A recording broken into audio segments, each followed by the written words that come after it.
Ladies and gentlemen, real quick, someone actually asked me, is there a way to view the existing document at the moment for vanilla, or sorry, for BC and for red? The answer is no.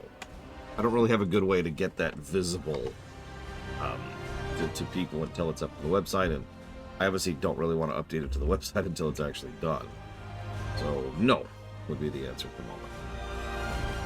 If I have time, with the infinite amount of time I tend to have, I might actually go ahead and someday do that and put like a completely unfinished version on the website just so people can see it as we're going. But that's the only recourse I have right now.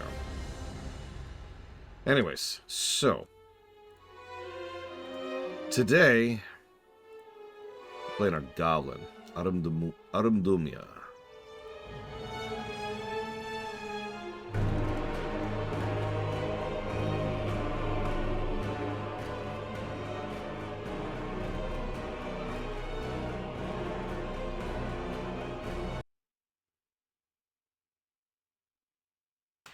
The wily, cunning goblins of Kezan have lived in relative peace for generations. Though some of their race sided with the marauding orcs during the Second War, most goblins have remained neutral throughout the various conflicts between the Alliance and Horde. Ruled over by corrupt yet highly affluent trade princes, the goblins created a virtual paradise for themselves throughout the islands of the South Seas. Their ingenious feats of engineering and vast trade fleets helped make their island capital of Kezan one of the great technological wonders of the world. But now, as the elements themselves rise up in anger across the world, the goblins' mechanical paradise will be put to the test. For very soon, fate will force them to choose sides in a conflict that will shape the very history of the world. In a way that's parsable to the public, Deathwing? That would be irritating, but doable.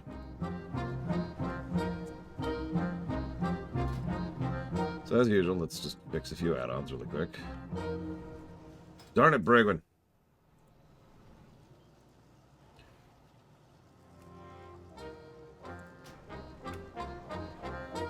So welcome to Kezan.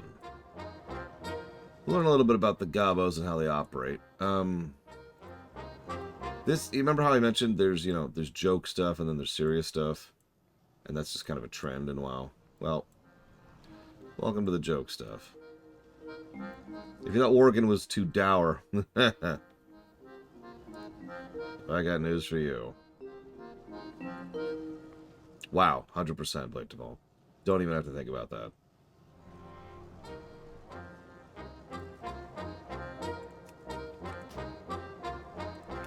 I know what you meant, Spartan. I am super turbo 100% not revealing that document to the public. That's a super no. But yes, I do have such a document. Of course I do. What kind of stupid question is that?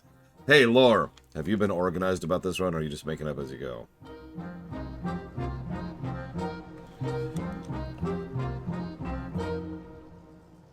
I mean, you're going to hate the Gobos, I can pretty much guarantee it. Because they're Gobos. I've noticed that is a trend. You either love them or hate them. I will say I'm also one of those people who actually really likes that they've been fleshing out the goblins more. Rather than, just keeping them the joke characters. Okay, I think it's everything.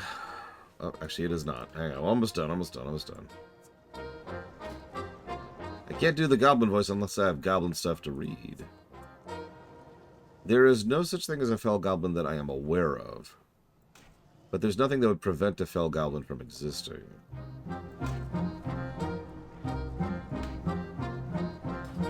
Okay, we're going to put this over here for now. Leave that over there. Keep this over here. Someone asked about the name, Aurum. Someone tell me in chat. It's Aurum, I believe. But someone tell me what that means really quick.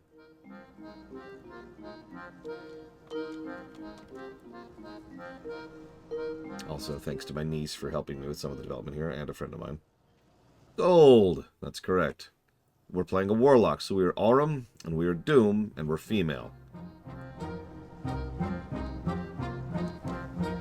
That's it. That's the name.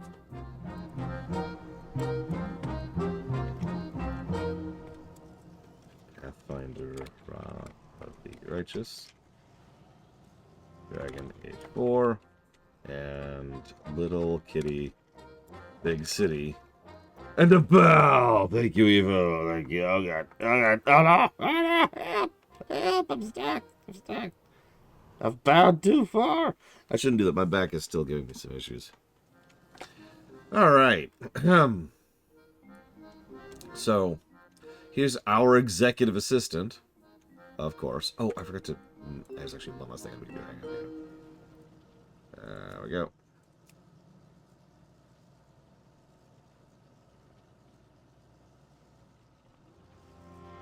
Listen, we're not a CEO, but we are going to shoot the CEO. There's also our girlfriend and or our boyfriend. Candy Cane and Chip Endale. Alright, Sassy, what's up? Without travels down to the Kajamite, Foreman Deathwing's been going crazy trying to find you. Said something about defiant trolls. I don't know. The Kajamite that our trolls are mining is critical ingredient in Kaja-Cola. That bubbly stuff's going to make us a fortune, and it's finally going to get you promoted to trade princess. First, we got to get production flowing again. You find the foreman to the east. Here, give him an incentive to get his act together. You need anything, you come to me. This should be a blast. So, let's go ahead and talk about class trainers. So there's the priest trainer. Naturally, the priest is standing on an entire pile of gold.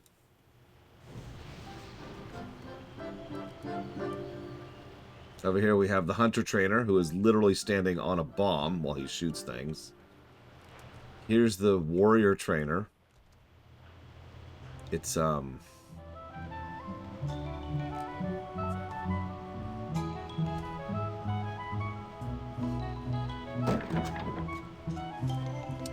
anyways. Here's our shaman trainer, who's currently engaged in a duel with our mage trainer over here, who's also engaged in a duel with our warlock trainer. They're all in crates, because they gotta be. The monk is over here trying very, very hard to defeat her longtime nemesis, a artificial flamingo.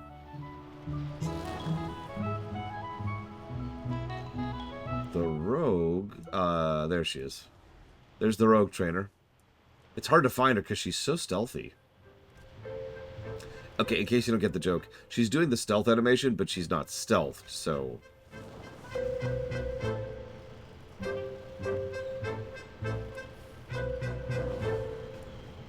This is a good time to talk about the aesthetics of Kezan. So we're going to start with a plus to brickwork for extremely obvious reasons.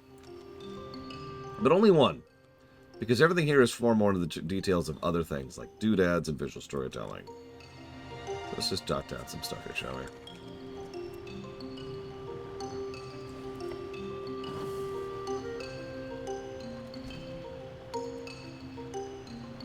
So, well, as you may or may not notice, there's tons and tons of trash all over the place. Also, their flamingos in their paradise are literally just artificial flamingos that they've crudely painted. Like, you could tell it's just a chunk of wood that they painted pink. Yes, Vandalia. And they paid him top dollar. Top dollar. So here's the thing about the Gabos. They are extremely advanced in terms of technological progression. And I mean that. They are some of the most advanced races on the planet.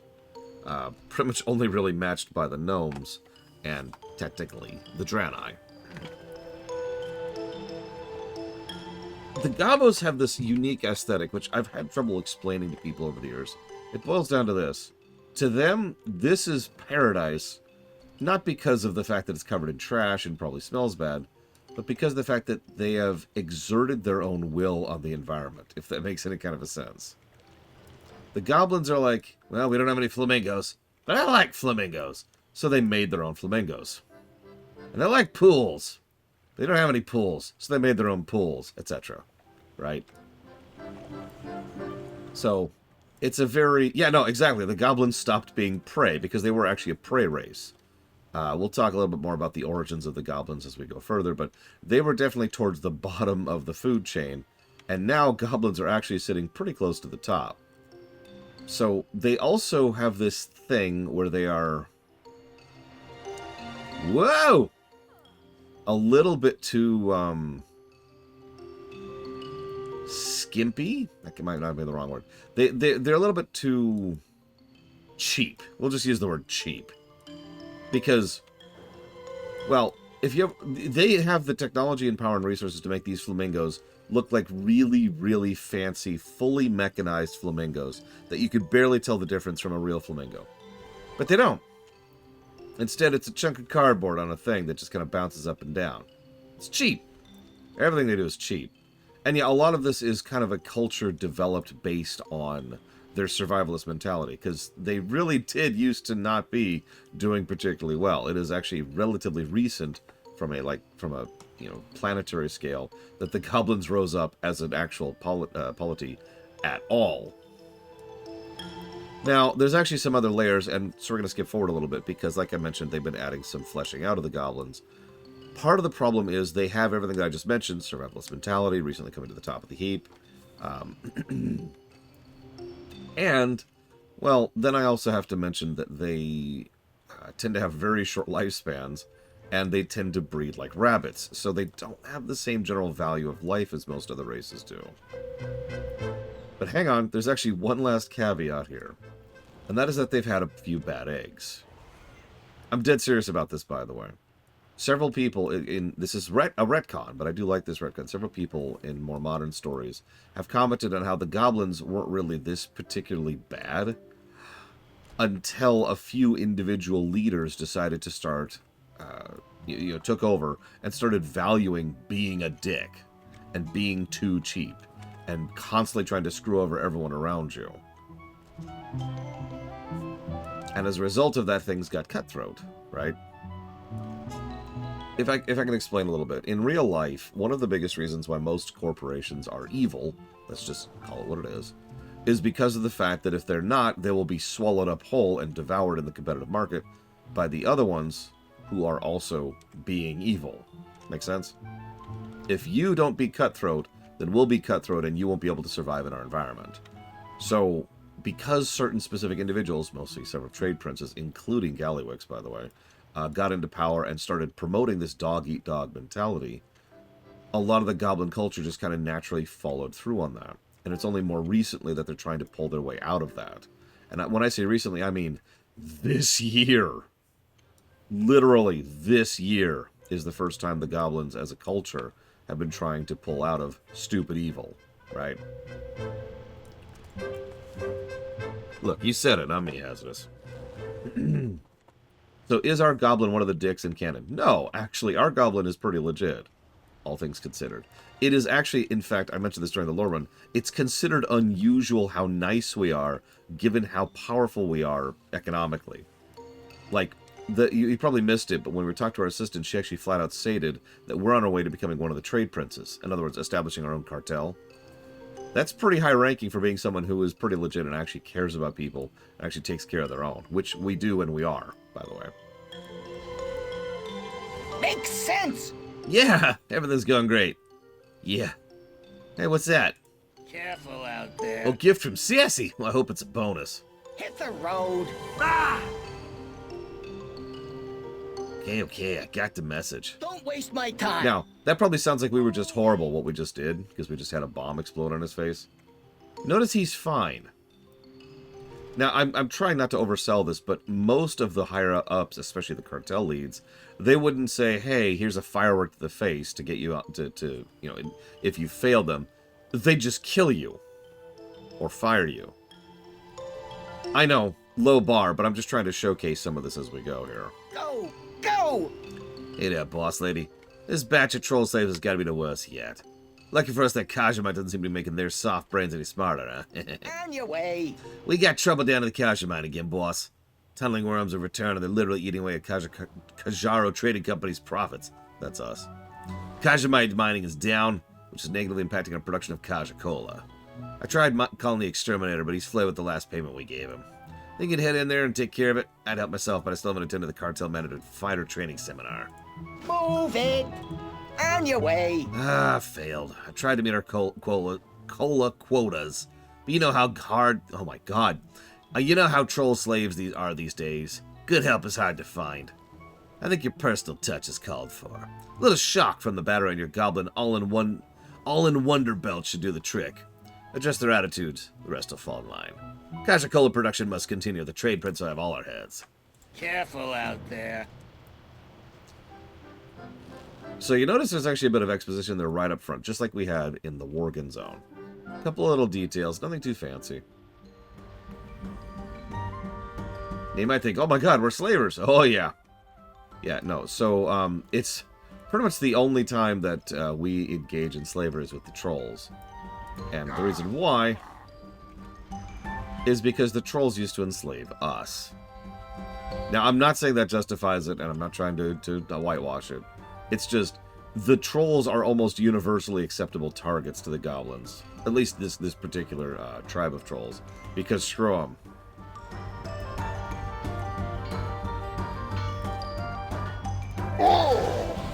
Gonna get a lunch break and 2 breaks a day, Mon. Sorry, Mon. Won't be upping it again. Get back to work, you filthy slaves. It was originally Zandalar, and they have since retconned that, so... Probably because they wanted to make the Zandalar actually a thing. Yeah, trolls have been around for too long. Like, it's sort of impossible to not have some beef with trolls, because they're one of the longest standing species on the planet. He did, J. Palmer, yeah.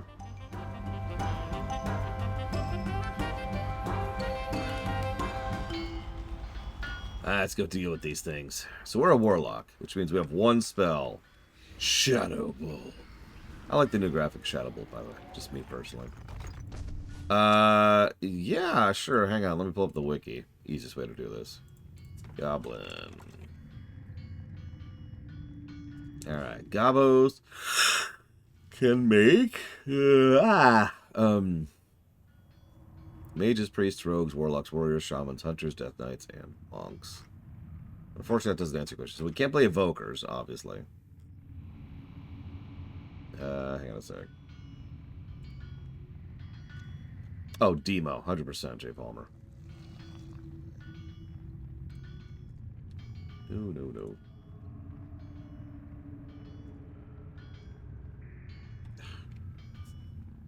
Hang on. Yeah, Fell is achieved. Okay, here we go. That's what I wanted. Okay, so goblins, I needed the chart. Where's Gobos? There we go. So goblins cannot be druids, paladins, demon hunters, or evokers.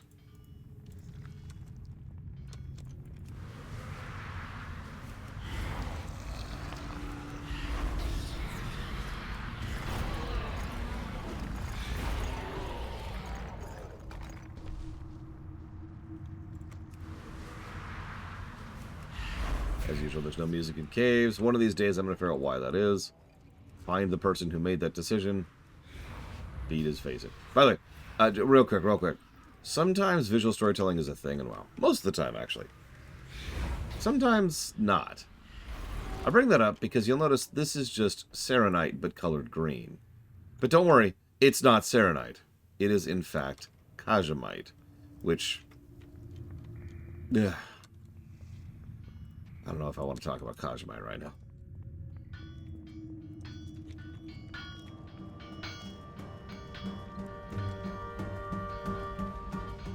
Yeah, it is asset reuse, but...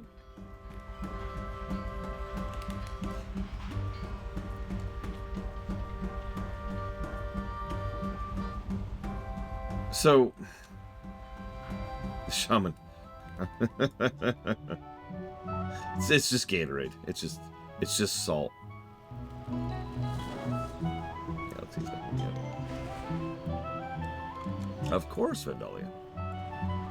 Quickly! I say good riddance to those pests.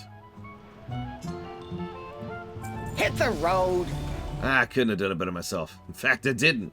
I'm sure that in no time at all we'll all be talking about the great and powerful, and might I add, extremely wealthy trade princess Arabdumia. On your way! Sassy's been riding me to supply some Kaja-Cola for the party that's been thrown in your honor. Oh, oops. Was that supposed to be a surprise? You didn't hear from me. Anyhow, production down with production down these last few days. This is all I managed to get. Could you get to her, please? Careful out there. Tell Sassy I'll get her more Kaja-Cola as soon as production resumes. Kaja-Cola. It gives you ideas. The circus of values. What's happening? She eyes the six-pack warily, as if she expects it to explode as soon as you hand her. We need more Kaja-Cola than this. I swear I'm going to fire Dampuk if I don't kill him first. Let's get back to work. Just so you know, you'll find Kaja-Cola all over town. It's the Bilgewater Cartel's best-selling product of all time. Just remember, image is everything if you're going to get promoted to Trade Princess. No, wait. Profits are everything. Explosions are a close second. Then image.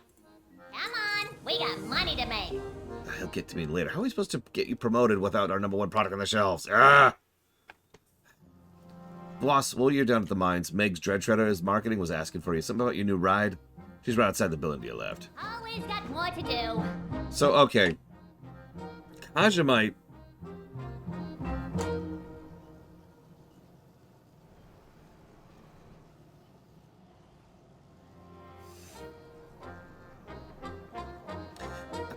Okay. Here's the deal. There's actually a decent amount of evidence that Kajamite is actually a byproduct of azurite, which nobody wants to even acknowledge exists. Let's just move over that for just a second. What we do know about Kajamite, though, is it was used as a way to try and smooth over a plot hole. Because all of the lore indicated that goblins only started showing up very recently on the relative stage, like just a few hundred years ago or something like that. In fact, actually here, there's the timeline literally. It's literally about a century before Warcraft 1. So very, very, very recently, goblins showed up on the stage. And they showed up because they were exposed to Kajamite. And the Kajamite slowly mutated them, magic mutations, very normal in this setting, and mutated them into something way, way, way more intelligent. Here's the thing. During a book which I'm not a big fan of, they mentioned how goblins were totally active 10,000 years ago during the War of the Ancients. So that was a plot hole, obviously. And rather than just, throwing that out the window, which is what they should have done, they decided to say that Mimiron had actually found out about Kajamite all the way back in the day, exposed it to a whole bunch of the pygmies, which is what goblins come from, and said, hey, check that out. And, except Mimiron doesn't talk like that. Mimiron talks like this! And so they exposed them to them, and the goblins were there and cool, but then for whatever reason, they stopped interacting with it. Like, they stopped having Kajamite in their life. As a direct consequence of that, they got stupid again. They, demutated back to being pygmies. Now, if you're paying attention, what that functionally means is goblins as a species are dependent on Kajamite to continue existing as sentient entities. Or at the very least as intelligent sentient entities. So, that's sort of a ticking clock, because there's only so much Kajamite. And most of it's on this island, right here. To my knowledge, they've completely ignored that and everything except for the book by Before the Storm, which is a BFA thing. I'm content to throw all that out the window, but I'm just telling you what's there. No, it doesn't work that way, Hazardous. See, because... Quantum. Alright, let's go talk to Megs. Nice pillow. What's the word on the street? Yes, she is. I think you're gonna like this. See you around, friend. You're about to host a corporate party to end all corporate parties. My research says if you're seen having a good time, your promotion quotient will skyrocket and explode. So with that in mind, might I suggest you take your new company hot rod out for a spin? Go pick up your friends. Just remember me on the way back when it all comes together and you're the Trade Princess, okay? Be careful out there. Damn right. So, we're now, level 3, excuse me. We've done, 3 quests, and we already have our first mount. Yeah, boy, boy, boy, boy. Also can go fast. Boy. Oh, God. So this is how they do... Oh, God. Boy. Can we just take a moment to appreciate this thing? Look at this stupid thing. So, there's also something... yeah, hang on, I gotta turn on the radio.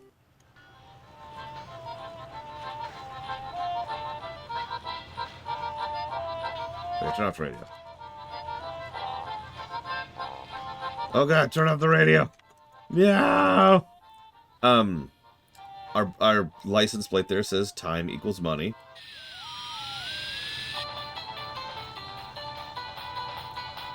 And we literally have Christmas lights on this stupid thing. And like a skull with goggles up front. If there's one other thing that's true about the goblins, it's that they have no taste. I don't really mean that as an insult. I mean that as a statement of fact. The goblins, like, when you think of gaudy, right? When you think of stuff that's tacky and tasteless, that's what the goblins love. Like, that's their aesthetic.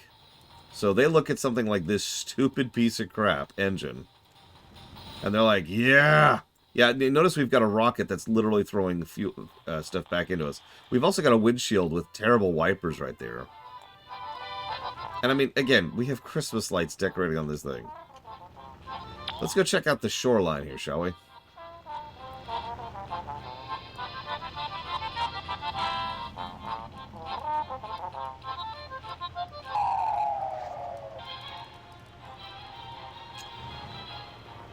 You'll notice there's not a lot of people on the shoreline. Oh, sorry. Sorry.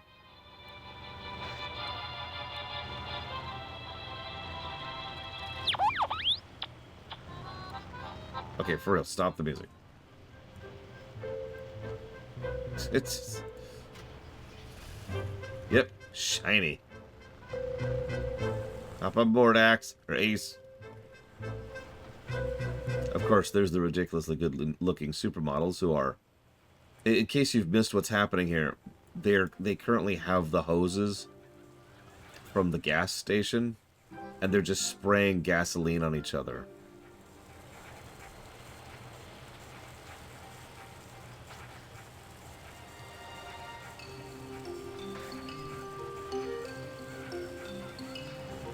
Oh, they totally would, but at all. Yeah, like a wet t-shirt contest, except it's with gas.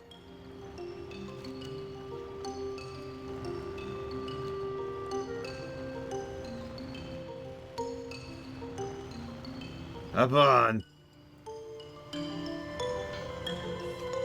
isn't. Oh, she's...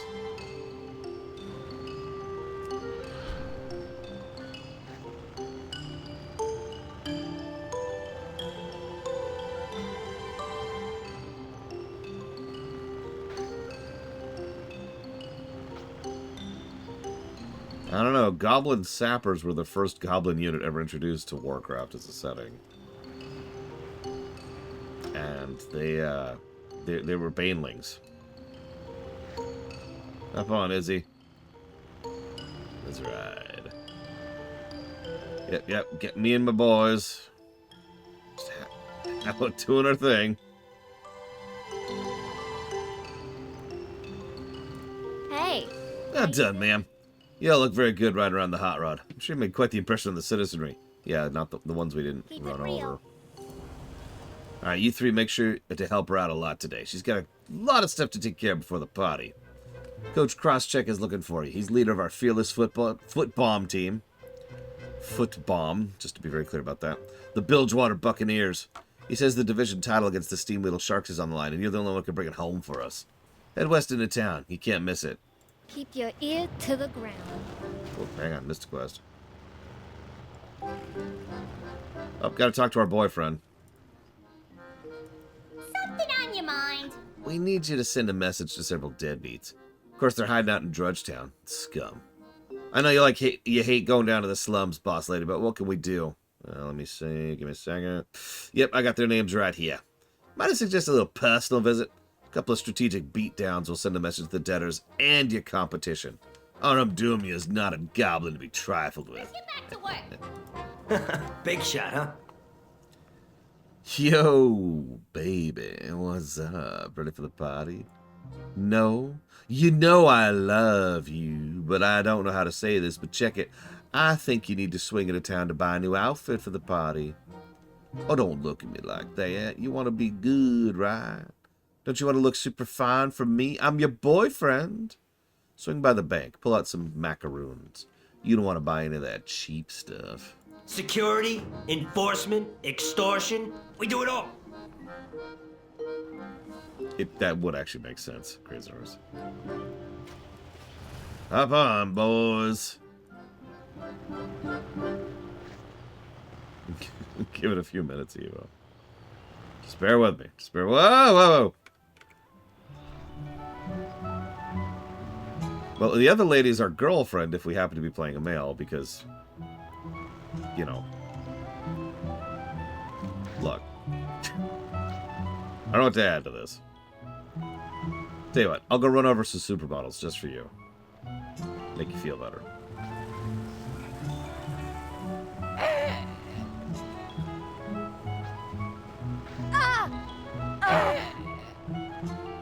There you go. People run over. I think I missed all the supermodels, though. Sorry. Nice town, huh?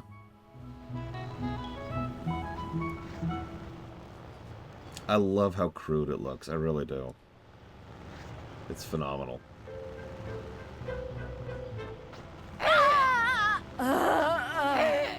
Yeah, by the way, when this was all new, you'd see like 40, 50 players running around in their cars. And so all these people you can run over would just be ping-ponged all over the place like crazy. It was really funny to watch.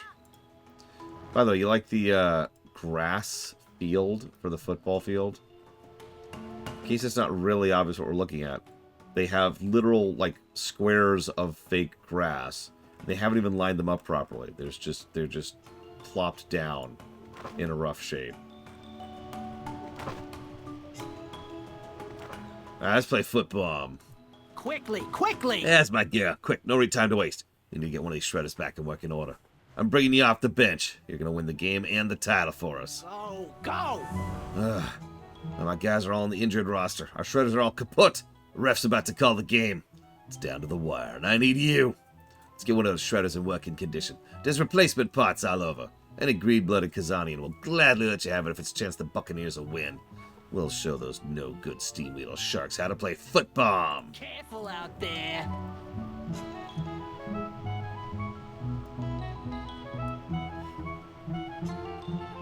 No comment.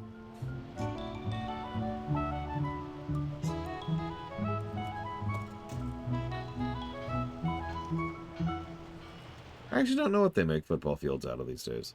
Like, I know AstroTurf is a thing, but that's, like, a couple more steps more sophisticated than what we got going on here. What's that, Asmira Star? Is it that it's awesome and amazing and deserves all the positives? I agree.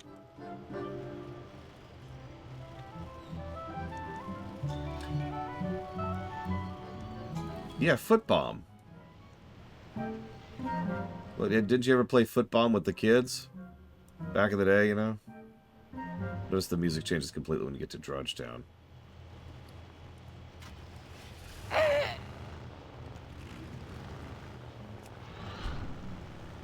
Yeah, let me ride this extremely safe, very well designed highway here.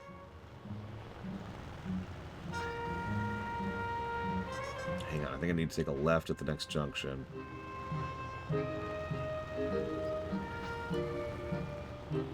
Alright. Excuse me. Pardon me, excuse me. Excuse me, pardon me. Oh, God. Oil everywhere. Oil everywhere.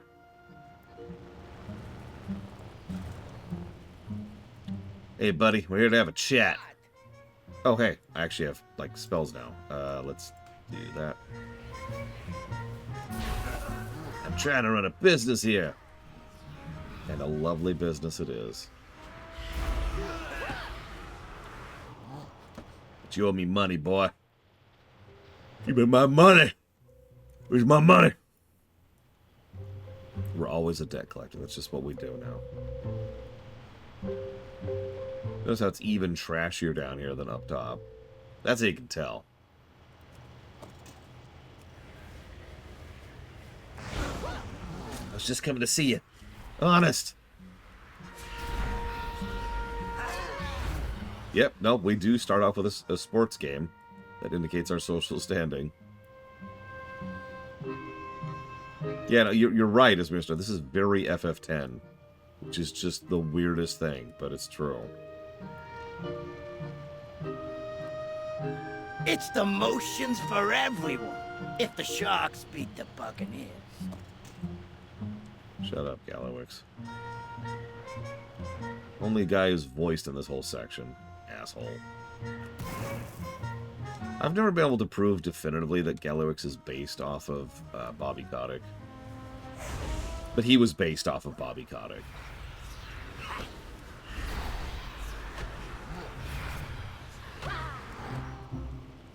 Fine, I'll pay my protection moolah of your goods. Yeah, right, you were. Give me my money. I'm beginning to regret promoting you. Shut up. He grunts something about the hammer being his weapon, you'd think. It's not as obvious in Kata, honestly. But by the time BFA rolls around, it's pretty obvious he's Bobby Kotick. No and no, respectively, Triaxia.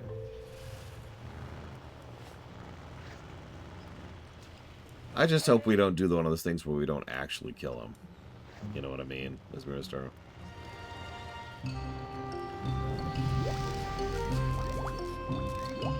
Interesting advert there. Let's see, how's the old thing engine going? Let's see. Lava's pouring in. Alerts going off everywhere. Trolls desperately trying to fix it as it's falling apart. That sounds about normal.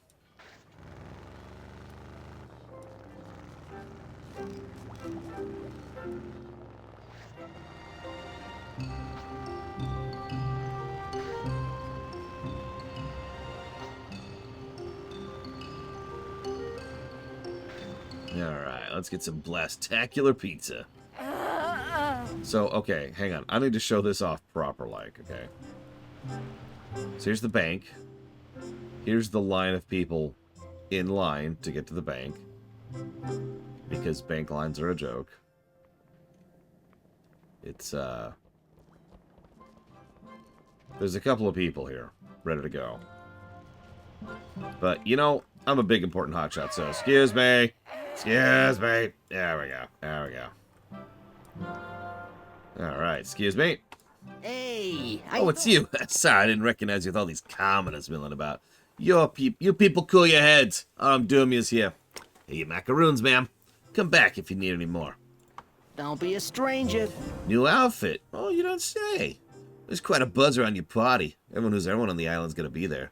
Well, happy shopping. Swindle Street has some of the best bargains anywhere. Be careful out You there. call it Swindle Street. Of course we jumped the line. We're important. We're rich. We're rich. We don't actually want to deal with these commoner people. Ugh. Ugh. Common folk. Thank you, Candyman, for the sub. Always appreciate you. And if you give me a moment, I'll jot that down. Also, oh, never mind. Ignore me. Ignore me. So FF1 comparison block. FF4 comparison block. And FF8. You got it. Alright, let's see if we can get some digs. You see what I mean, though, right? The brickwork here is fine, but that's not what really sells this place. What sells this place is the doodads. What sells this place is Morrowind. It's Axe Revision, Wake, and Walker. Walker is the reason why the Goblins are so awesome. I mean, honestly. I don't know what else to add to that. Like, Walker shows up and it's just like, BAM!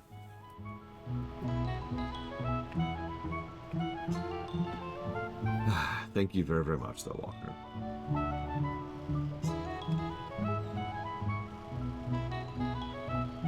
For making things a little bit more awesome. And I'll jot that down for... Kingdom Hearts 1, Kingdom Hearts 2, and FF7R1. Yeah, you can really see what Goblin culture is and what needs to be changed and why they do need to develop and why it's good that they are finally developing. Like, just take this place in for a second. My God. This is where they get their booze. Yeah, enough said. Anyways, Already? Yeah, I did. Okay, sorry.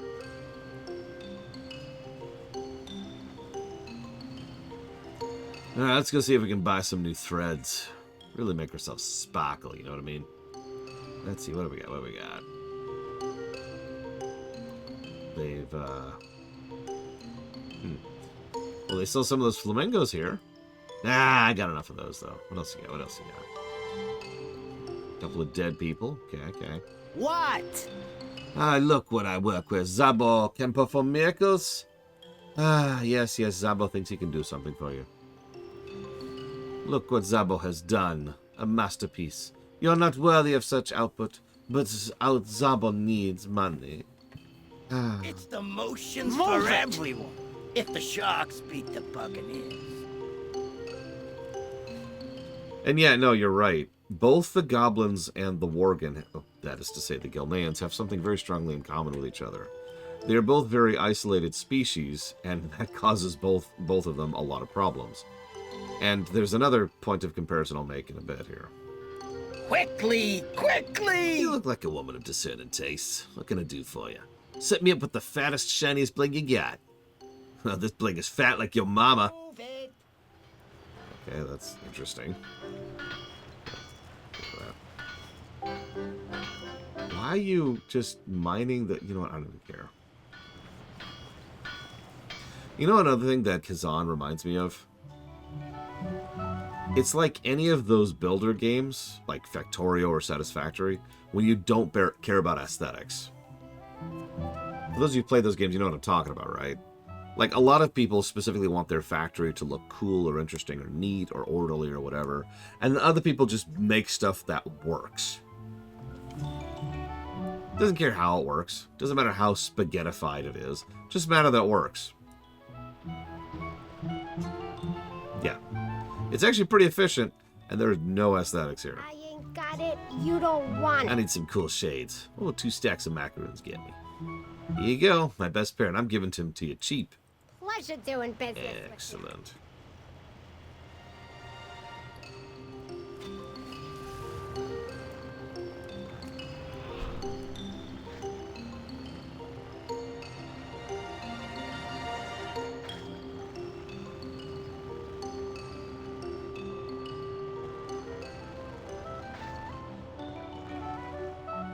Makes sense. Alright, we're counting on you.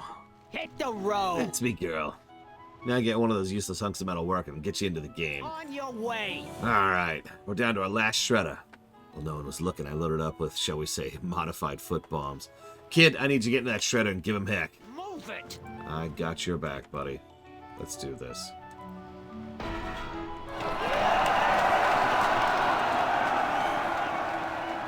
Time to beat the sharks.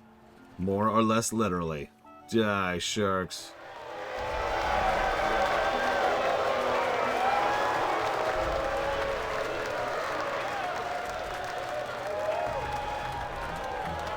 Come on. Go, Xanac and Abes. Alright, it's all up to you, kid. You demolish the sharks, so all that's left to do is get the winning goal. Just between you and me, I think we should do this one right. I don't want you to just kick the goal. I want you to kick it so hard, it sails between the 2 smokestacks behind the goal. Alright, let's do this then.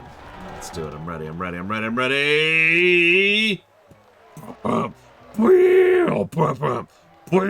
sorry.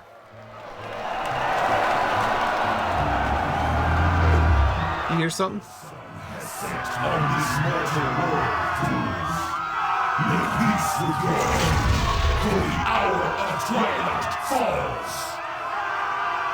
So there's the other comparison to FF10's intro.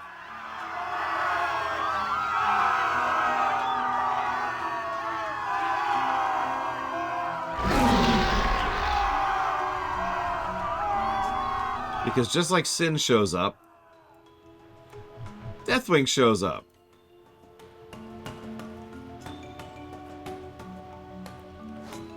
Go, go! You did it, kid. You really did it. Kaja-Cola. We won the game. Did you see that dragon? Careful out there. Oh, too bad that dragon had to come and ruin everything. No matter. You made us proud. I'd celebrate you, but feels like that dragon did a number on old Kaja-Cola, Mount Kajaro. I think I'm gonna grab my stuff on the first ship leaving the island. Anyway, you should probably head back to headquarters. Let Sassy know you won the foot bomb title for us. I'm sure she'll want to know about the dragon, too. Good luck. On your way. Yeah, maybe we should leave town, too. As in leave the island.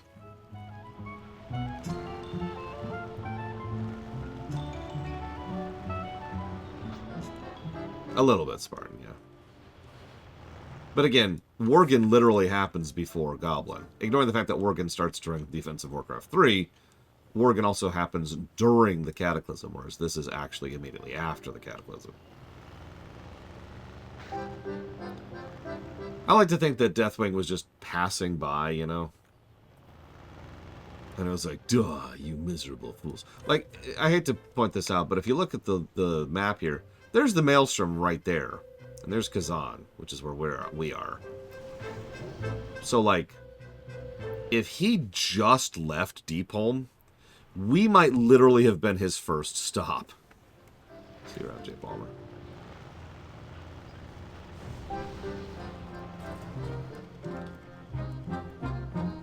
It's my way or the highway. Do you have it all? Well, I can't wait to see it on you. You ever need any? Oh, yeah, you're gonna look hot. You're gonna replace the trade prince any day at the way you're going. I can't wait to be a kept man. Let me have all the stuff and I'll help you get it right before the party. Do not get on Gallywix's bad side. I'm all ears, boss. Come on. We You're got kidding, money. right? Deathwing? She panics for a moment. Okay, so work out just fine. We'll throw the party, and by the time it's over, I'm sure the dragon will long gone, and the ground will stop shaking. If not, we can always charter a ship off the island, right? You need anything, you come Ooh, to me. yeah. Complete success, if I say so myself. Your debtors will think twice now about not paying up. Maybe we should increase interest rates on loans across the board. No. Always got more to do.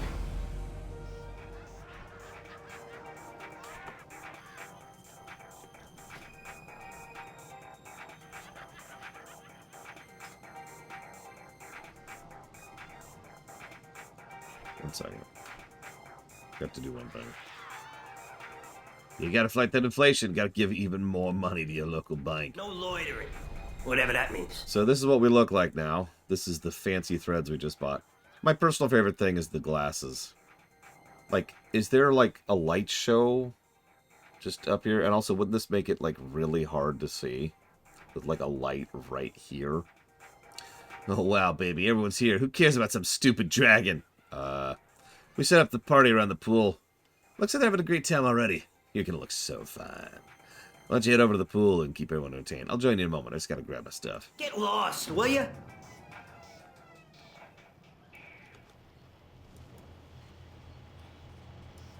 Alright, party time. So, yeah, we got a bunch of partygoers. They appear to be having fun. Ignore the shaking.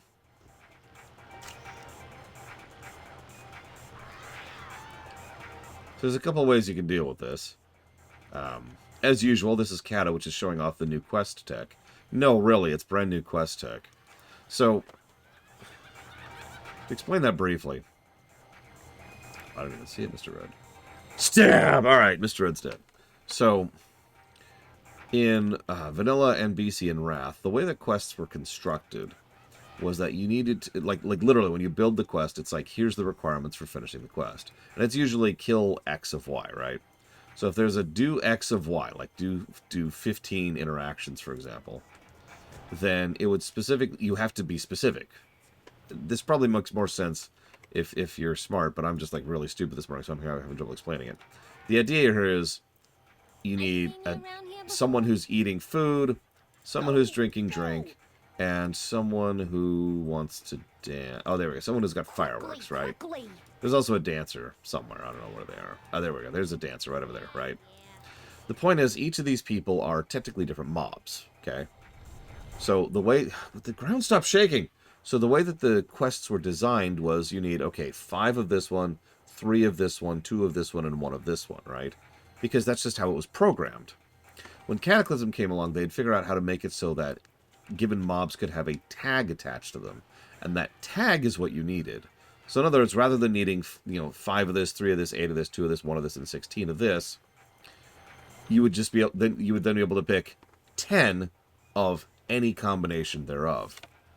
I know this sounds like a really minor change, but God, let me tell you, this was a sea change for questing in Cataclysm. Remember the problem we talked about back in BC with cherry picking? Well, that's gone. Because there's no actual, there's no possibility of cherry picking, because every mob within a given region or who is associated with a given quest will give you quest progress. So it doesn't matter which ones you knock over, all that matters is that you're knocking over one of them. It also, so in addition to screwing over or rather fixing the being screwed over by the cherry picking problem, it also meant that people were a little bit more likely to actually coordinate with each other and kill things because there was no more competition, or at the very least there wasn't as much competition. Excuse me, Mr. Red is about to become Mr. Dead. For Unicorn Overlord, Soul Nomad, and Triangle Strategy. So let's see, this is a drink person. This wine's delicious, and we'll do a fireworks thing.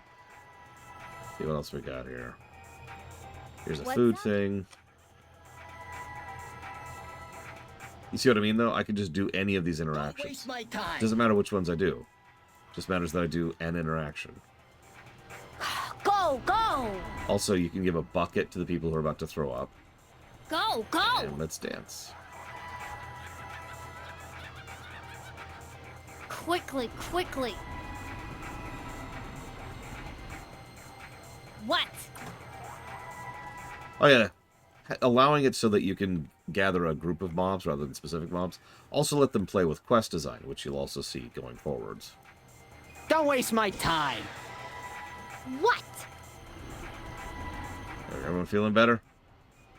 Alright, cool. Ignore the shaking, ignore the volcano exploding. Everything's fine, everything's fine. And no, it doesn't mean gold digger. Does it? Something on your mind. Very nicely done. Party appears to have been a smashing success. What's that? You hear that? Oh my gosh, pirates! By the way, notice we just layered there. Twice. There's South Sea pirates crashing your party. You have to get in there and do something about this or your career.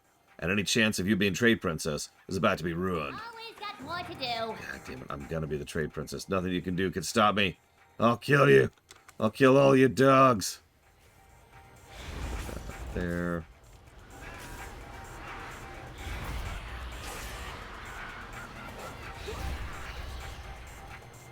That's going publicly. Oh, sorry. You asked a question, Dark Zero Neo. I didn't mean Dark Zero Neo. I didn't mean to ignore you. I apologize. We're on live. We're on retail, or whatever the hell it's called. Not the P tier. Yep, and they're crashing our party, so it's time to kill them.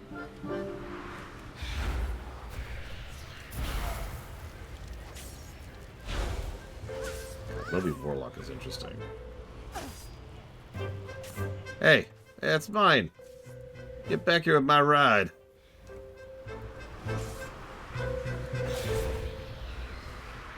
It be gold, Raptor.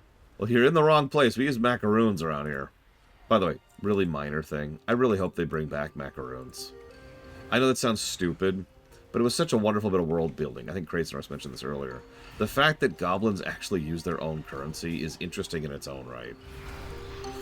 I'm not going to bore you all with the boring economics that I find so fascinating about what it means to have your own currency and how you can float your own currency versus other currencies and all kinds of good stuff like that. But it was just always an interesting bit of world building that the goblins had their own developed economy so sufficient that they're one of the only people in the world who doesn't just use gold. You know? Yeah, exactly. I want them to have the... It is macaroons, right? Oh god, I can't remember what it's called now. The goblin currency.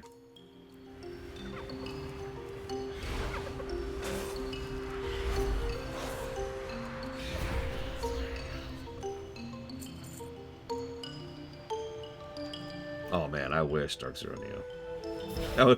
I'm looking forward to the drive system. It is macaroons, that's right. Doubt myself.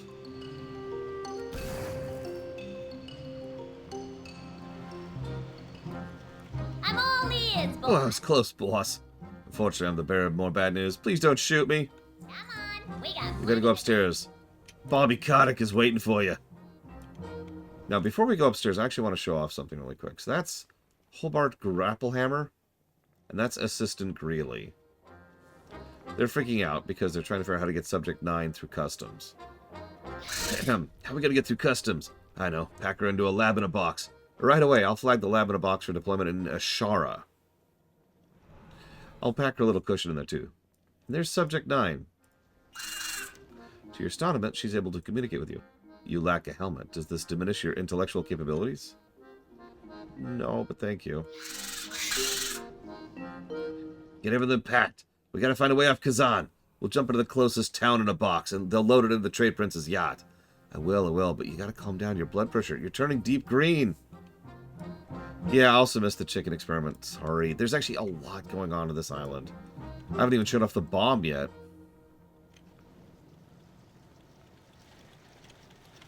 So there's Gallywix. Let's get down to business. Well. If it is my wayward protege. I'm hurt and disappointed. You didn't send me an invitation to your little party out there. Sorry about the crashes. You know how pirates can be. So, shall we get down to business? This conversation stays between us. Got it? You're an extremely ambitious young goblin. Maybe a little too ambitious for your own good. I see a lot of myself in you when I was your age. I got a proposition. You might have noticed Mount Kajaro's exploding thanks to your dragon. Everyone on Kazan's gonna die. But if you bring me a bazillion macaroons before my yacht leaves the island, I'll make sure you're one of the lucky few to escape. You want to live? You better hurry. Figure out how to get me my moolah. Move along. I got deadlines to meet. And yeah, it's just Bobby Cotton. By the way, this is our room. This is where we sleep. As you can tell, we have impeccable taste.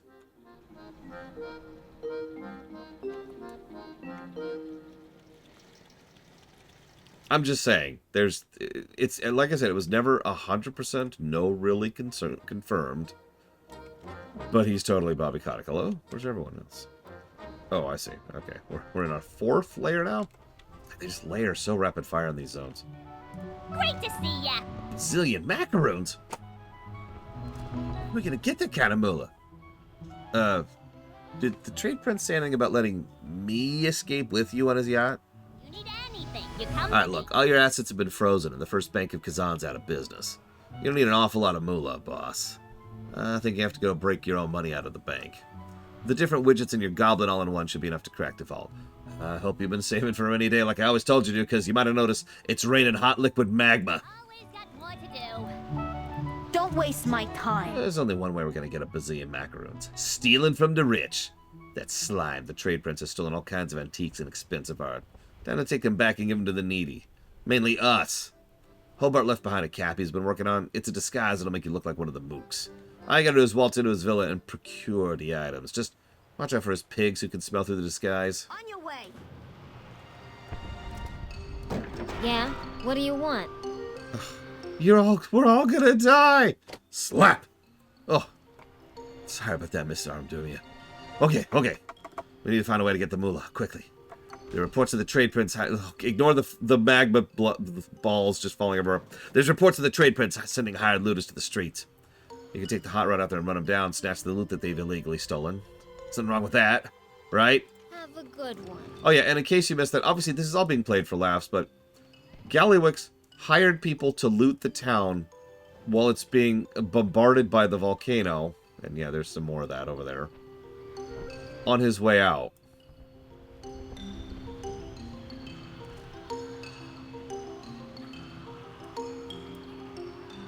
makes sense. Ma'am, we need tons of moolah to play off the trade pins and get off Kezan.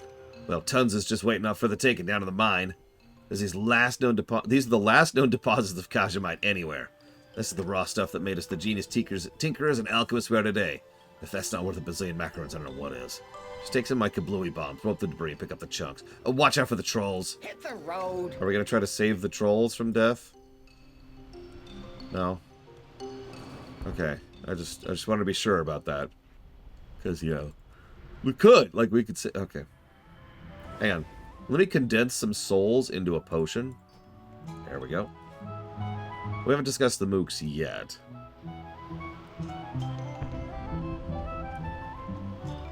Oh man, that would be cool, prisoners.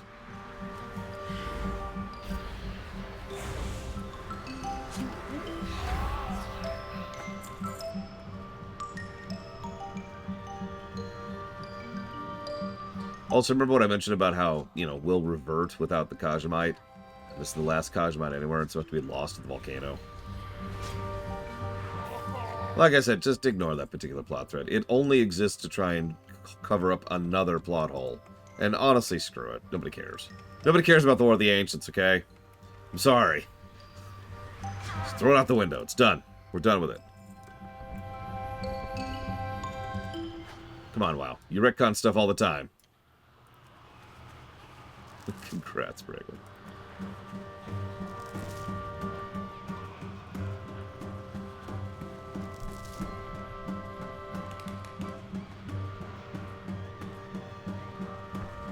This is one of their haulers? Wagons? It's got an engine, as you can see, and its wheels are bladed because... Yeah. Hey, continuity. We're done. With continuity. Yeah, you know, I don't have an answer for that, Blade Javal. I'm going to be honest. That's it's beyond my ability.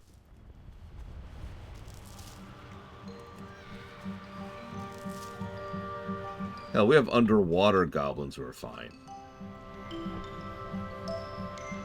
Yeah, just, I honestly recommend just ignoring that particular plot thread.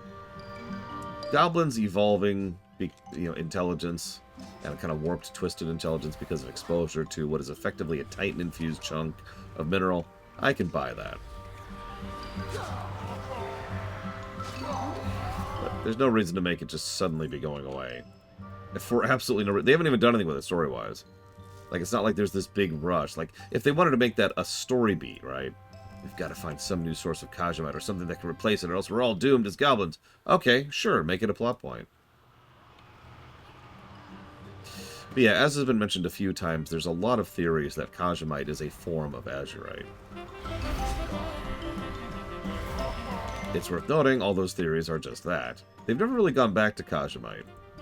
Although, we do have a patch coming up, which is going to be covering the goblins in detail, so... if there's ever a time for them to come back to what Kajamite is, that's probably going to be it. I'm not saying they will, I'm just saying that'd be when you do it.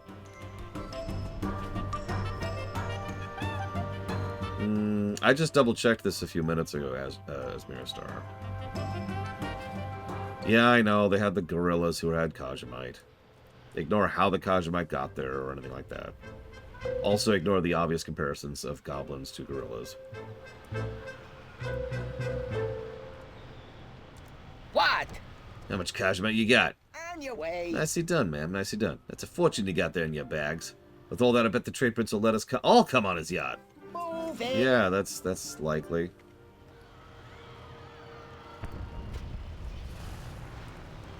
Excuse me. Would you two stop dueling for 5 seconds? God. That would actually be really funny as Mirastar. The problem is, as Grizzly correctly points out, even though I like to pretend that a BFA doesn't exist, the truth is that Kajamite is in BFA once, and is something that they did actually make the gorillas intelligent. There's a whole quest chain about it. So, hey Evo. Hey Evo. Oh, we lost Eva. She's gone.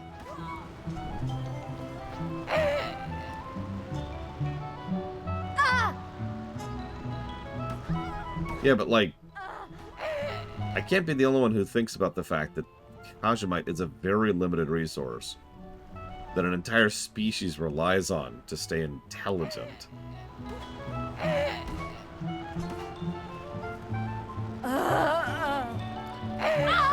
So I lost Evo, but you remember how... That was actually the wrong button. I didn't mean to do that. Remember how she was pointing out how all it takes is one spark? Well...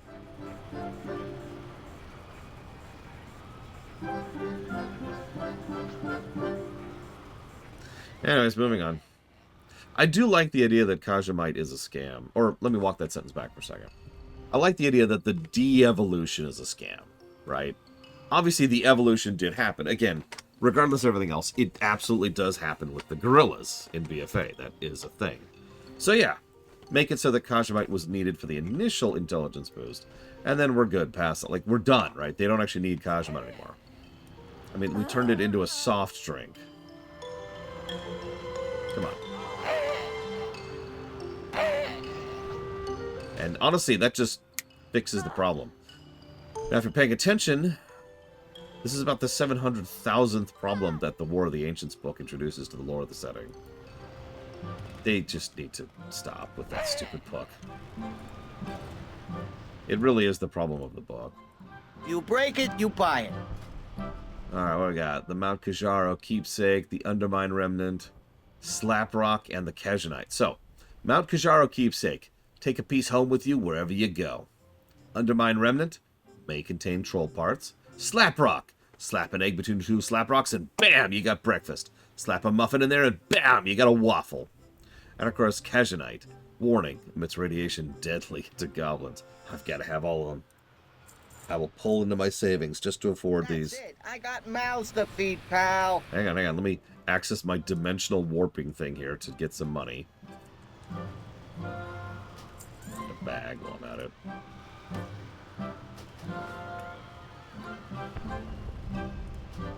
Oh, that's an interesting idea, Crazy Norse.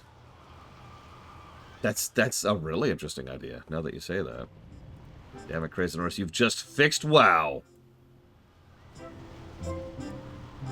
Let's actually do this.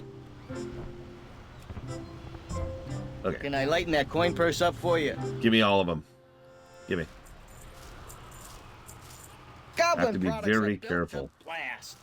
I have to be very careful not to sell these. I want these. Wait a minute. I can just put these in my war bank. Aha! There we go. There we go. I have saved Kezan forever.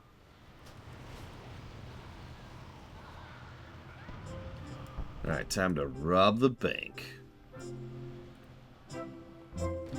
Alright, let's see. Time to do a vehicle quest. Let's see what we got. G-Ray, Blast Trackers, Aeroscope. Yep, I know. Thank you. Thank you, game. Thank you. Oh, yeah. So, two things about storing gold in your war bank. Yeah, that's great. I understand how a vehicle quest works. Thank you, tutorial. I shouldn't complain. It is we're still in tutorial land, right? Like, this is a tutorial for new players. Okay, so drill. Here.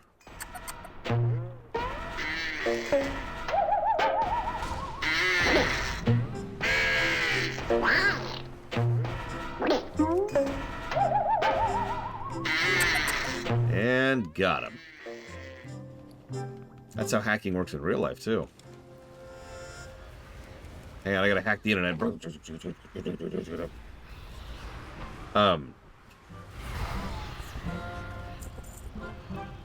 So yeah, war banks, two tips. First of all, you can store gold in there. If that's actually most of my fortune. I don't have a lot of gold, because I don't need a lot of gold. But that is most of my gold right there in my war bank. However, there's a caveat. This is almost assuredly a bug, and so it might be fixed at some point in the future, but as of this recording, which is December of 2024, you know how you can buy sub time with gold? Like, if your sub rubs out, there'll be an option when you log in saying, hey, do you want to just buy a new sub? Do you want to buy a WoW token from the login screen. And it'll be like, here you go, chkunk, and it just pulls that gold from your inventory. Your warbank doesn't count as your inventory. So my friend Pax, he was actually going to resub recently in order to help me out with some of this stuff. And he couldn't because all of his gold was in his warbank. Now again, that just screams bug.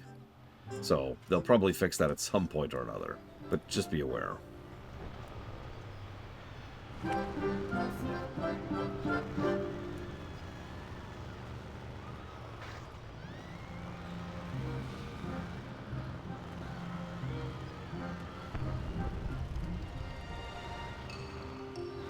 Oh, I love these beaches. That's a good question, Primarch. I don't know. You're probably thinking, why don't you just withdraw your warbank? So you can't access your warbank when you're not subbed. That's like, oh, okay. Well, that's no problem, right? Because all he needs is a loan from me. Like, I could give him the gold to resub, and then he could access his warbank and give me the gold back. But you can't trade gold when you're a free account. At least not that much. I should clarify, you can access your warbank, and you can actually withdraw some money from it. 1,000 gold a day.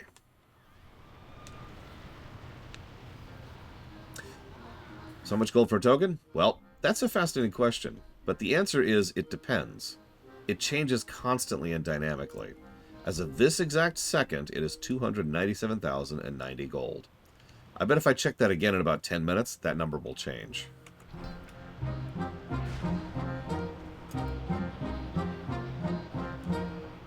It depends on the market, and it goes up and down. Like when the Brontosaur mount came out, that number just went for obvious reasons. So, here's Gallywix's palace. It's, yeah, this is what Bobby Kotick is doing. Distant Azara. There I will forge a new trade empire. One that will crush the Steamweedle cartel.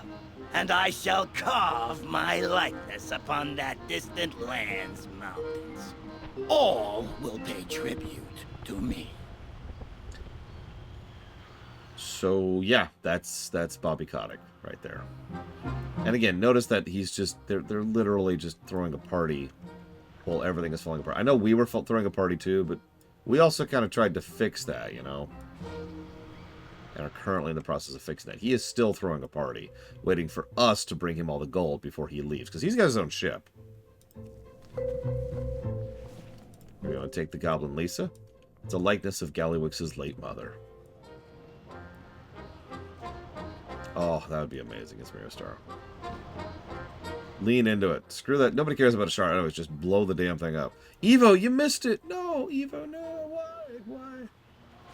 How could you?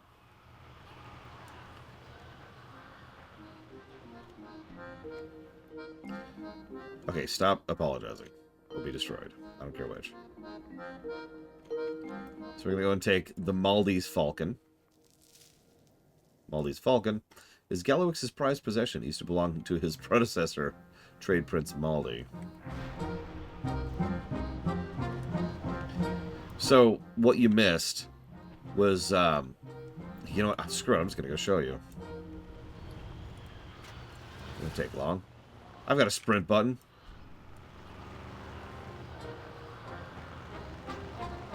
Wait, do they really, Gizlick? Wow. By the way, hi, Huthor. So you remember all of the supermodels who were dousing each other with gasoline? Well, they, yeah,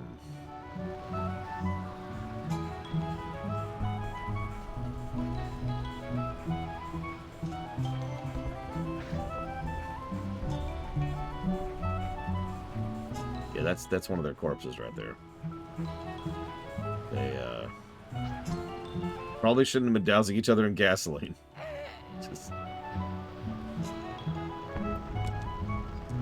I just realized we need to give NPC set dressing to Kezan as well.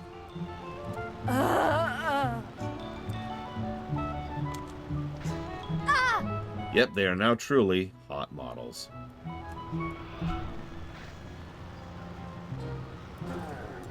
What? Oh, shoot. Oh, shoot. Oh, shoot. Oh, shoot. Okay, you're dead now.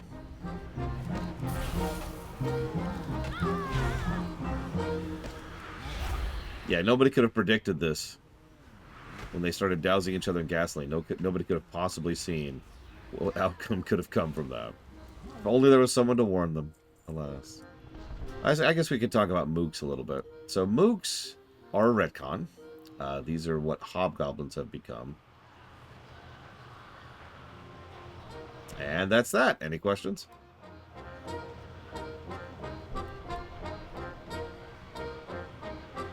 Also, notice Gallywix's cars. He's got one of the cars like we do. He also has this car, which is, in case you're missing it, it is a rocket with 4 wheels. There's the chair up top. It also has 2 rockets on the back and 3 explosive canisters on the back. What the? Oh, shoot.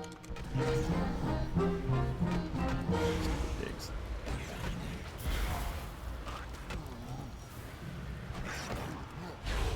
Ready, my yacht!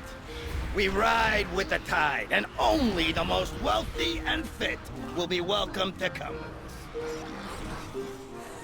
That's also a very Bobby Kotick thing, isn't it? Of course, he'd try to save the wealthy. After they give him all their money, of course. So, this right here is something an enormous quantity of people miss. This is a very, very powerful bomb. It's called the Ultimate Bomb. The most sacred goblin artifact in existence. Said to be the prototype for something Trade Prince and Hobart are working on. Now, if this bomb doesn't seem familiar, all I'm going to say is Stone Talon Mountain.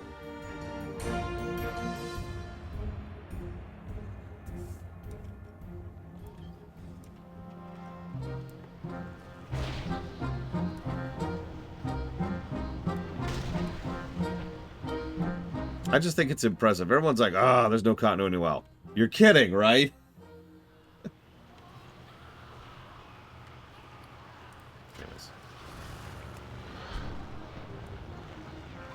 No, that's not a monobomb. We don't, in the interest of fairness, we do not know with 100% certainty if Gallywix is modeled after Bobby Kotick. But the answer is, yeah, no, he totally is.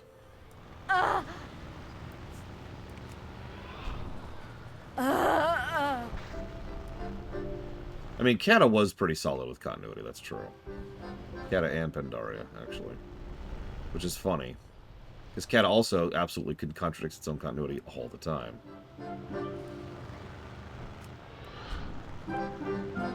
Including in Stone Talon Mountains.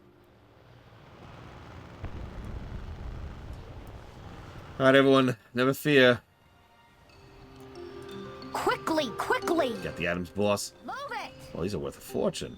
I just hope the Trade Prince doesn't notice when you hand them over with the rest of your wealth. Yeah, so we stole them from him. What's happening? Did you get it? Did you crack the safe and get your personal riches? You need anything? Oh, you've been saving. I've been proud of you. Boss. This isn't nearly enough. Come on, we got money to make. It's okay, I got other stuff I'm getting. What's shaking? Were you able to steal a whole bunch of stolen loot? Go get him, champ. Oh, you really did it. I guess they had it coming, I guess. It's an awful lot of loot. Do you think it's enough to get you a spot on the Trade Prince's yacht? Are you going to be able to bring anyone with you? I don't make too much work in marketing. Glad I could help.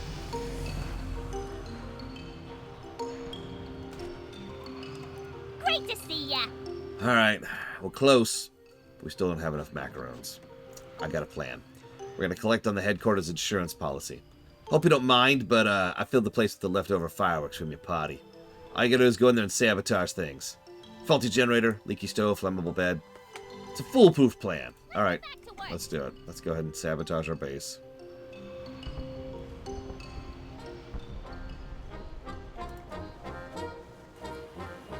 Oh yeah, by the way, there's your Goblin grill with a fish patty in addition to hamburger patties.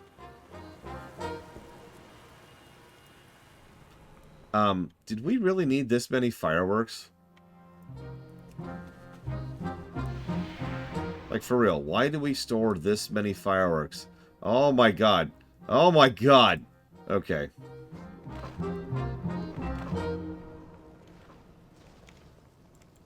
Everything's gonna be fine. Everything's gonna be fine. Let's just get out of here. Let's get... Oh, God. Oh, God.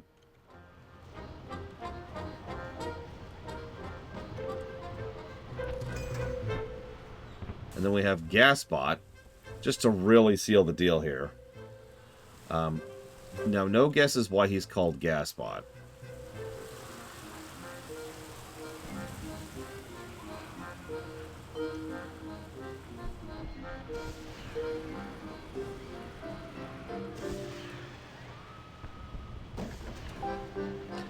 Alright, here's the Undermines Claims insurance guy. Quickly, quickly! Oh, this is nothing. You should see Bilgewater Port. Whole thing's going up in flames.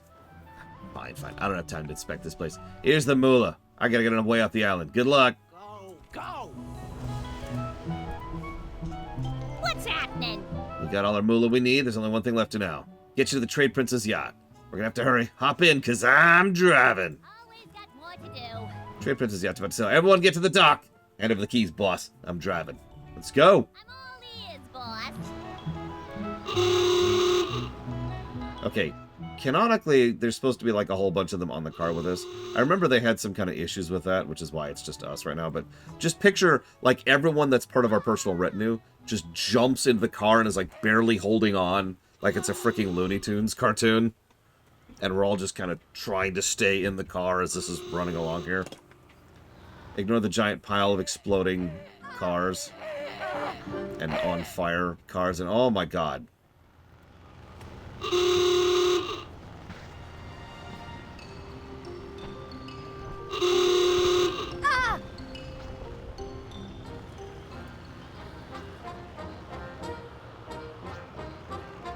Excuse us.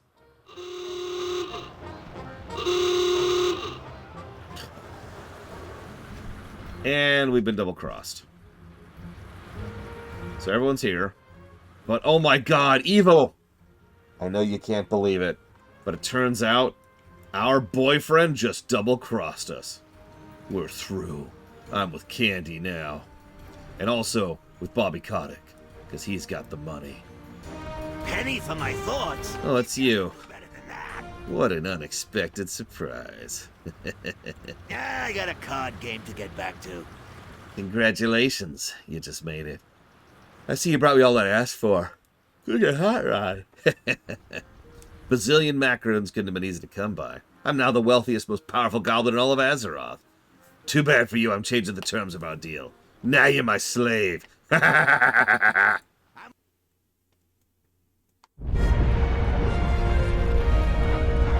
down in the hole, you worthless slave!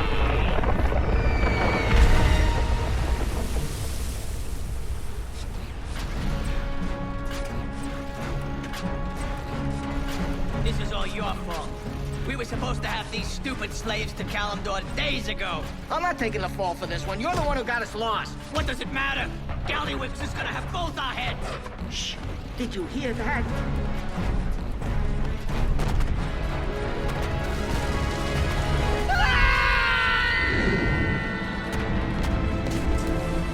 Captain, who are they? It doesn't matter. Our orders are to capture the Horde target at all costs. No witnesses.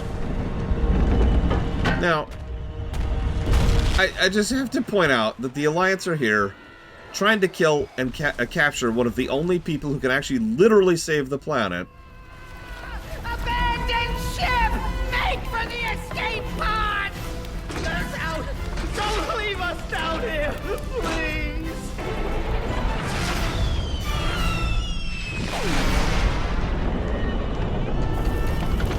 Don't leave us! Come back! No! And then when a civilian ship enters the battle area, the military vessels open fire on with intent to kill the civilian ship. Nobody talks about this one. All the stuff that people bring up. Nobody talks about the fact that the frickin' SI-7 there went out of their way to try and murder civilians. Gizmo, what are you doing? Don't you recognize who that is laying next to you? That's Aurum Dumia. She's the whole reason I'm still breathing and not crispy fried critters back in Kezan. It's Aurum Dumia? Sorry, Doc. I thought she was dead. Stay back. I'm on a resuscitator. I hope these wet jumper cables don't kill us all.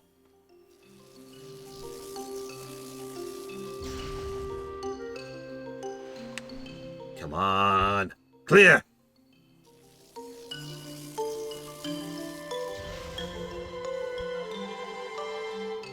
That's all I got. It's up to you. Come on. Come on. Step out of it. Don't go into the light. GTL, friend. Come on. It's up to you now. Tinkering, laundry. Are you going to go back to life? Be the heroine that you and your fellow survivors need you to be? You're going to spend the rest of eternity here. Only you can decide. Don't go to the light. Catch you on the flip side. Hey, you made the right choice. We all owe you a great deal. Try not to get yourself killed out there. There's more survivors to tend to. I'll see you on the shore. It's the civilians' fault they blundered it. You know, there's an entire episode of Star Trek Deep Space Nine about firing on a civilian ship in a military combat situation. And to be clear, the episode, and I agree with this, make it very clear that because of the fact that they didn't check their target before opening fire, that they're not only extraordinarily in the wrong, but they reamed them. Just almost, like, absolutely reamed them over the entire situation. The fact that it happened to be fake was just something that kind of nicely smoothed it over, because otherwise Worf was about to lose his entire career, and probably his life.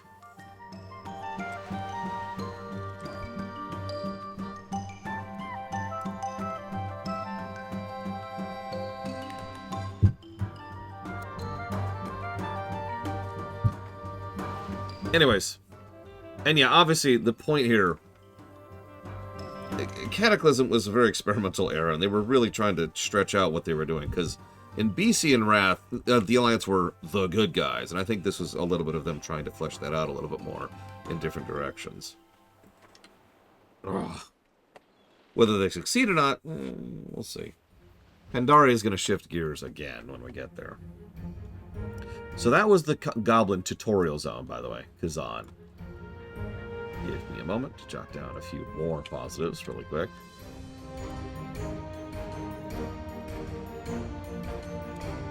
What's the name of this stupid place? Lost Isles, that's it.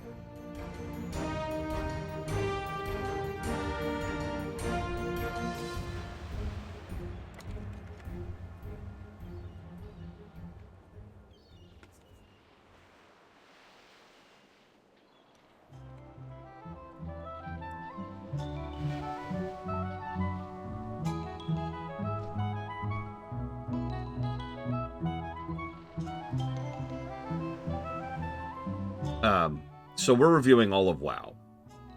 So we're playing our Goblin for a bit, and then we're going to switch to our Troll. Then we're going to switch to our Orc.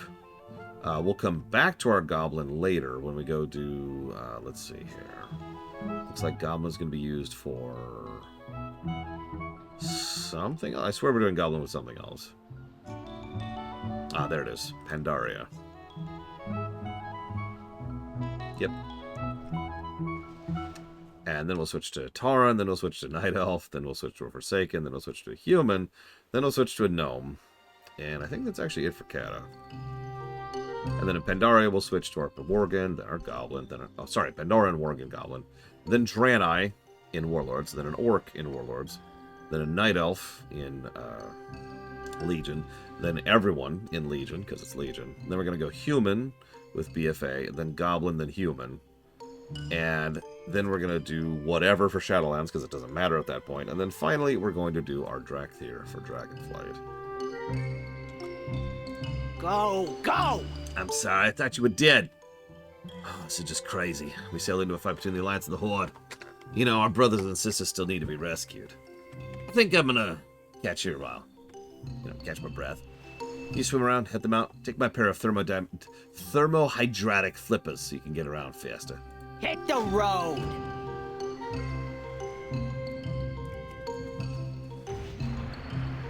Hello there. So nice of you to rescue me. No hard feelings, right? I will murder your face off. I hope. In just a couple months.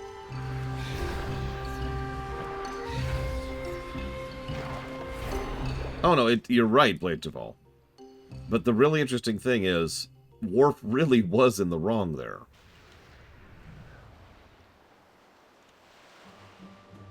Like, Like, that was part of the thing that I enjoyed about that is, despite the fact that it was a plant, despite the fact that it was a trick, Worf was completely in the wrong, and that was one of the major points of the episode.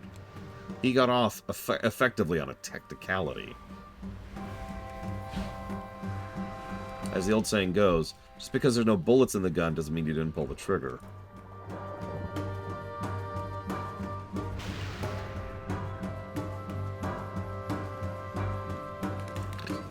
He still owe me money. I don't know you jack, dude. Also, so let's just talk about how the Goblin quests are awesome.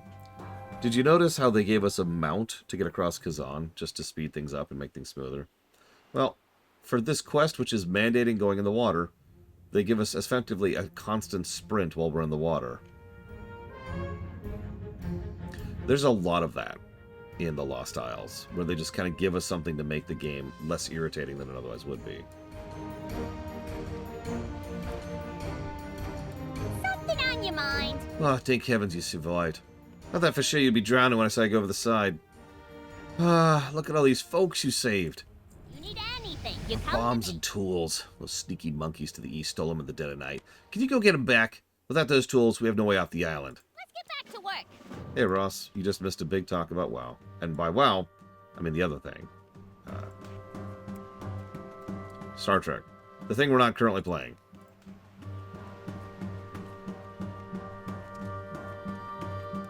Look, if there's one thing I hate in an MMO, it's this.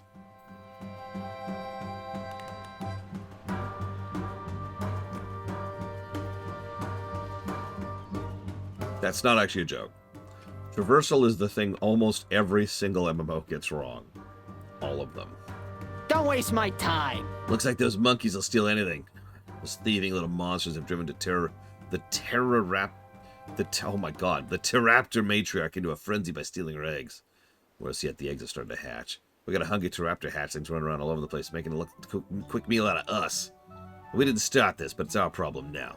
We'll have to head to the jungle and kill those hungry Raptor hatchlings before they kill us all. On your way. What? Oh, we got major problems with the monkeys in the jungle to the east. They've stolen all our explosives, and now they're gonna throw them at us. I had Fizz Lighter take some of his nitro and put it in the bananas. No monkey can resist bananas. Now go out there and feed them. Go! So, someone mentioned Goblin totems.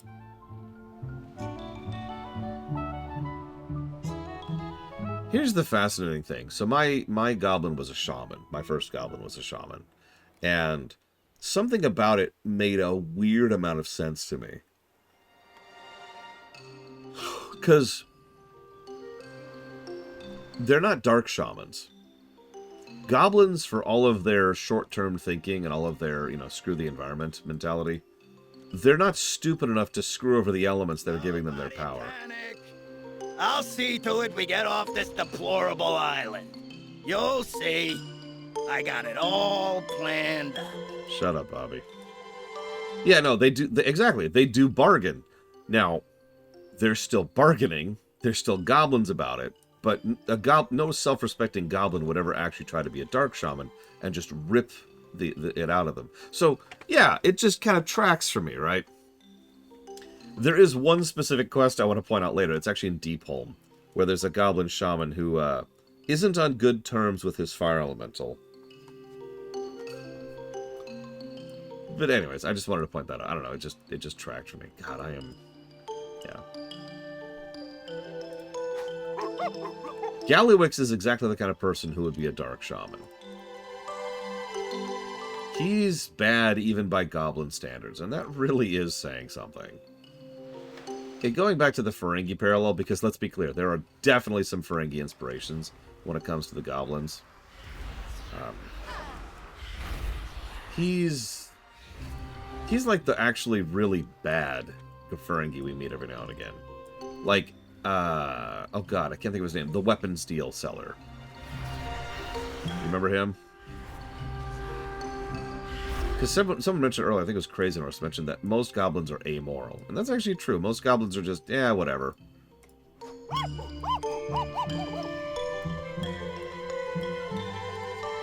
Gallywix is not amoral. He is immoral. He knows right from wrong, and he actively does not care. That's the one blade duel. Hey, our spruce. Whoops. Sorry.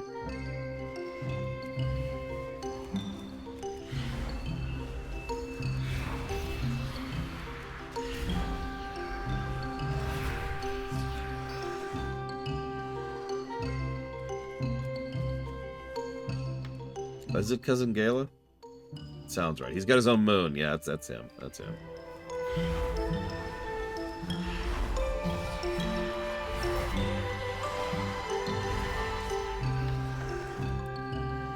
It's true, though. Most goblins are just result-oriented. For lack of a better way to put that. Yeah, no kidding. Consequently, I really like that episode. It does a couple of things that irritate me. Looking at you, Dax.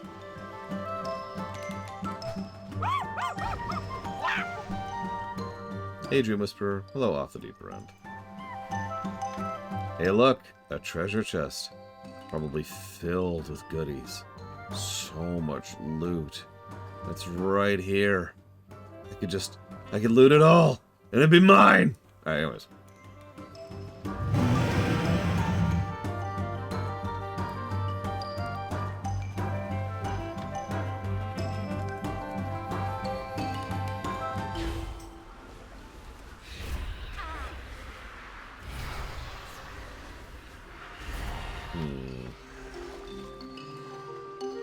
I mean, honestly, I unironically think a good goblin would probably look like Quark. Sure, he's out for himself, and sure, he's got his own foibles, but at the end of the day, he really is interested in doing the best he can for those around him. In his own words, he is a people person. Quark actually does quite a few things over the years that are legitimately heroic. The kind of things that you wouldn't expect from a normal person, never mind a Ferengi.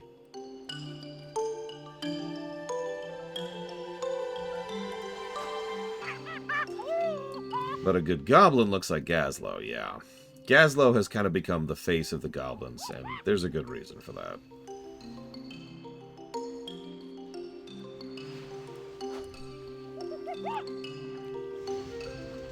We've had Gazlo for a while, too.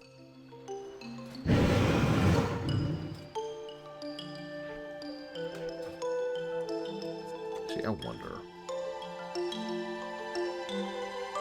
Huh. Looks like I don't actually have it. I do have this and this.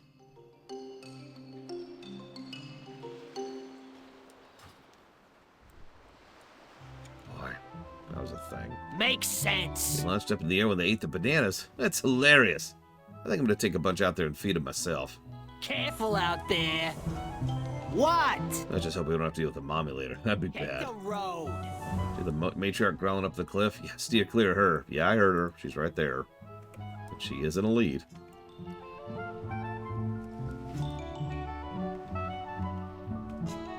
Yeah, I could see it, prisoners. Great to see ya. Bomb-throwing monkeys. The nerve! Come on, we got money to make. Thought we were doomed for sure, but now we can start working on getting off this island. Always got more to do. Great news. Foreman Dampwick has uncovered a cave full of Kajamite in the island. What are the odds? Of course, there's a downside. He took some of the survivors to help mine out the ore, but none of them made it out. Crazy as it sounds, the foreman said there's monkeys in the cave with mining picks, mining Kajamite. I can't help but think that if it weren't for a certain someone's meddling back on Kezan, we'd all be safe and sound in Azara by now. You're welcome. In text, he specifically names us, by the way. Can you head southeast to the cave? Find out what's going on with these monkeys. Get back to work.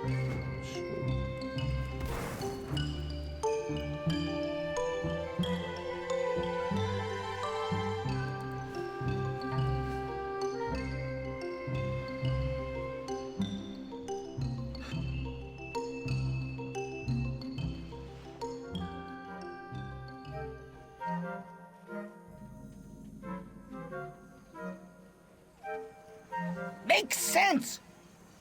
I'm sorry, refresh my memory on the whole Kajamite thing. Kajamite, you know, the stuff that legend holds helped the entire goblin race to evolve into the ultimate master of alchemy and engineering. It's the stuff that helped us overthrow the jungle trolls and take control of Kezan. May she rest in peace. That's the most valuable ore in all existence. Hey, you don't think it's having that effect on the monkeys, do you? Hit the road. Careful out there. Boss! I guess you're not the boss anymore, but still, it's good to see you. You believe it? We got a cave full... Listen, I am still the boss. I'm still level 9 warlock, okay? We had a cave full of intelligent killer monkeys mining Kajamite. On your way. Careful out there. Smart mining monkeys. They're all over the inside of the caverns with picks. It's just not natural. And I'm sure it's because of the Kajamite. None of my miners have come back out. I don't have many left. You can see my predicament. These guys are nowhere as good as my old group of jungle trolls. Ah, those were the days. Maybe you could escort my last miner here through the cavern. Keep the monkeys off them. We need that Kajamite. Move it. Hit the road. Oh, there's strange cave paintings and other artifacts. Do you think you'd use your camera-mounted KTC snap flash camera and capture some images? Oh, and take a picture of the altar at the back. I'm sure Sassy will want the intel. On your way. Sure.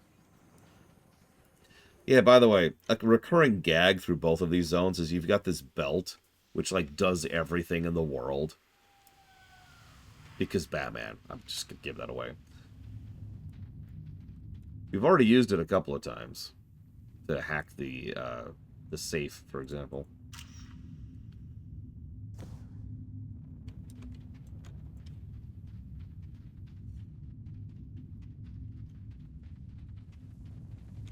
Gonna take some pictures. A picture of some kind of turtle thing?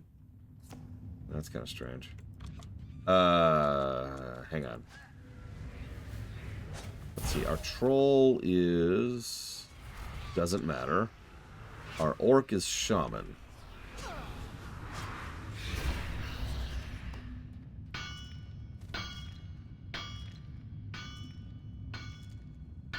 Do you have to be chained to the minecart? Like, is that a necessary part of the process?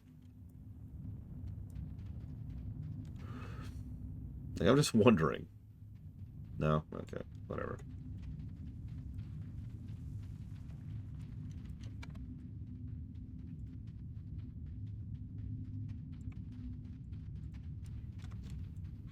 Oh yeah, and the pygmy doctor says, "Okay, mind the ore." As in, okay, mind the ore. There's a lack of music down here. There we go.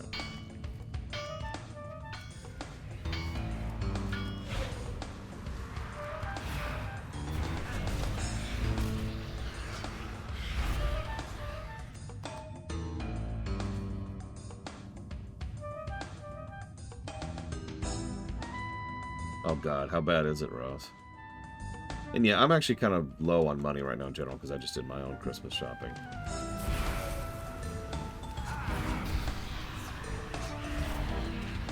Ooh. Yeah. I hope they're still good, Ross.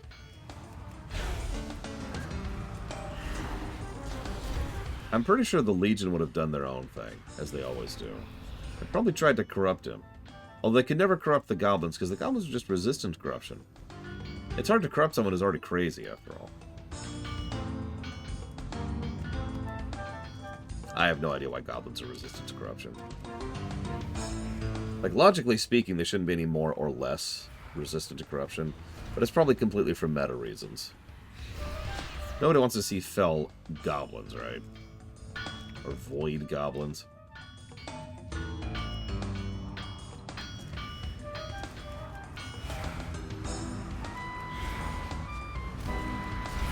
It would be pretty funny to blow up the entire universe. Let's do it! Also, for some reason, well, they decided to make it so that the Goblins are one of the only two races who end up joining the Disgusting Horde, aka the True Horde.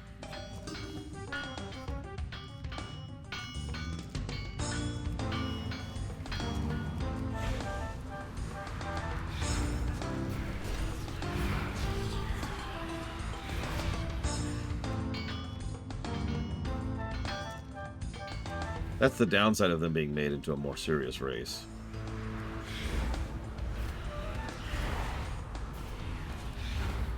If they're serious, now they can be corrupted.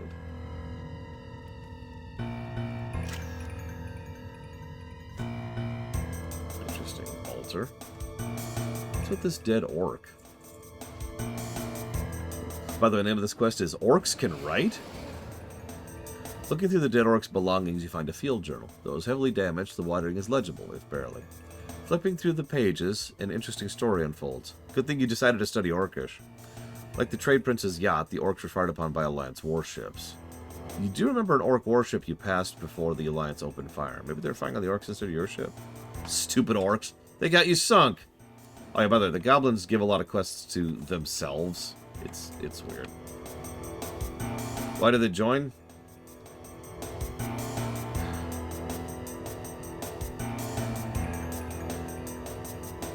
There's no actual answer to that. By the point at which we reached Kata, there was no real reason behind any race joining any given faction. They were just like, well, we want to add a new race, but that means we have to either add 2 races, or we have to give the race to both factions, because we have to maintain parity between the 2 factions. They're stuck, right? So, we got Worgen, we got Goblins. One of those has got to go to the Horde, and one of those has got to go to the Alliance. And there's your reason. Go! Go! Hit the road! We hit the Mullalode. What's this about a pygmy witch doctor in charge of the monkeys? He dead. Because if he's dead, legally I can claim them mine. Not that I wasn't going to do that anyways. By Goblin law, all Kajamite belongs to us. Careful out there. That's actually an interesting little tidbit. It's a very, very small bit of world building, which I find fascinating personally.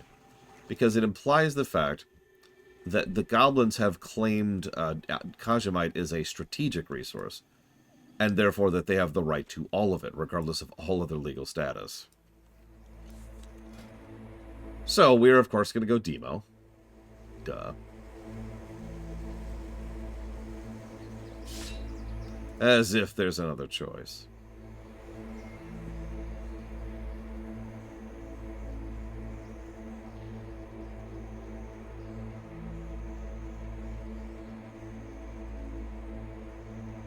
I actually want all of those right now. Let's grab that for now.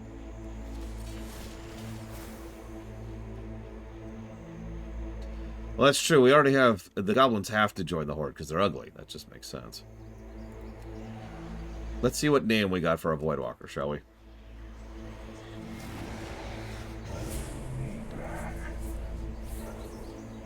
Ormhug. Ladies and gentlemen, our Voidwalker is a hugger.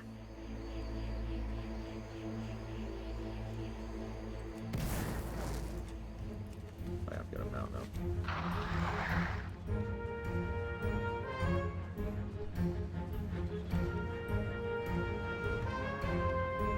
What's happening? Come on, we got... What are these? She looks at the pictures while listening to your tale. Clearly that pygmy witch doctor's from some new race we've never seen before. We should call them Aramdumlias. Well, they must be the ones that painted all the stuff in the cabin. I'm not sure I like what you're describing. Sounds to me like they're painting a picture of them on an island with an exploding volcano. You need anything, you come Find to anything me. interesting in there? Let's get back to work. I'm not sure Voidwalkers have a gender at all, so it might actually be appropriate in that case. Like, it's literally void made manifest. Those bracelets... That's not actually armor. That's what's binding its form together. Day 1. Got on a ship called Draka's Fury. We're taking the special cargo to a faraway place across the ocean. I have a duty to clean stuff on the ship and scout when we get to land. Everyone. This is just a short pit stop on our way to our new home. Better work than searching for Alliance rogues and druids in Orgrimmar. The food is not as good, but the grog tastes the same. Durotar has already slipped out of sight. Day 2. The food and rocking of the ship do not agree with me. There's much to clean as there is there is much to clean as there are many of my brothers who are sick. This does not seem like a good idea to me, but if he needs to go, we will gladly follow him to the bottom of the sea. Let us hope it does not come to that. Day 3. The sea lashes the ship very heavily. The captain had us take down the sails. We're like a child's toy in the middle of gigantic waves. I may not like the ocean, but I kept my food down today like a true warrior. Day 4. There are 2 small islands on the horizon. The captain says we will sail just past them. He does not want to stop. There's an edge to his voice I don't like. It sounds like fear. There was much to do... What? There are sounds of explosions outside. I'm going above deck to see what it is. Day ? I washed up on the rocky shore of the island. It must be one of the 2 I saw before. Most of our brothers are dead. There's no sign of the special cargo. I fear the worst and cannot believe my thoughts. I don't know how many days have passed. 1, possibly 2? Surely not more. The Alliance cowards came at us hiding from behind the larger of the 2 islands. There were too many of them, though we might have sunk one. I saw another ship sail right through the battle and get torn apart. Goblins, I think. Fools. Day ? +1. We've made a makeshift camp atop the island. Agra, let me just spit on her really quick. There we go. Has asked me to look for other survivors on the western shore. Kilog is to take a small group across the top, looking for the Alliance. Already a few have attacked us. They will not stop coming until they are all dead, or we are. There are sounds of goblins off in the distance, and I can hear the wreckage of their ship. They're noisy. I'll watch them later. First I found a cavern and strange sounds like animals and mining coming from it. I will investigate. Something on your mind? Orcs? They were sunken stranded too? Now the Alliance are here on the islands? Do you think they're going to kill us? I think it's time for a sit-down with these orcs. Always got more to do. Okay, I hate to ask you to do this, but I guess that's why they pay you the big bucks. Can you deliver the Dead Orcs field journal to whoever's in charge of the camp? Based on the writing of the book, they should be located at the top of the island, up the incline past the Kajamite cavern. Good luck. I was like to you. Come on, we got money to make. Okay. We need some new friends if we're going to survive all this. Hopefully the orcs won't just kill you on sight. Why would they kill me on sight? I'm a goblin warlock being followed by a void walker while riding on a Death Knight's charger. The picture of innocence.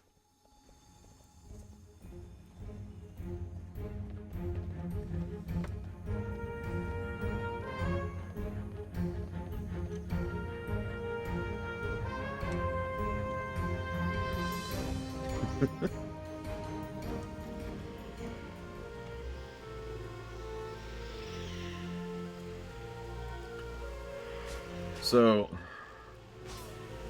alright, I'm just gonna get this out of here. I don't like Agra, and I never have. But it's hard to put into the specific words why. I mean, obviously she's a rude dick, and that's the main reason I don't like her. But otherwise, she's just always kind of rubbed me the wrong way. That's it. I just wanted to share that really quick. Moving on. Speak your mind. The orc narrows her eyes at you. You must have been on the Goblin slave ship that was sunk. What do you have in your hand? May the spirits watch. She makes a move to grab the field journal from you, then stops herself and exhales deeply. I apologize. It's been a very rough couple of days for all of us. I am Agra. All of us here are what remains of the crew of the Draka's Fury. Perhaps we can work together. We have a common enemy in the Alliance. The Alliance filth pig dogs are all over the island, and they're not going to stop until we're dead. Go with honor. Of course you do, Udor. Our hunter, Killa Gorfang, and a few scouts traveled down the Vale to the west. They're searching for precious cargo that we were guarding when the filthy Alliance sunk our ship. The way is blocked by deadly plants, and we will not be able to break through. Plants? I can deal with plants.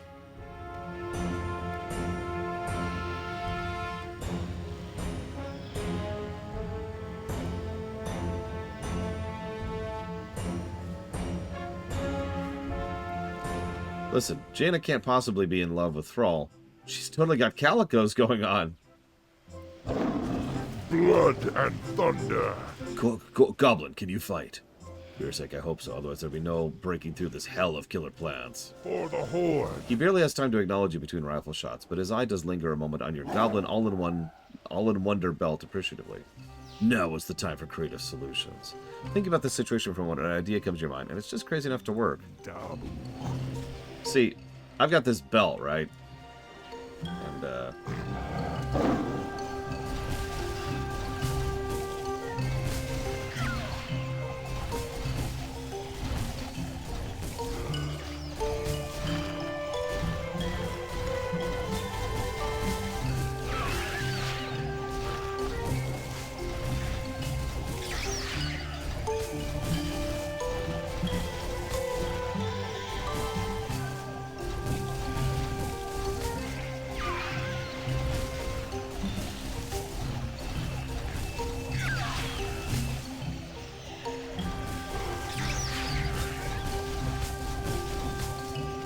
Also reminded a little bit of Plants vs. Zombies, but that makes sense since Cataclysm is when they actually made a deal to put a Plants vs. Zombies quest in the game.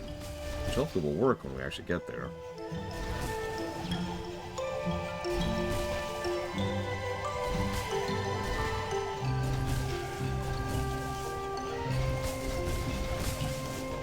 I saw it with my own eyes and I still don't believe it. You have our thanks in the dead of our lives. I hope we can soon repay your honor. May I ask you a small favor while my scouts and I move on? Go with honor. Return to the Horde base and let Agra know we still live.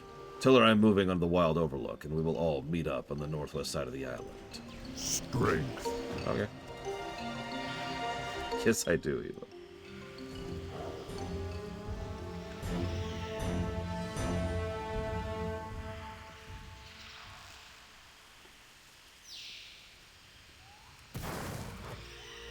Mukra.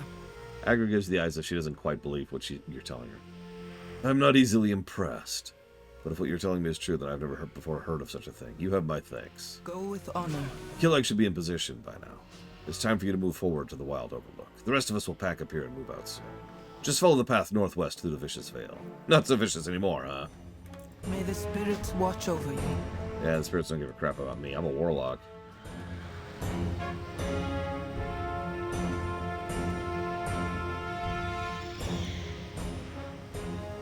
So yeah, we cleared this out a little bit.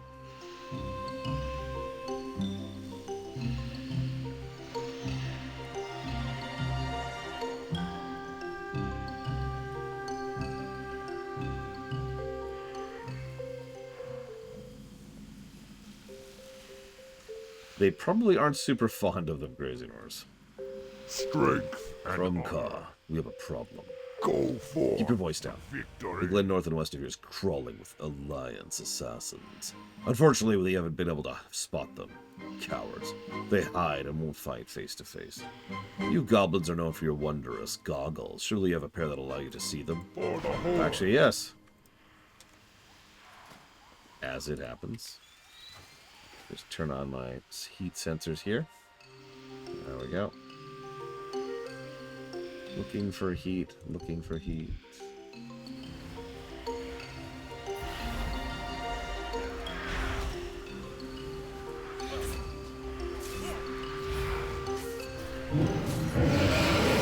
This is a lot of guys in one thing. Holy crap. Let's drain some health. Where's my pet?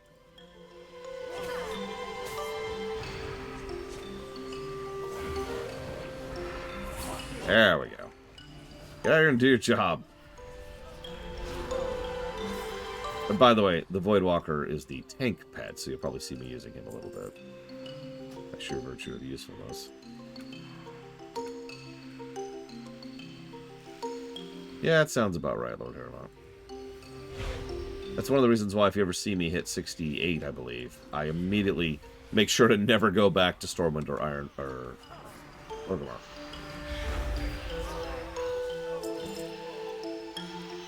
Because I'm pretty sure from 68 onwards, the moment you go back, it's like, eh. Let me heal my pet really quick here. Don't worry, I drain my health to heal the pet. But how do I heal? Well, it's easy. I drain it out of my enemies. Yoink! Give me that sweet, sweet health. Oh, yeah. Oh, souls. I love the smell of souls in the morning.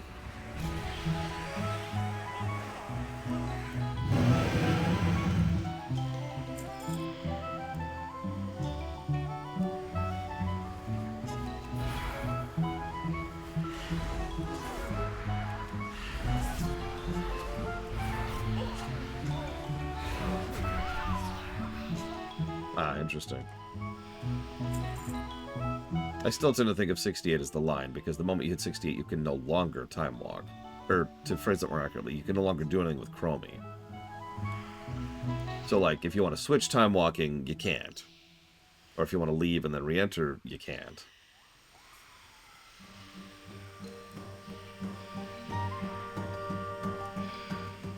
In Ys 3, how do I use an herb? Well, I've never played Ys 3, so I have no idea. Loktar. Well done, well done. We'll make an orc of you yet. Haha. Is that a good thing? Go with honor. I sent Scout Brax forward on the road to the cliffs overlooking the beach.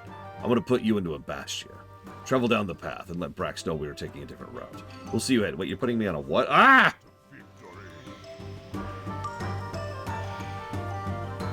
Okay.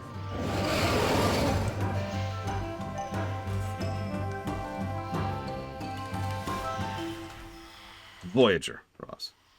So we get our first ability. Demon Bolt. Send the fiery soul of a fallen demon at the enemy, causing damage. Generates 2 shards. I don't think we even have any shard spenders right now.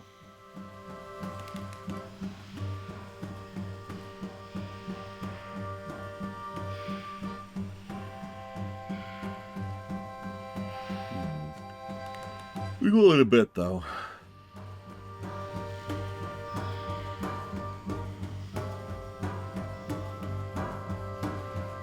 I wonder if Shadow Bolt is one of those replaced spells for Demon. Raptor. Hello, little goblin. Boss just fast, no? We have something very important that needs doing. Can you help us? Strength. The Alliance have stolen something of vital importance to the Horde.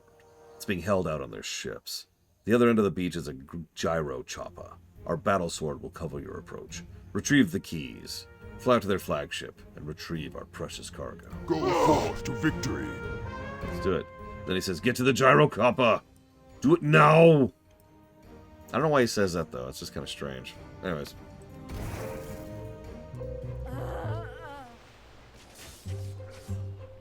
So let's see. A Star Trek that I can cover with infinite time. I've got it! Voyager.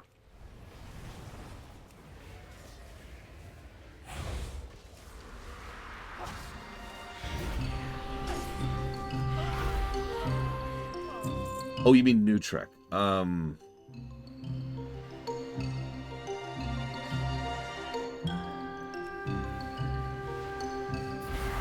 guess Strange New Worlds.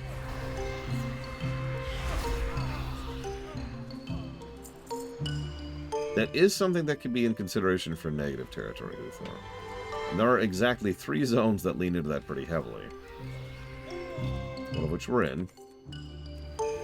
One of which is Red Ridge, and one of which is Oldham.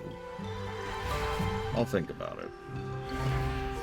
I'll also poll the crowd, because I know you hate Kata in particular, so I'm curious what anybody else thinks. Now, this is actually funny. Looks overly complicated gnomish engineering with lots of unnecessary instrumentation and safety precautions. What the heck's the ignition?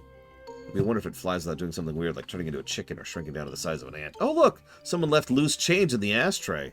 What else is there? And so, we actually loot the seat, and that's our quest reward, is just looting the... Ah! They said their precious cargo, whatever that is being held out of the Alliance ship, the Vengeance Wake. Only one thing to do.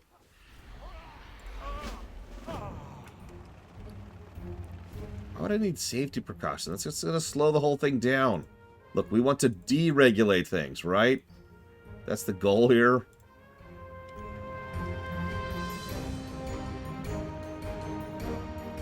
Look, we may be a good sword, but we're still a gobbo. Oh, okay, we landed.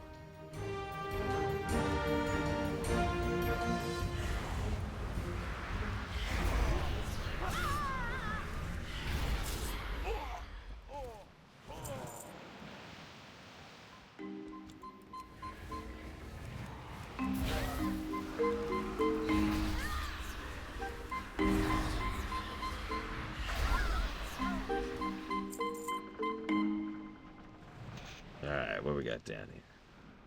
Hello? Oh, God. Listen, Alliance Slime.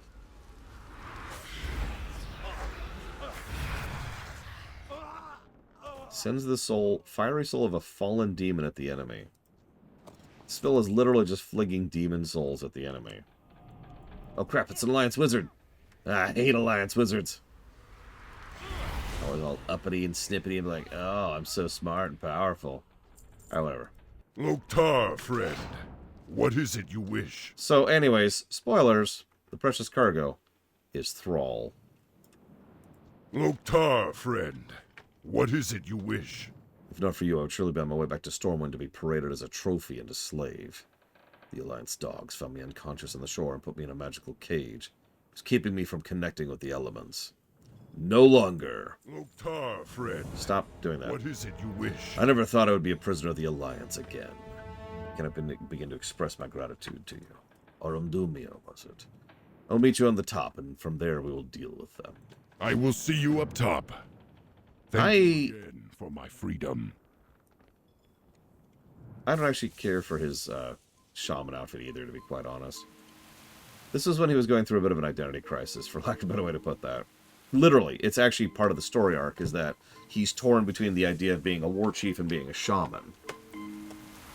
Eventually, he settles on being himself. Go figure. Loktar, friend.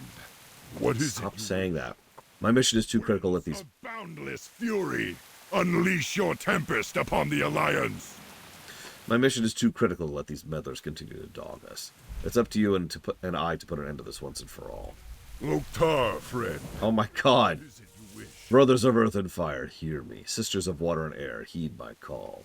Azeroth stands on the brink, its existence near an end. Lend me your power as in times past with my ancient ancestors. Allow me to channel your will through this child of Kezan. Wait, you're going to channel me? Oh my god!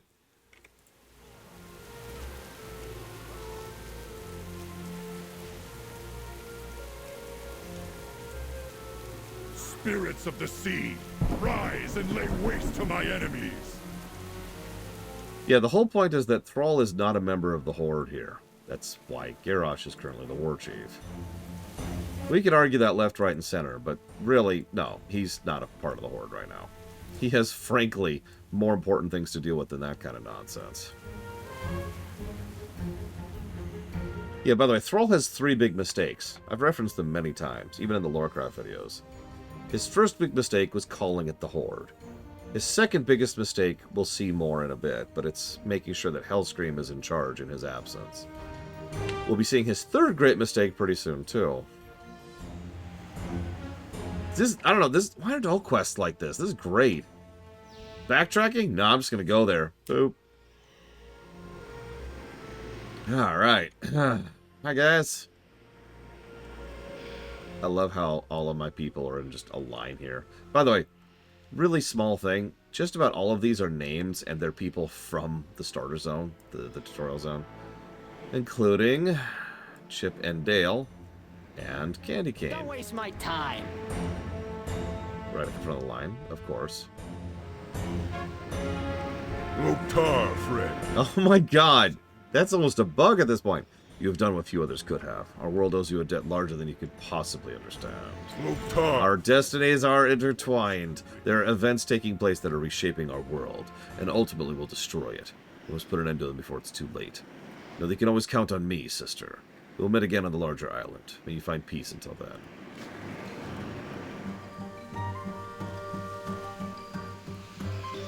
I'm all ears. Oh, her title is now your former executive assistant. Wow. Oh, wow. Is that who I think it is? You rescued Thrall, war chief of the Horde? Oh.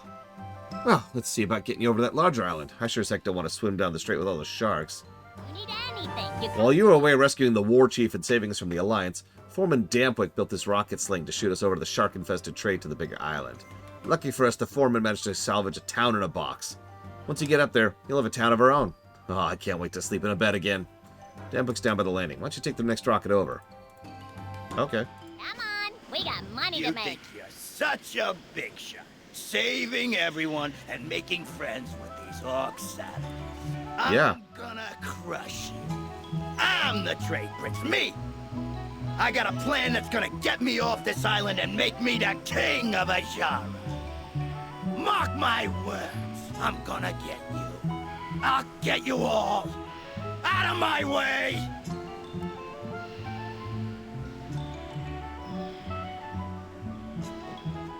Uh-huh. He's such a nice guy, really.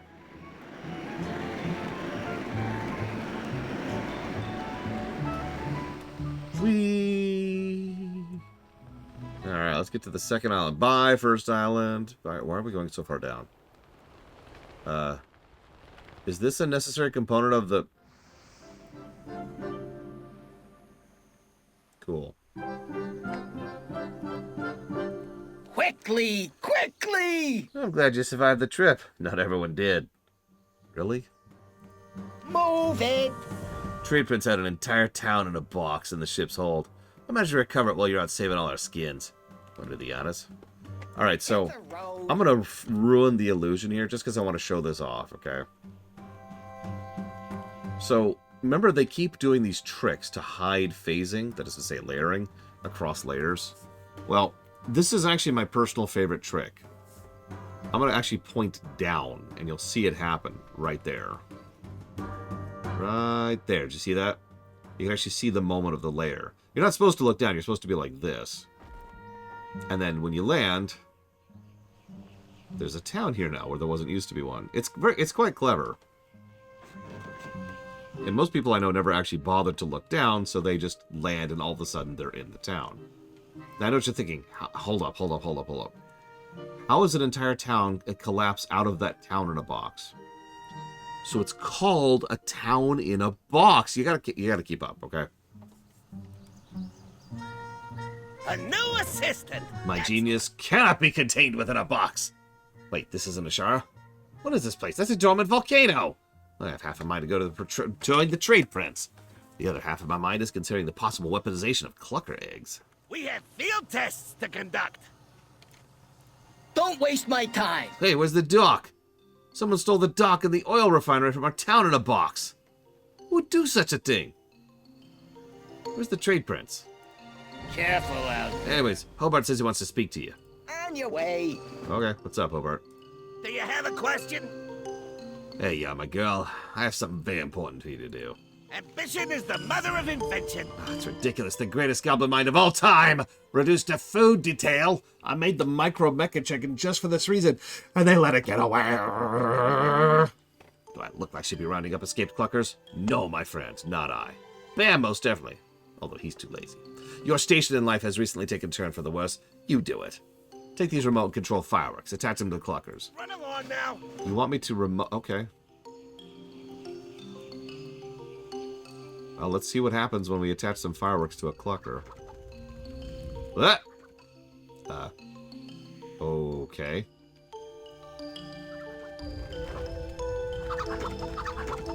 Simple solution, really. We could capture these slow-moving chickens, but instead, let's attach remote-controlled rockets to them that will fly them into the cage. That is an extremely goblin way of doing things.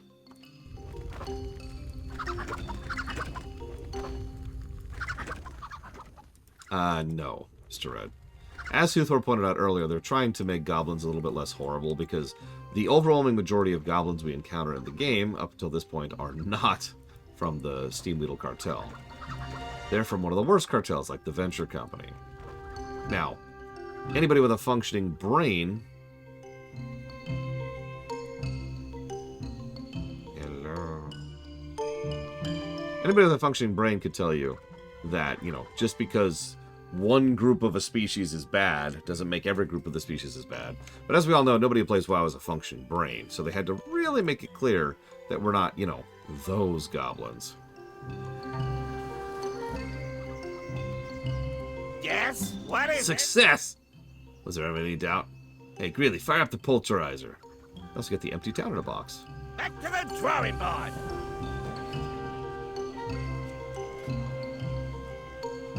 Let's go and grab that.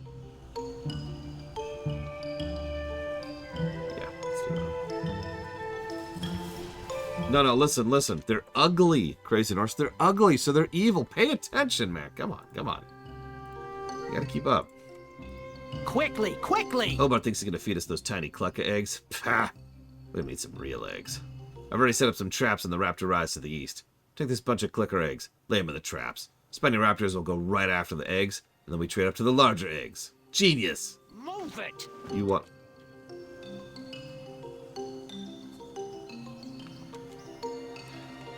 How do you get bags easily? Yeah, go to the auction house and buy them. That's not a joke. I actually did the math very recently. The auction house is quite literally selling bags for cheaper than it is to buy the materials to make the bags yourself and then craft them yourself.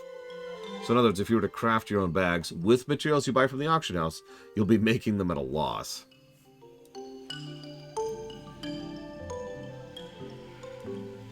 Now, if you just get the materials yourself, you're fine, but you get the point.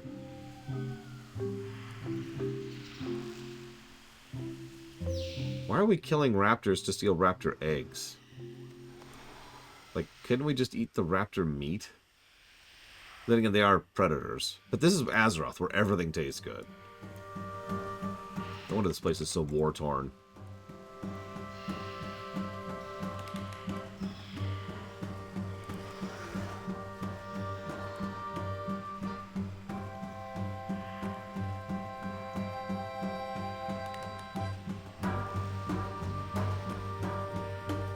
Yeah, bags have shuffled down to being a lot cheaper and a lot easier to procure than they used to. I like that, but at the same time, I really don't. Like, on the one hand, it's nice because you can go buy bags for super cheap. The other hand, yeah. I mean, I actually bothered to get all the recipe and tailoring necessary to make my own bags. And then was like, oh, okay. That was completely unnecessary. It's literally cheaper to just buy them on the auction house. So I did. Dino Nuggies. I like it.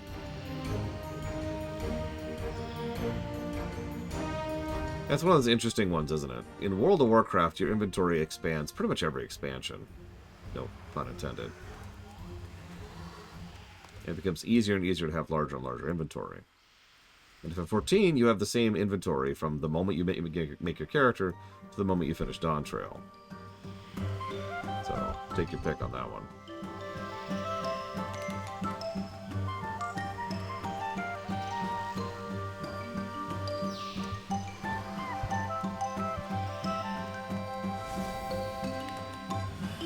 It depends, like Javal. Depends on where your upgrades are at.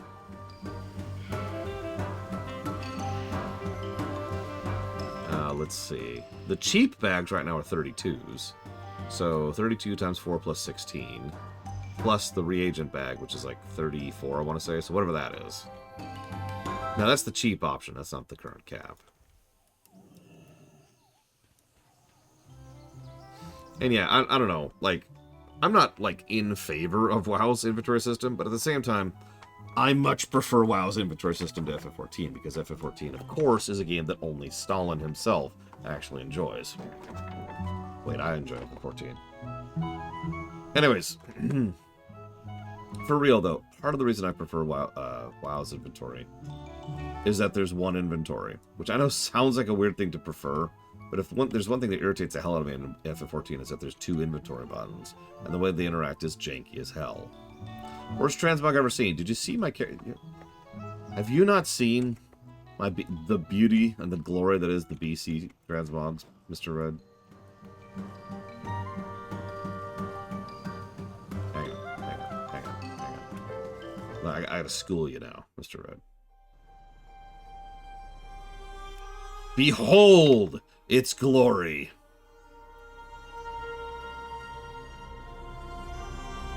I will say this, if they gave us a set... This is actually my real gear, by the way. If they gave us a set amount of inventory in WoW and it was... Well, let me just actually use a direct example here.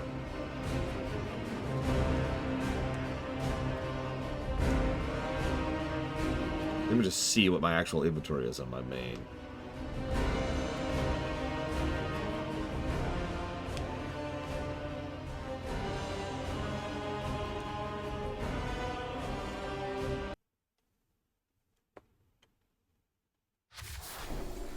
That. So that's my inventory right there. I don't know how many that is. Don't ask me. But that's how much space I have in WoW on my main. Now, that's cool. I do like having that much inventory space. What I like even more, though, is everything to do with how the inventory itself works. So we could talk about how much inventory space we have and how it's expanded, but that's a separate topic. Because the reason I prefer WoW's system is because it's just a better system top to bottom. For one thing, we've got the search feature. For another thing, we have the cleanup option. For another thing, we actually have the options here to change it depending on how we want to actually look at it and how we want to sort it out. We also have a sell junk button, which is always nice.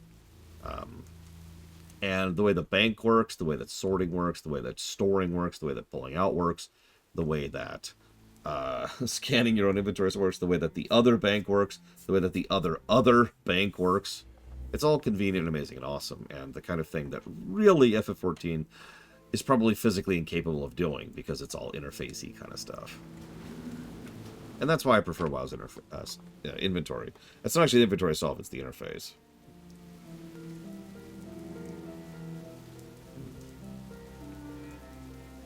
Oh yeah, also the guild bank. So we got the bank, the war bank, the reagent bank, and the guild bank. I think that's all the banks we have access to. But either way, to get to the actual point, I don't think the fact that you buy bags periodically is a plus, a minus, or anything. It's just there.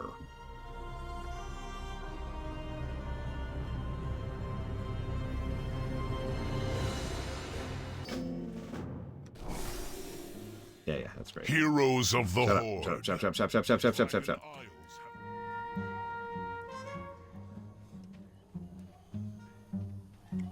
Go! How many did you get? I can just taste the massive bomb that we're going to cook up now. Go! Oh, nice! Look at the size of those things.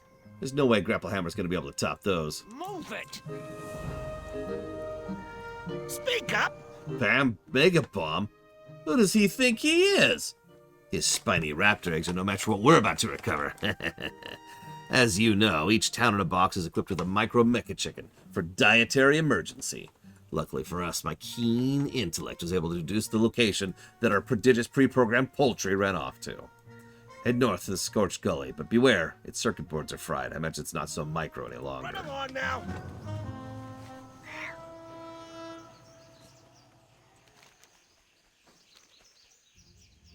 It's fine, Uthor, it's fine. He's not born yet. Give it a week. That is not a micro chicken. Holy crap. Alright, well, let's go kill the micro chicken.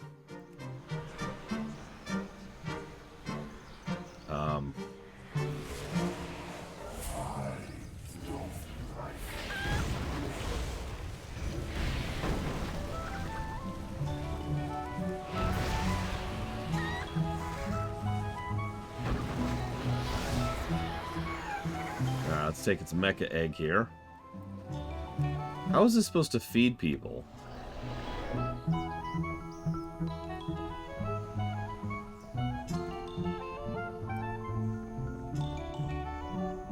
Listen, we're fine, Mr. Red, we're fine. All we need is to get our Mecha-Chicken's egg, and then we'll be able to eat it. A new assistant! Excellent. Just think about the accolades that'll rain down on me.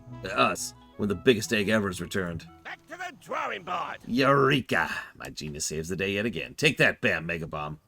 Now to reap the benefits. Ambition is the mother of invention. We have field tests to conduct. Really? Load the biggest egg ever into the poultryizer. Mecha nuggets for everyone. Genius idea, sir. Your brain power never ceases to amaze me. It is huge. Reverse the polarity of the poultryizer. We'll have to shove it in through the outtake. Why would you... There it goes. Should only be a moment now. And now there's egg bombs attacking everything.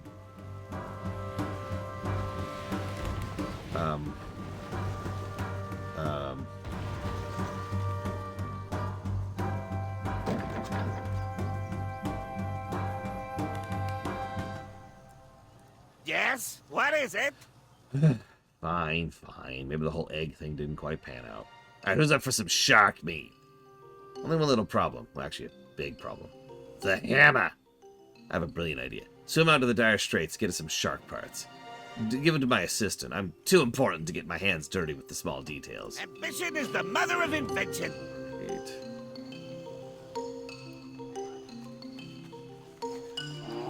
So someone asked, I think it was Mr. Red, why predator meat tastes bad. You know, the truthful answer is I don't have an answer for that. I think it has something to do with, like, how they store their protein or something like that. I don't know. Either way, predators taste like crap. What would you rather eat? Tiger or cow? Maybe it's too lean. I really don't know. I actually don't know. Someone smarter than me will have to answer that. It is kind of a weird thing that in Azeroth everything tastes good. And it is a consistent point, too. You can eat bears, you can eat spiders, sharks, tigers, lions.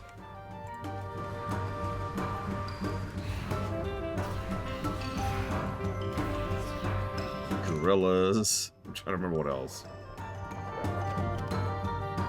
Like, we got a whole bunch of stuff we eat in this setting.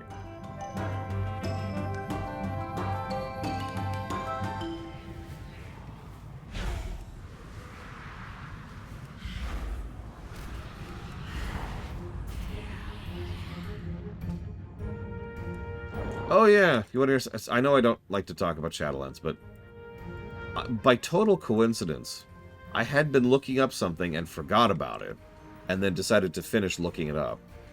Did you know there is an out-of-game explanation for why we're the Maw Walker? It is never touched on in the game at all, so we can give that a negative when we get there.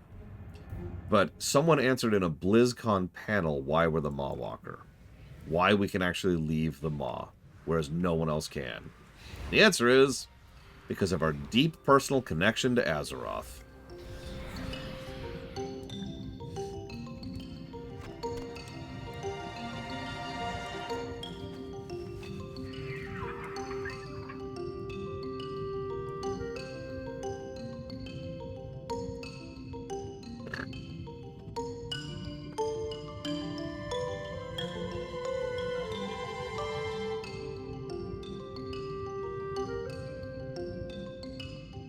The best part is, if you think about how WoW operates, canonically there'd be like 13 or so, or 40 whatever, Maw Walkers, because every player character would qualify as one. And they actually acknowledged that at a BlizzCon panel too, and gave a really answer to that, which boiled down to, no, yeah, you're all Maw Walkers, but there's like one true Maw Walker, which is the one who is the member of prophecy. I know what you're thinking. Who's that one then? Well, at this point, probably an abandoned plotline is the answer. Good fortune to our friends. Well, spit it out. Take it easy on Grapplehammer. He's a genius, but he's got a fragile ego. Catch you on the flip side. Oh, these will do nicely. We're going to combine the shark parts and the robotic parts into a submersible that allows us to rid us of that nuisance, the hammer. Don't be a stranger. Combining the remains of the Mecha-Chicken with these shark parts, we've assembled the greatest fighting submersible of all time, the Mecha-Shark X Steam. Hobart and I want you to pilot it. Go to the west, activate it. All right. Catch you on the flip side.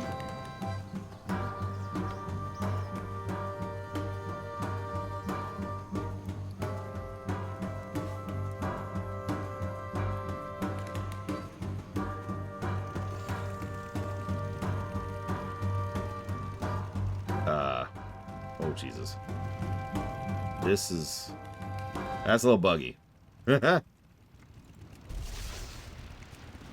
an interesting question, Huthor. Your face. There we go. I think I've answered Huthor's question to his full satisfaction. No, for real.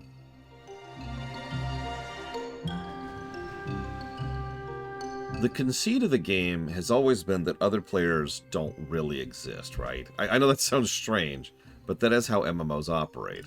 There is a veneer that's there that other players are not present.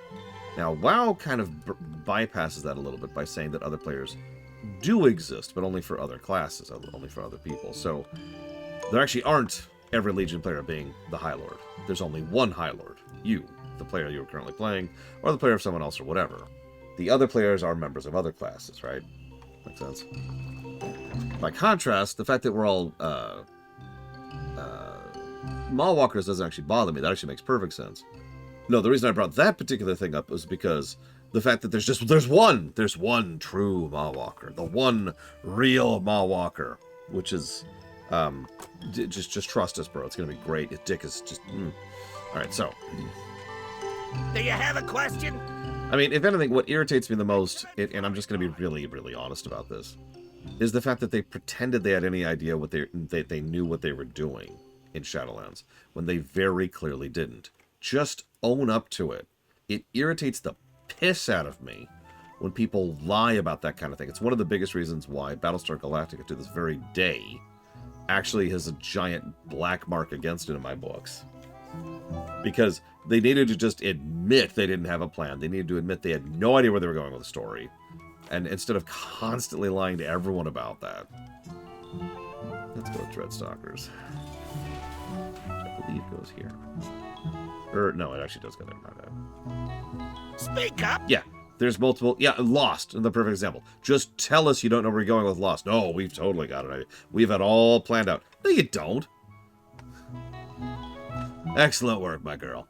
The town in a box is saved, and the Bilgewater cartel will be profitable once again, thanks to my overwhelmingly unbelievable intellect and tinkering know-how. We have field tests to conduct. Your work here is done for now, but there's no rest for the wicked, eh? You remember Meg's Dreg Shredder, our old marketing rep? She's taken some others to the hill northeast, just past the Raptor Rise. Follow the path outside of town and fall to the south. You can't miss her. Apparently some trouble or nothing brewing with the snake man. Can't you go see it sorted out? Run along now. Now that's an interesting question, Huthor. So, yes would be my honest answer to that. But then again, that's me, and I'm insane. I'm the person who actually thinks that if something,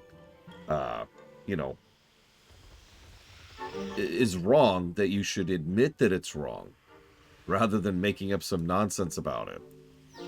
Because it's wrong. And admitting and owning up to it allows people to then compensate and cope correctly. If you're going to make a right turn, the reason you use your turn signal is not because of the fact that you need to know you're turning right. It's for everyone else to know you're turning right. Yeah, X-Files, by the way, another perfect example. Oh, yeah, and Lucas, of course, one of the only things I actually dislike George Lucas for is the fact that he lied for the longest time about the idea that, oh no, it was all Anakin's story. It was all planned out from the beginning. Bull crap. We have proof about that one. We have proof that it was not true. Don't lie to me. Yo. See you around, friend. Looks like the Naga down there in the ruins are preparing to invade the town in the box. I got a lot of dead scouts as proof. I don't know about you, but I'm not about to go let them try. Let's get the jump on them. Could you lay the foundation of our new coastal holdings by replacing their banners with our own? That's some prime real estate down there. Go get him, champ. I know a buyer when I see one. You drive a hard bargain.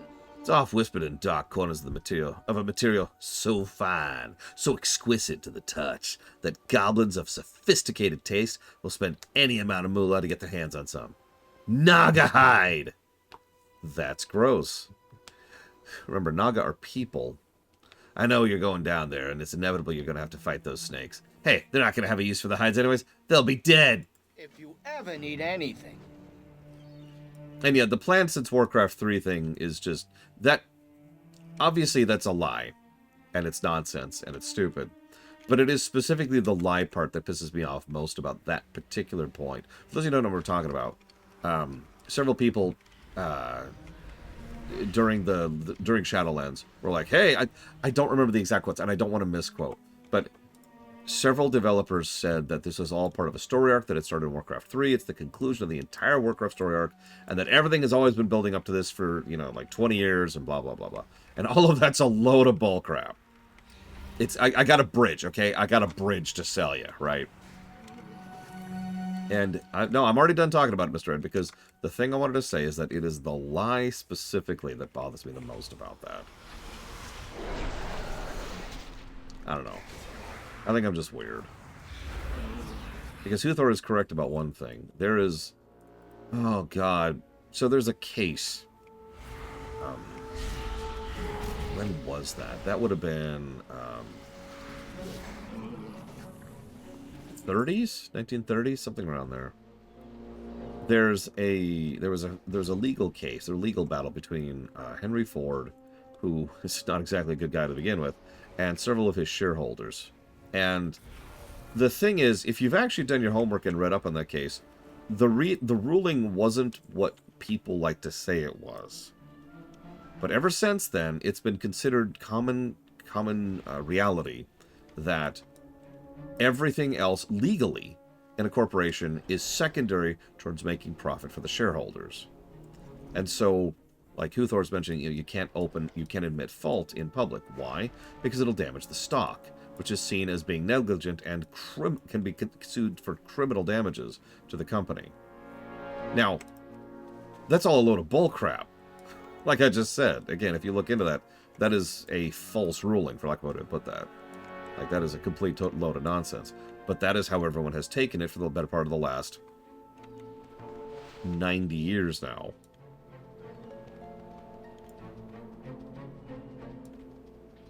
That needs to go away, by the way. A company not being able to admit fault for something is really, really problematic. For example, obviously it sucks when a video game lies, but it's just a video game, right? It's not the end of the deal. Let me tell you about a company called Boeing.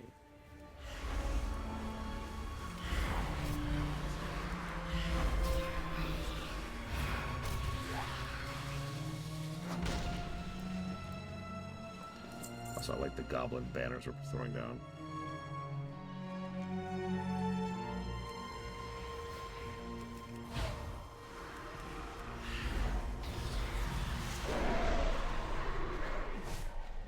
I love it, by the way. We're level 13. We already have 3 pets. Soon we'll have even more.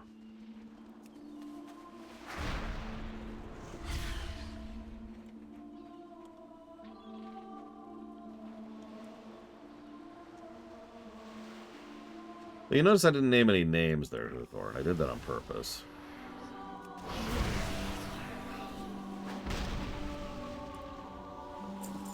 Yeah, exactly. It's all fun and games until your cover-ups literally kill people. And yeah, honestly, BlackRock is in a similar boat.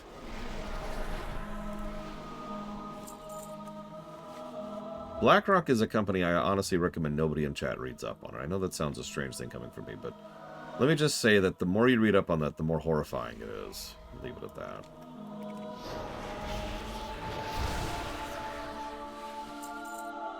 Also notice that by about level 13, we're starting to come into our own.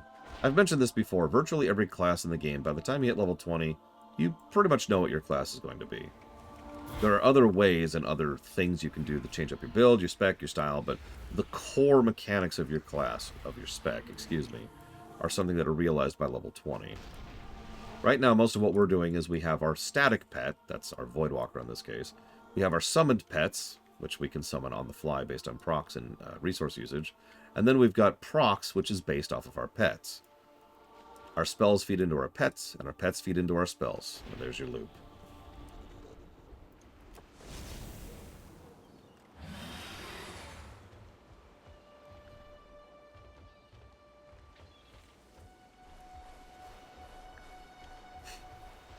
Fun fact, Huthor, what you just said is one of the biggest reasons I've resisted covering New Trek for years.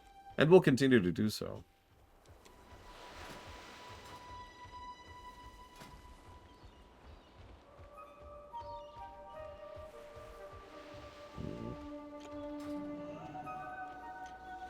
I seen you around here before? I wish I could have seen the looks on their scaly faces when you blew up their banners and replaced them with their own.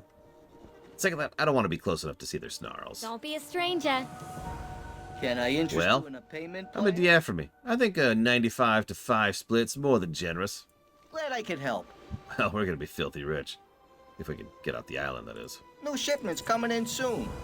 I got a plan, and you're the only one I know crazy enough to pull it off. I need you to take this irresistible pool pony to the Vash-Elen spawning pool and inflate it.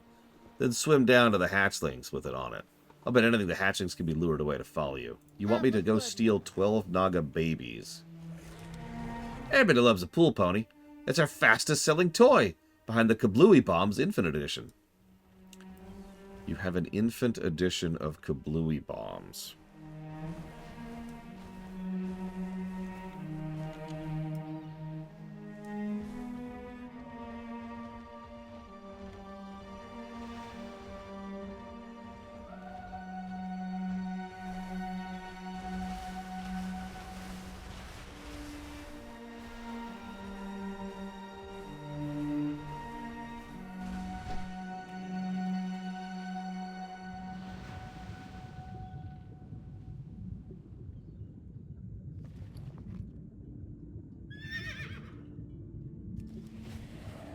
My delicious baby Naga.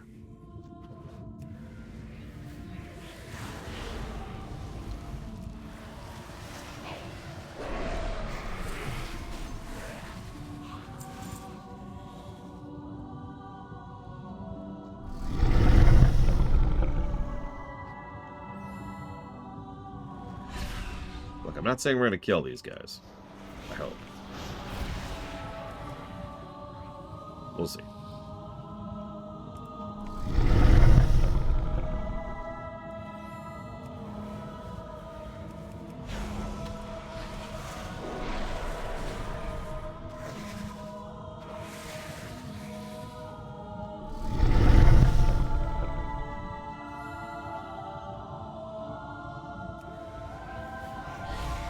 I mean, Bashir has always been just such an amazing zone. When it's not completely bugging out and barely functional. That's sort of the caveat there. Hey, I'll admit I backed off of Ion Uthor. I still don't like him personally, but that's not something that can be helped. He's better than Kozak.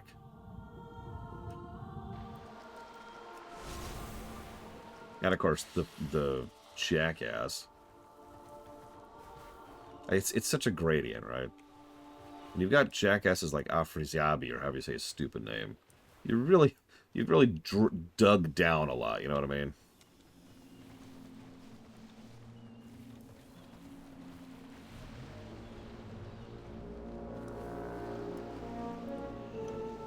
What's the word on the street? Aw, they're so cute! I wish we could turn them into cute plush toys and sell them for a gazillion macaroons.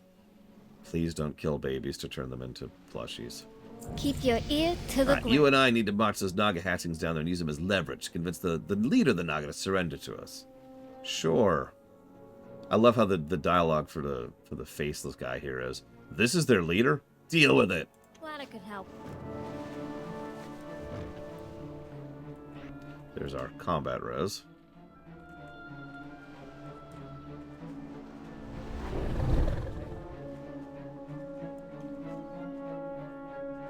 Oh, here we go.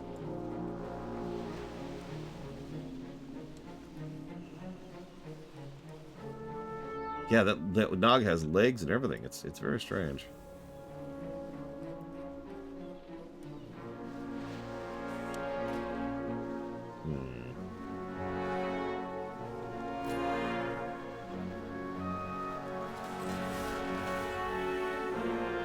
Plan on having a special Naga appreciation sale after your surrender's all wrapped up. 30% of most goods we have in stock.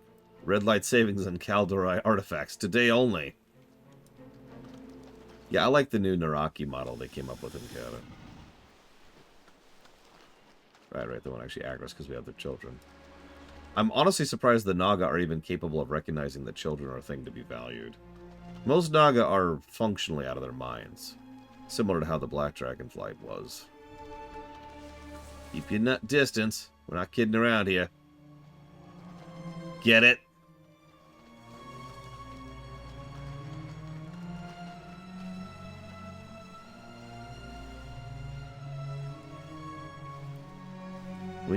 We know you were getting ready to attack us. You brought this on yourselves. All right, Naga leader.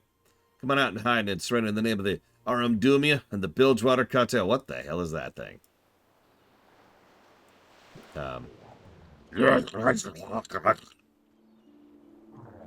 Little Goblin, I remember when your race was created. I care nothing for your threats, or these Naga. Dude, this doesn't look good. I'm out of here. It's okay, I got this. Go, my minion. Yeah, fun fact, did you know that the Murloc sound effect was created by someone who was gargling yogurt? If you don't understand the significance of that, picture gargling water. It's got a nice watery sound to it, right? Now picture gargling something a lot more like solid.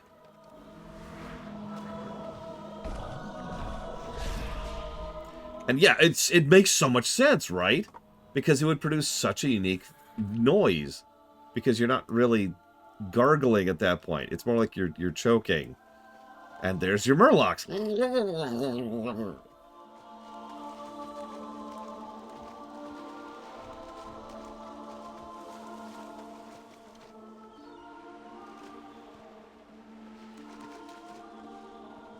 Of course, Fell beats Void. We all knew that would happen.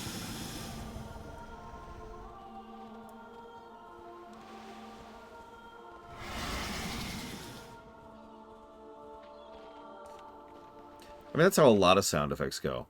Really look into the creation of a lot of the iconic Star Wars sound effects all the way back in A New Hope. They were getting really creative with how they made most of those. Yeah? What do you want? Faces of the Deep? What's that? That does not sound like a Naga. Well, you killed it, whatever it was. Doesn't matter now. We got other fish to fry. Keep it real. Ignore the fact that this weapon is called a hatchling prodder. We were wrong. It wasn't the Naga they were preparing to attack. It was the Umlaut tribe. We need to get back to the town in the box. The pygmies are already attacking. Here, take this. We bought off a pygmy who said it used to belong to some great leader of theirs. Someone whose name translates as Dark Tan Helmet. It should fool them so they don't attack you. Careful out there. Alright, let's use our disguise to get back to town. Man, look at the size of my helmet.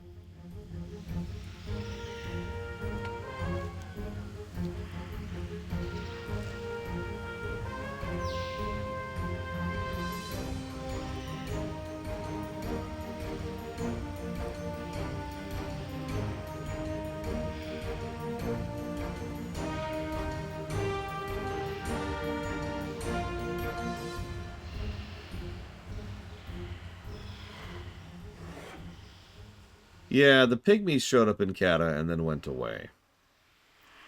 Probably for the best.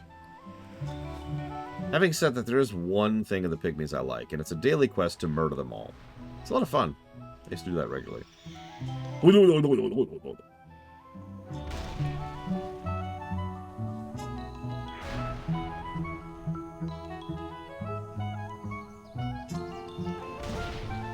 poor bell peppers. So yeah, the town of the box suddenly has a whole bunch of turrets. Don't seem to be doing a lot, though. I mean, we kill a lot of these guys in Kata. Like, a lot. I should probably explain the reason why I like that one daily quest. And it's a really stupid reason. It's because I cannot help myself from laughing when I hear them all die. Because they all die, right? Like that. So they play a sound effect when they die. Now imagine you kill like 15 of them in the space of a couple of seconds. So, in other words, the quest is... And I don't know why, it just makes me laugh every time. We're saved! What am I kidding? We're all gonna die! You have to defend us! Had the eggheads deploy the defenses, but it seems like there's an unlimited supply of these guys.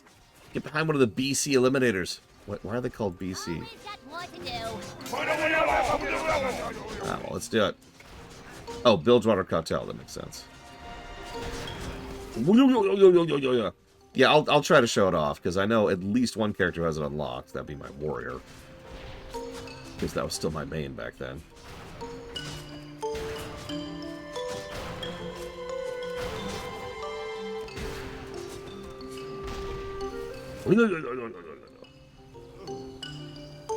On your mind. Okay, I think that's good enough for now. They took a bunch of the town folks captive. We're gonna have to fight to get them. Pygmies took most of our people back to their village. Who knows what evil they're up to. You gotta go up there and free all the captives before the pygmies work their voodoo on them. Izzy's already up in the village. She'll give you the heads up. Your pygmy helmet looks like it's in bad shape, but it should last enough to get you up there. Come on, we got money to make. Yeah, I'm right. I'm totally a pygmy.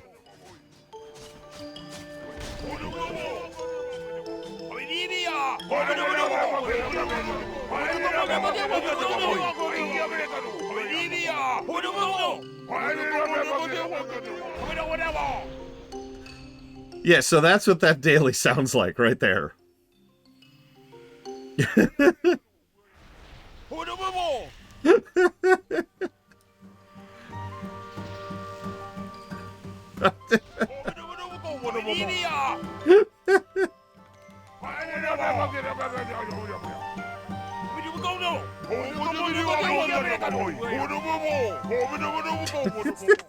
I don't even know. I don't know how to explain why it's so funny. I'm sorry.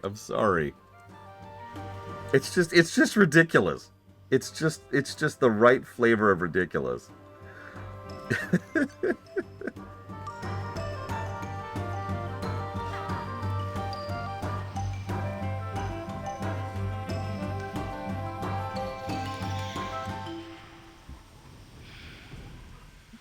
Yeah, it's better than frickin' Crowley, am I right? Oh my god, I used to die laughing at those guys. Yep. Uh-huh. Uh-huh. What's up, hon? Dumia, what are you doing wearing that pygmy helmet? Looks like it's about to fall apart. I'm glad they sent you up here. I thought for sure they were going to send that jerk Grapplehammer as ego-enabling assistant. Keep it real. Time to make Okay, they got a bunch of our people in there. I know they're going to do strange rituals to him. Sounds like they're sucking the life force right out of him. You got to go in there and free him before it's too late. Stay out of trouble. Oh yeah, their leader is too powerful to be left alive. He's barking nonsense. Yeah, trust me, I've been hearing it. From the raised wits side of the village, across the rope bridge. Get up there before he sends the rest of the village against us. Time to make some gold.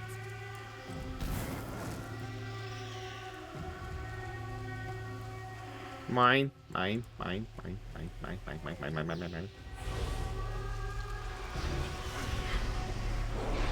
Yes, if I ever actually became a big streamer, and God help us if that ever happens, that's what chat's gonna look like. I'll set up one of those text-to-speech readers, and that way you can hear it all, but I'll make sure to not use the controls that reads lines in order. So in other words, rather than being like, the seagulls from Finding Nemo were similarly funny, and then, but it wouldn't be so fun that way. Instead, the moment a new message shows up, it starts playing it, even if the previous message hasn't finished.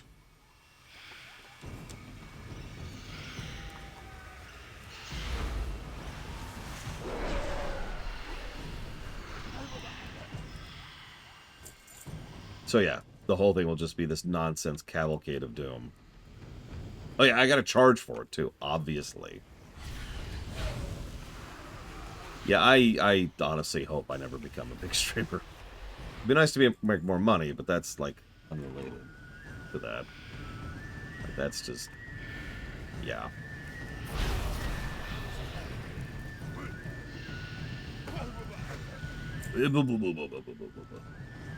It's kind of what we were talking about earlier too. If you're going to be a large-scale corporation, you have to be scummy because otherwise all the other corporations eat you alive, right? Dog eat dog. It's the same problem the goblins themselves are having to deal with. Kind of the same thing with big streamers. You kind of need to be a dick in order to stay ahead of the curve. Like, there was... I'm not going to name names, but there's a streamer I'm actually familiar with, personally, who really hated his life because he had to constantly stay ahead of the meta curve of what was currently bringing in attention to people, because the overwhelming majority of his followers were not, well, loyal, for lack of a better way to put it. They were just watching whatever was on, whatever's being pushed. So he relied on what was being pushed being him.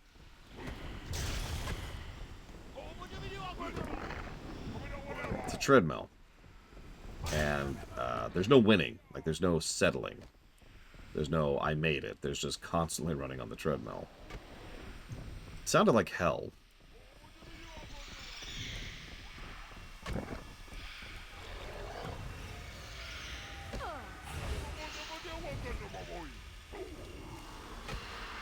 you stop shooting at me, please? No? Okay.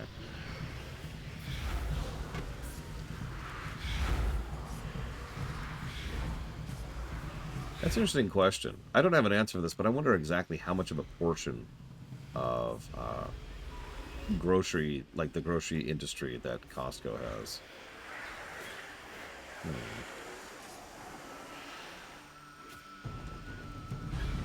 Speaking of which, I need to give my political comments right now.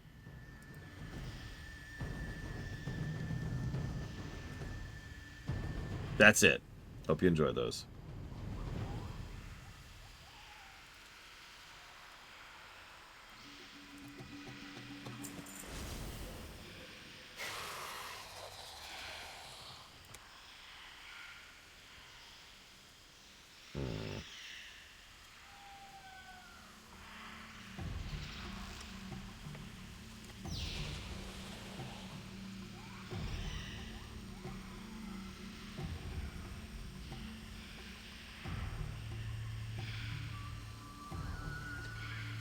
There it is.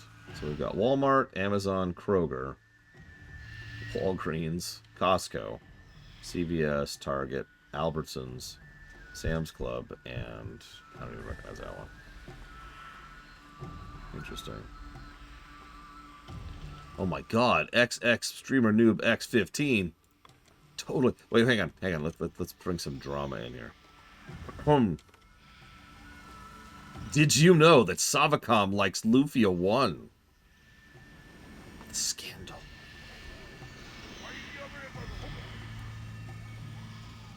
Anyways, don't look at me. I'm just dropping truth bombs here. She doesn't want me to tell you the reality of what it's like being a Lufia lover. I mean, could you imagine liking a video game? Ugh. Like, comment, and subscribe. Hey there. Keep it real. Great job. But that's not even half the hostages they took from town. Not at all. They must have taken the rest of the captives to the other villages up by the volcano. Stay out of trouble. Nice work, girlfriend. Hope it wasn't too tough. Go. We gotta warn the town in the box. Talk about the goblin zombies. Keep it real. Now we're dealing with goblin zombies? Ugh, okay.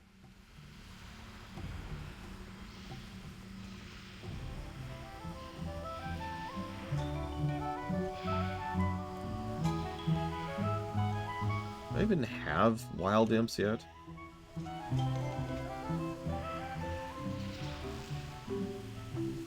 No, I did not.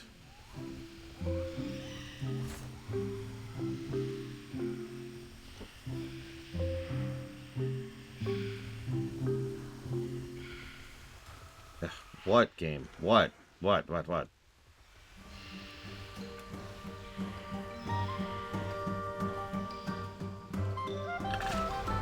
Listen, I'm back, guys. I've turned it around. I'm not evil anymore. I definitely didn't scam all those people for my fake charity.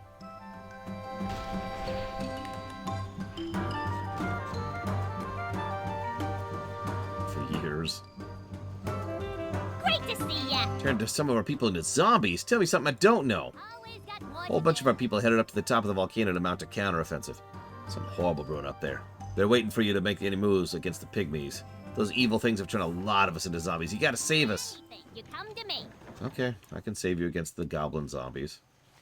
Can we, like, not kill the goblin zombies, though? Like, they're not actually zombies in the literal sense of the word. They're not undead. Oh my god, that's a lot of zombies.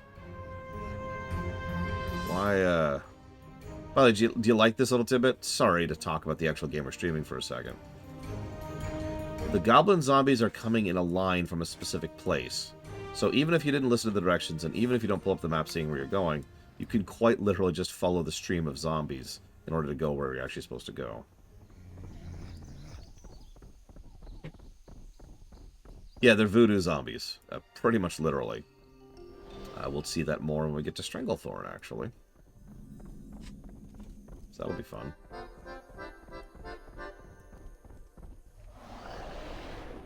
Makes sense. My star player has arrived. On your way. The zombies that got past us are nothing compared to the numbers waiting through the pass. We're going to deal with them soon. The pygmy witch doctors are going to send all of them against the town. And even the cannons down there won't be able to handle that many. I brought a couple of shredder boots along. Really modified them in other super booster rocket boots. Okay. Careful out there. What? Look, I think it's great that we're destroying all the zombies, even though they're our friends and family, but don't you think we should be taking care of the pygmies that are creating them? Thank you, Foreman Dampwick, for a little bit of brain aberry there. So, let's see. How do we use the... Oh, my God. Okay, so this is how we're going to deal with the zombies. We're, these, they're fine. They're fine. Goblins are uniquely resistant to being burned alive by rocket fuel. Specifically rocket fuel. Like, it's just, look,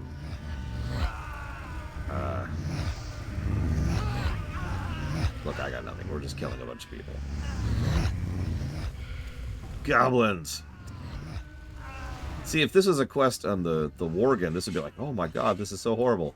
Instead, for the Goblins, it's like, oh my god, this is so awesome! And that's the difference between the two zones in a nutshell. Although I'm sure you noticed the other similarity between the two zones. Like, for example, the fact that both of them involve losing their home to some giant catastrophe that effectively removes their ability to function as a people. Could you not do that? Okay, look, for real, stop it.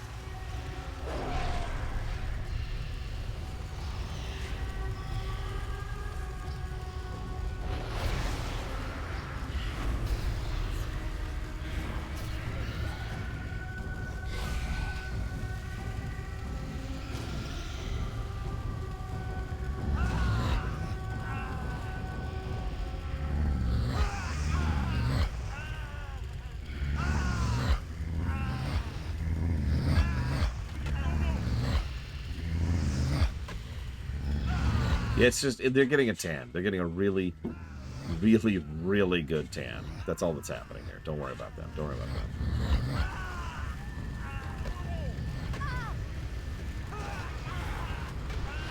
Yeah, the goblins don't ever go back home until the next patch in a couple of months. Seriously, I kind of want to take a goblin character there and see if it does anything with that.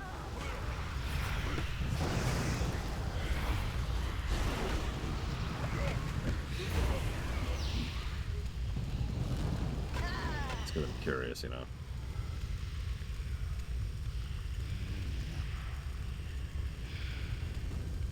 Yeah.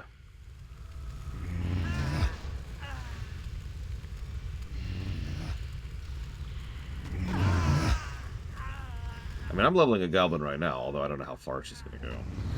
At a certain point, who we level in some of the later expansions is actually more dynamic, based on what levels our previous characters got to. The goal for me personally, nothing to do with the review, is to level all of these characters to 80. I've been wanting to do that for a long time, but this is a good excuse to finally do that, pull that trigger.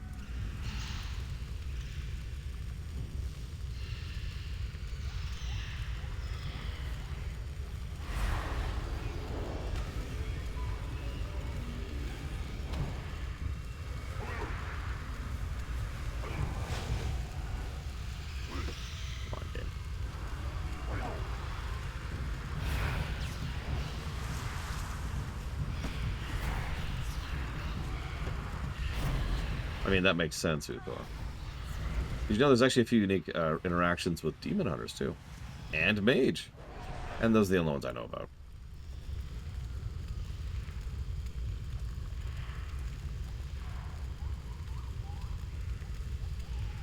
Oh, absolutely, Magister.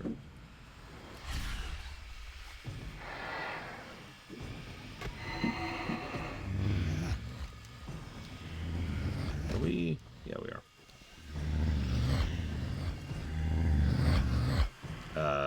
Oh, that's bad. So I just got dazed, but, hang on. There we go. Okay, there we go. So I just got dazed, which means y'all are dead. So enjoy this. There we go. Okay.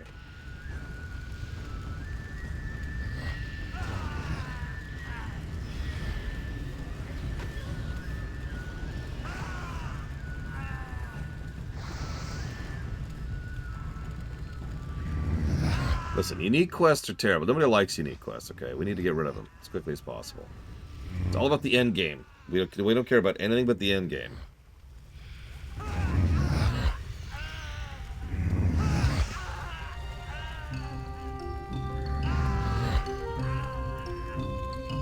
Well, technically my health is negative right now. If you look over there, it says negative 507.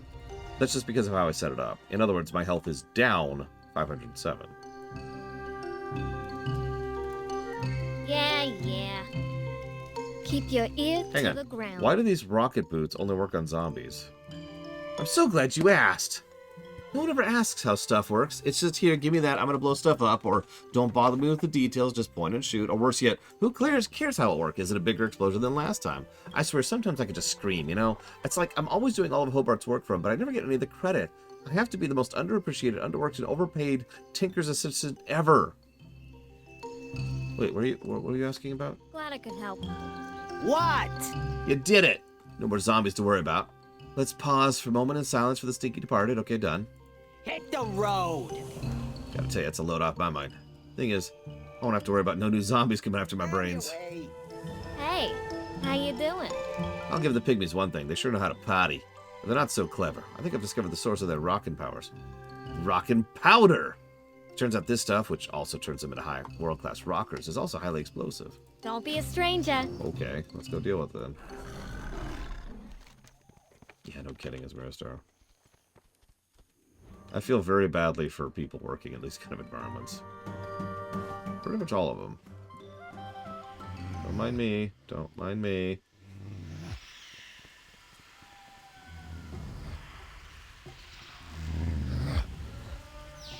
We actually haven't given this zone any positives.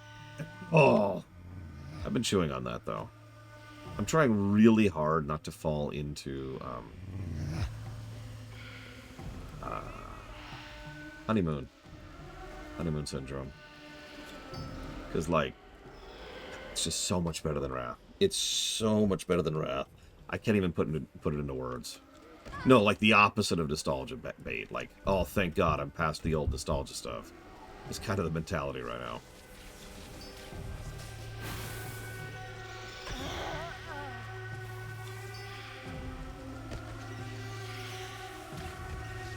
I mean, Wrath is amazing, obviously. The best expansion in the game.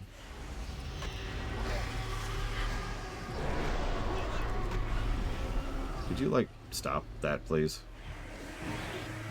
Ugh, making me have to actually pay attention while questing. Ugh. I thought this game didn't even begin until I hit level 80. I'm never going to stop making fun of that. It's such a dumb concept. That was always a dumb concept. That was dumb in EverQuest. And Asheron's Call. It's probably a better example of that.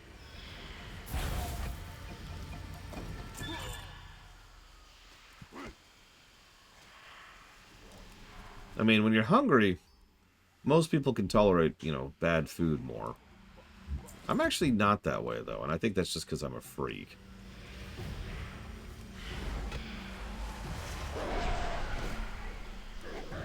Visually, the Lost Isles is mostly just another jungle. This is the kind of place I could swing not even giving a single game brickwork positive to. Now, visual storytelling? Sure, we got plenty of that. And just the actual stories and the quests and the dialogue and the humor and the gameplay and the vehicle quests and the flow. Yeah, all that's positives. But brickwork, it's another jungle.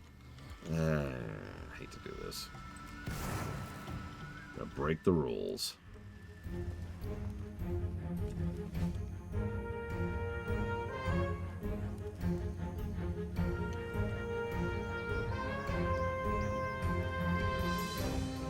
What's shaking? See you around, friend. See how much you got. Catch you on the flip side. This'll do. In fact, it's more than we need. I devised an ingenious idea for a weapon that the boots will be turned into once you get them to Hobart. And the powder over, I'll load into the rocket boots. Keep it real. Don't waste my time. You need to get those boots down to the Caldera to Hobart grapple hammer. Now that they're infused with the leftover rockin' powder, they should have enough thrust to get you all the way there in one shot. Okay, so let me just activate the boots here. Let's see what happens. Oh my god!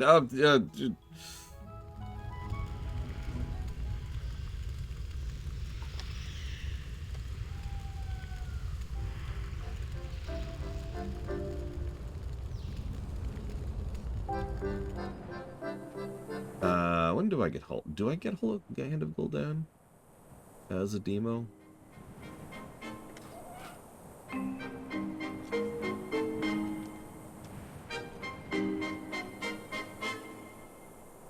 have to. Right there. I gotta be staring right at it. But I do not see it. Oh, there it is. I actually already have it. Why is it not on my bar? So the reason I wasn't seeing it is because I was looking at these, the spells I don't have yet. Surely I don't have it because it's not my bar yet. Anyways, yes, I have Hand of Gul'dan now. Do you have a question? There ya. Back to the drawing board. No time to waste, girl. What's wrong with the actuator on the left boot? Yeah, I've been wondering that too, actually. Thank you for acknowledging that. I thought it was a bug at first. Vulcanath is the turtle god of the caves that these primitives worship. That's not really a god, but it's tough enough that I'm going to have to devise a new weapon for you from the one functioning boot we have left. I think the age-old motto of light fire with fire applies here. Plus, I like fire. The Get some fire glands. That should help modify the rocket boots. Run along now. Okay.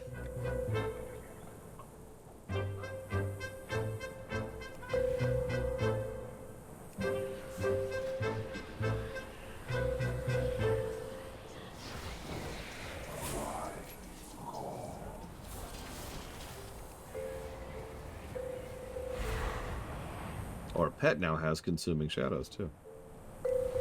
Whoop, whoop, whoop, whoop. This is the hand of Gul'dan. It does that. It spawns a bunch of imps, too. We all know what I like to do with imps. That's right, we're going to fling them at people. More or less literally.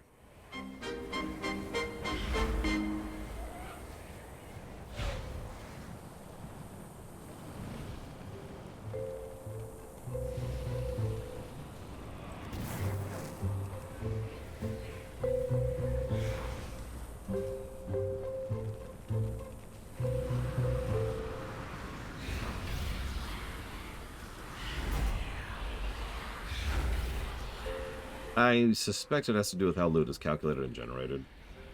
I mean, there's a reason it took them until, I want to say, Warlords. Until they finally... No, it was Kata, wasn't it? Until they gave us AoE loot. Actually, I don't remember what it was. It took them a while to get the AoE loot thing working. And even that's kind of a conceit. Works better than it does in Tor, though. Yes? What No is time like the present to be done with the simple task I put before you. Wouldn't you agree? We have field tests to conduct. Careful with those glands there. Careful, careful. Now we load them in the refashioned shredder boot. I'm certain you'll be surprised and amazed by my genius invention. Drawing board. Took a lot of blood, sweat, and tears, but the Bootzuka, patent pending, is ready for use. These no-good pidneys have been feeding our people to their god. They're about to unleash it on our town. You gotta get in there and kill that thing. Run along now. Use the Bootzuka. I've calibrated the Bootzuka to fire several rockets per shot. I'm fairly certain I've calibrated the targeting. Sure. Let's go fight the giant fire turtle then. This is... Yep, this is fine. Everything's fine. Hey, big, dumb, and ugly. In the face!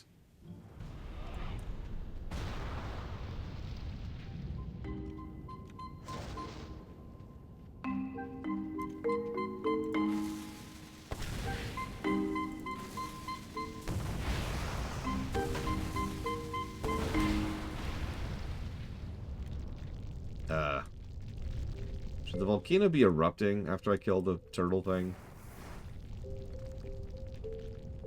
Asking for a friend.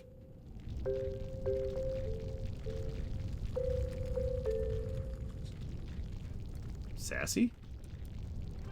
I'm all ears, boy. Managed to get everyone else safely back to town.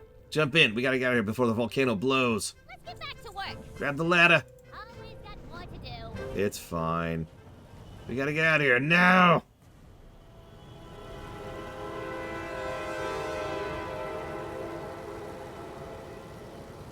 I mean, the thing we just fought is almost guaranteed to be a Loa. Probably a lesser Loa, but still. Why is everything on fire now? Okay. Just gonna ignore that. Yeah, it's two volcanoes we've erupted in the Goblins stuff so far. That's, like, that's not a lot, but it's kind of weird.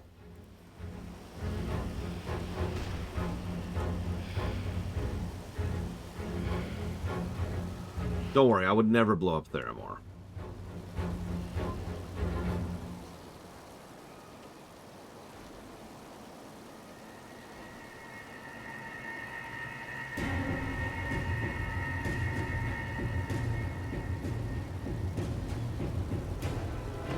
Sassy, do you know how to fly this thing?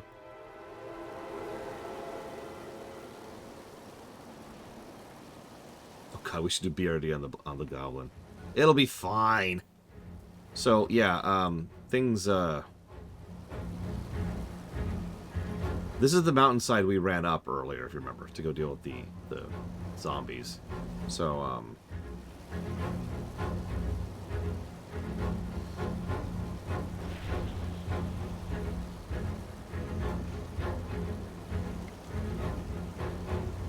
My bad.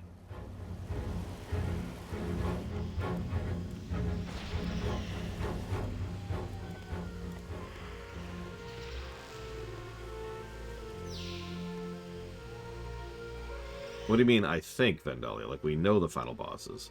Like, Halion was the final boss of Wrath, for example. Loktar, friend. What is it you wish? I told you we'd meet again. Unfortunate it is in such dire circumstances. Loktar, friend. The Alliance have caught up with us just at the wrong moment, my friend. We took care of their ships, but they still have planes that are dropping their vaunted 127th paratroopers on the coast below. It's all the battle-sworn and scouts can do to hold the ramps against their overwhelming numbers. I'm certain if you were to aid them, the tide would quickly be turned.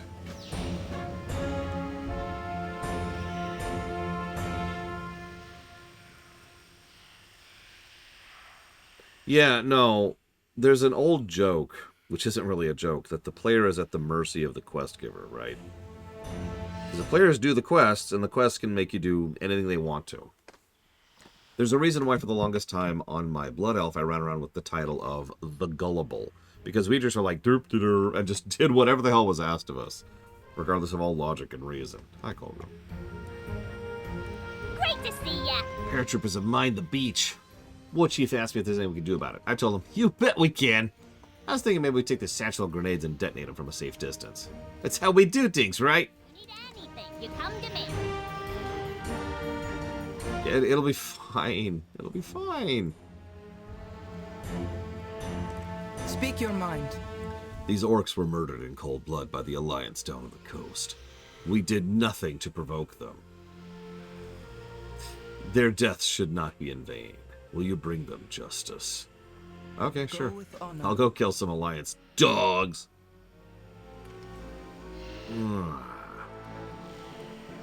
Yeah, the problem is, and this is actually a problem, all MMOs need to decide, is the player character a person, a character, or are they not? Are they just an avatar for the player? You know, you. Back in the old days, a lot of the times, your character didn't exist, only you existed. Now that dynamic feels kind of weird, admittedly, but it worked for them because of how they structured the games. More modern games like, I'll use two specific examples, Final Fantasy XIV and Guild Wars 2, both make the player character a very definitive character. But both of them kind of dip in and out of that. And if I might be so bold, this is one of those commit or don't situations. Because even FF14, in which we are a character, frankly, I think we are not enough of a character. We need to really commit to us being a character with a personality and a voice and the ability to interact with things. Now, the problem with that is that in an MMO, there's only so many options you can do in order to make the player have some kind of agency over their character's personality.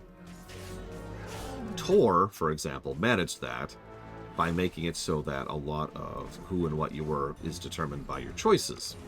But Tor, and I'm going to say this as nicely as I can, is completely infeasible for long-term sustainability. I'm dead. Wow.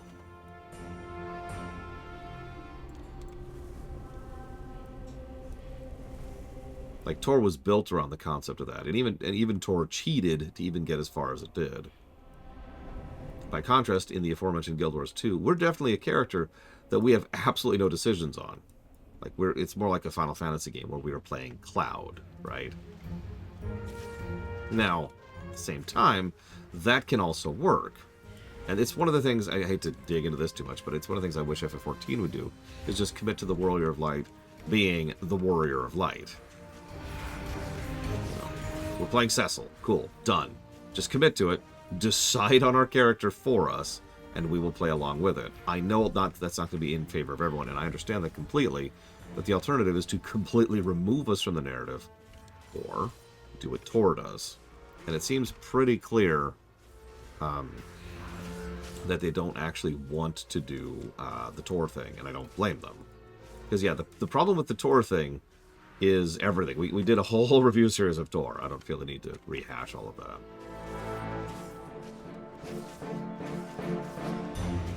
And yeah, they definitely have been leaning into that more and more. I think I've mentioned before that Shadowbringers was the first time it felt like we actually had a character party in the game.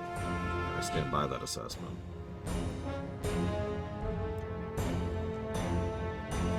was the beginnings of that. WoW has, so to bring it back to WoW for a second, WoW has dipped in and out of this periodically over the years. For example, right now, we're there, but in both Dragonflight and War Within, 2 excellent expansions, I might add. For the most part, the player character is just someone who's kind of there watching the story happen. Which, if that sounds familiar, then you've played FF14. The only times they've really dipped their toes into us having some kind of character is during some specific quest chains or arcs or expansions like Pandaria or Legion.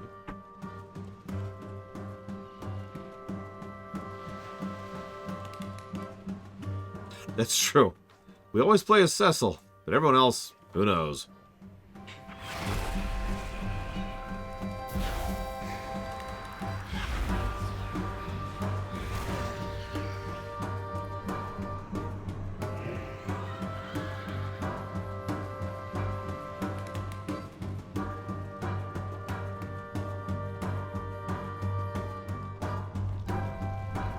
Remember you, though.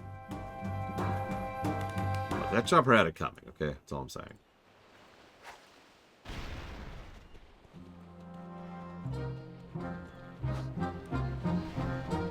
WoW also has the ironic benefit of having the main characters not be super duper powerful. We're not Superman yet. Oh, we're significant, don't mistake me. We're definitely high tier. But again, canonically, WoW has many main characters. The exact number we're not 100% sure on, because nobody can sign on that, but point is, it's not like FF14 where the main character is a Star Destroyer.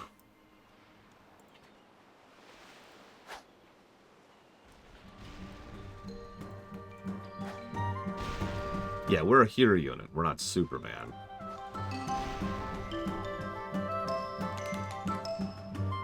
Don't mistake me, I do think you can do good storytelling with Superman, and I have many, many bits of evidence for that, but point remaining, it is easier to make you a character when you're not super powerful.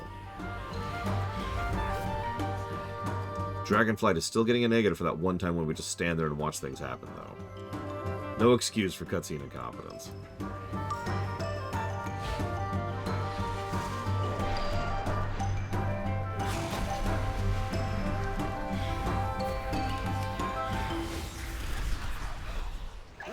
And that's what happens when you literally fling your imps at someone, and they explode on their face.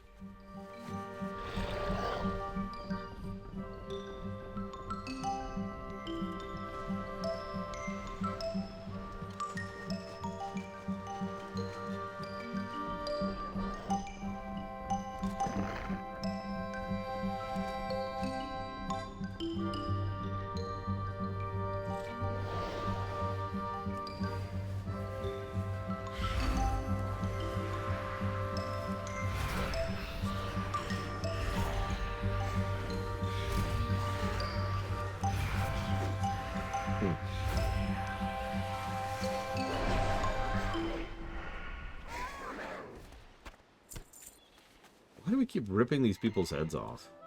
Isn't that kind of gross? I guess we've already commented on this. I love how this is the music that's playing during this big beach invasion by the Alliance. Oh no, the Alliance are invading.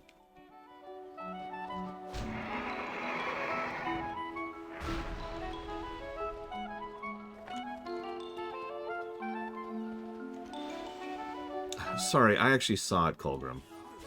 Thank you for the sub. I actually did see it. That's why you don't see it, is because you've already shared it. I apologize. You caught me in the middle of a rant. You know what you want to put it towards? This is just what goblins hear all the time. I'm all ears, boss. Score 1 for the goblins. Stupid dwarves and gnomes. Let's get back to work. Ugh. I spit on them. Alliance dogs. Mokra. Affinity, original Sim 1, alien shooter, old world blues. You got it. And thank you again, Colgrim. His justice been served. May the spirits thank you. watch The over spirits of the fallen can now be put to Go with rest. honor. You honor us with your actions. I don't know if that's a true statement. You know what I do? I have the ability to summon an eyeball now.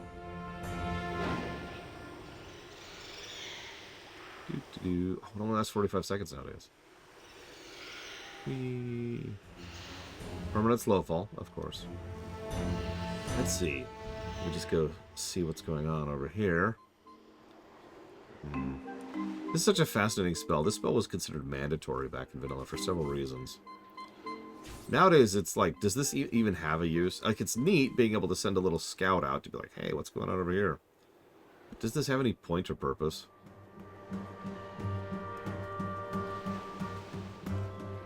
Not that everything has to have a point and purpose, I'm just curious.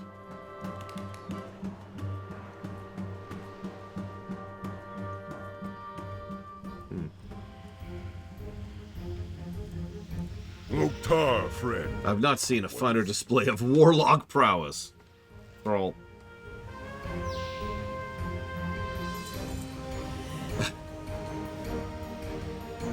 Yeah, Eagle Eye, that's another one for hunters. Oh yeah, Shamans also have Farsight. That's another one. What's happening? This is ridiculous. Those gnomes just don't know when to stop. Goblin pride is on the line here. You gotta jump into the pride of Kezan.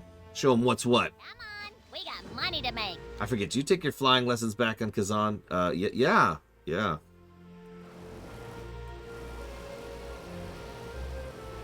So yeah, the Goblin Chain actually ends up with us being in control of an honest-to-goodness flying mount.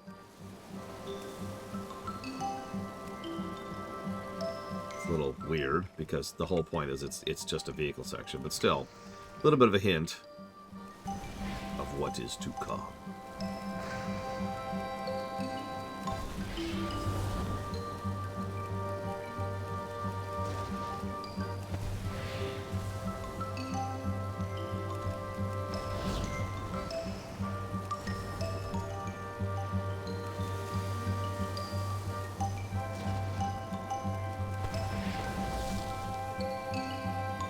Oh god, please don't remind me of the San Andreas flight lessons.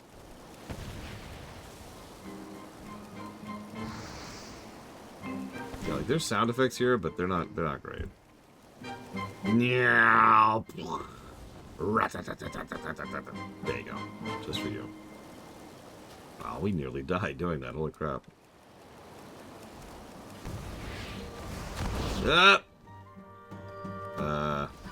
Wow. Okay. It's about that nearly.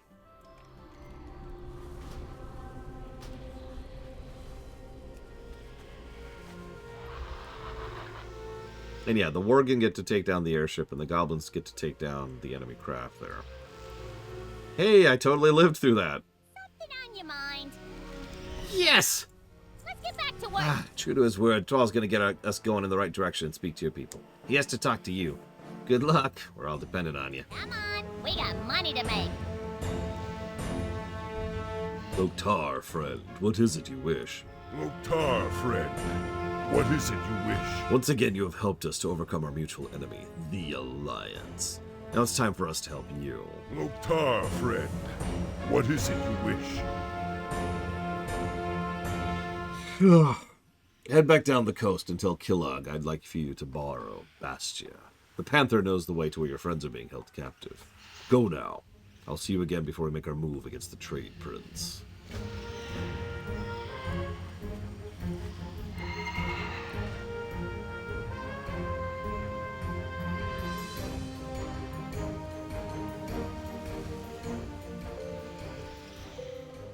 We might have a power outage, just as a heads up, because someone's drilling now. What do you need? Whee. Oh, it 100% will, Magister.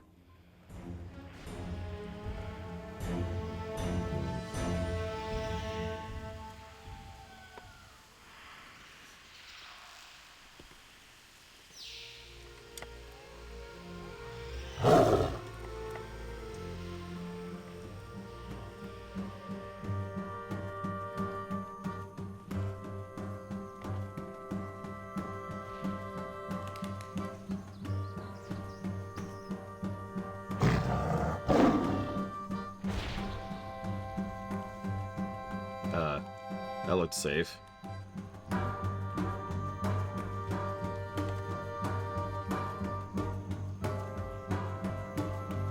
Whoa! There's a lot. What is with the frickin' volcanoes? I can't get away from volcanoes.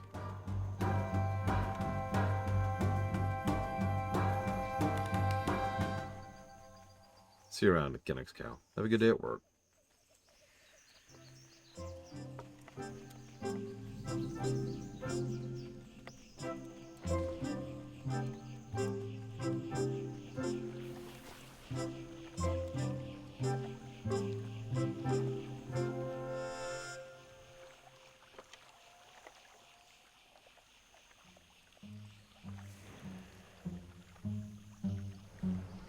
What?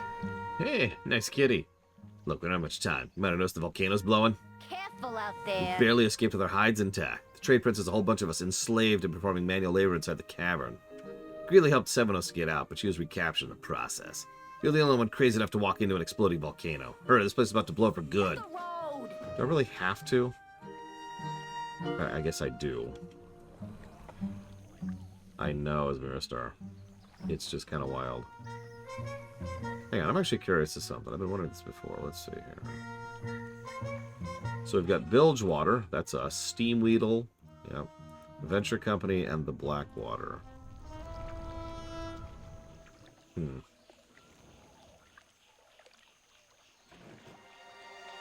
Sorry, I was just curious, because I felt like I was missing one.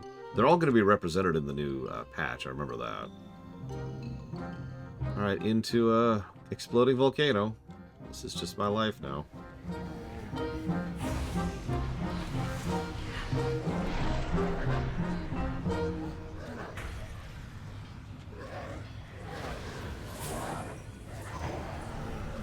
Wait, I thought that was tomorrow, Bragwin.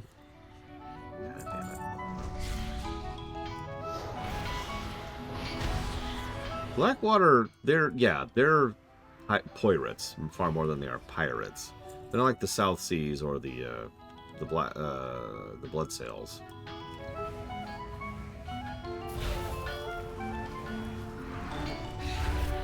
The Blackwaters, by and large, are generally cool, at least with us. The Steamweedle, again, that's us. We're mostly fine, although there's some rogue elements who we'll probably have to rip out and kill horribly.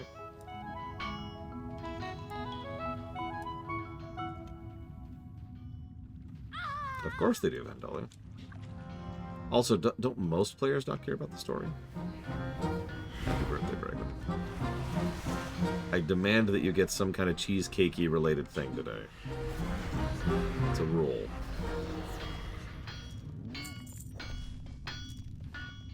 Venture Company are the acceptable targets. So they're evil. there's no subtlety there. They're evil.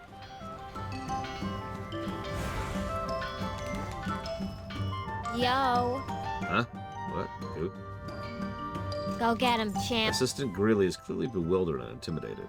How will she help you to find a way to rescue everyone in this condition? Maybe if she were to drink one of those Kaja-Cola 01 drinks. Be careful out there. I'm going to drink my Kaja-Cola really quick here. Let's see, where is it? Flurberts. I'm not sure what they do, but I better lock down with the name of that trademark. So you can drink Kaja-Cola and it gives you a random quote. And it's ideas, right? Like that's the whole point is Kaja-Cola gives you ideas. Let's see if I can find a list. Let's see here. We're going to have a big convention to show off all our inventions. Or, did I say invention? We have a big convention to show off all our inventions. We'll call it Goblin Con. And we'll give away special pets, except most people probably sell them for profit on the auction house. I've got a new binary number system that only uses 2 numbers, 6 and 11. How about a truck that delivers ice cream with a catapult? Oh, got it. Bagel holes. Edible beds. You can have breakfast in bed. Beds for breakfast.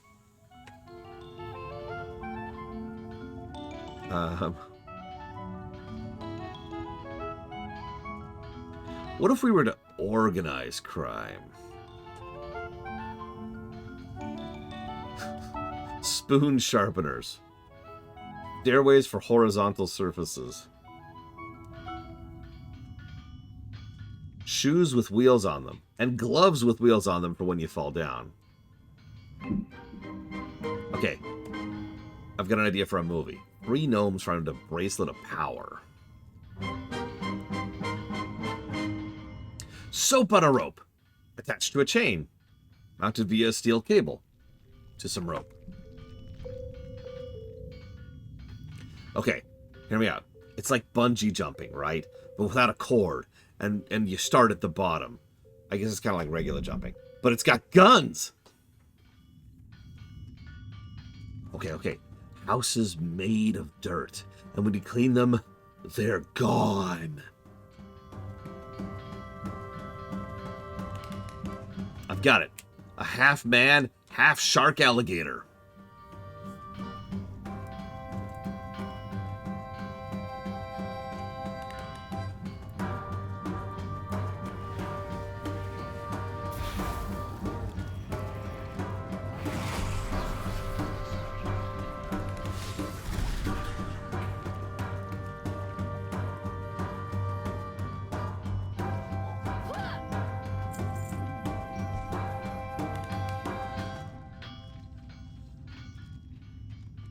Invisible bunnies that control everything. There's a reference. What else we got for references?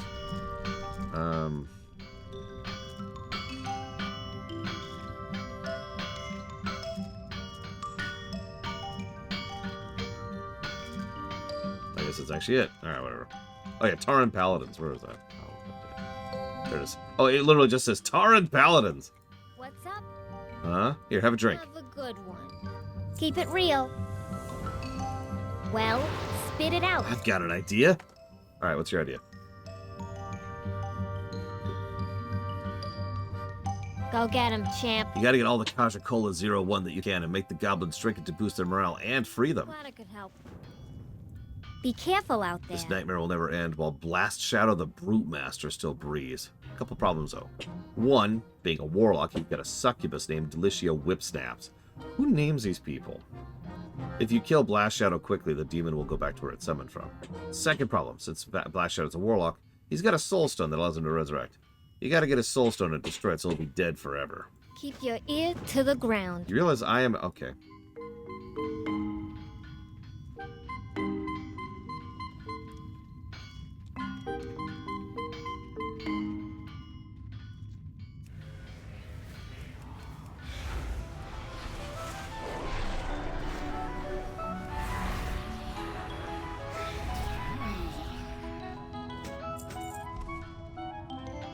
Nope, I am playing a goblin.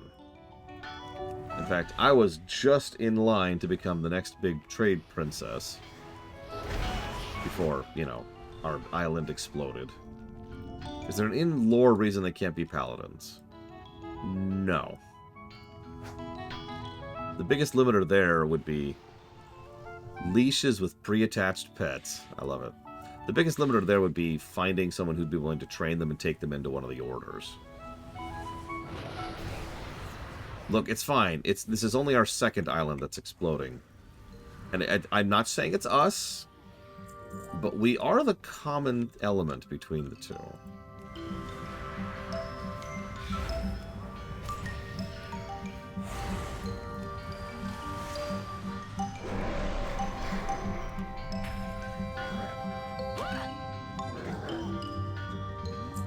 Goblin products are built to blast.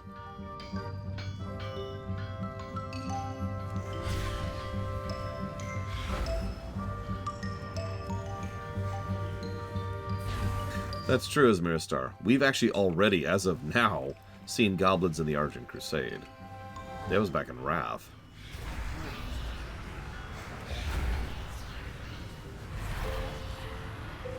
I mean, in lore, paladins are just priests with martial training. I shouldn't say just. They are priests with martial training. Ace, come on, step out of it, buddy. Half man, half shark alligator. Well.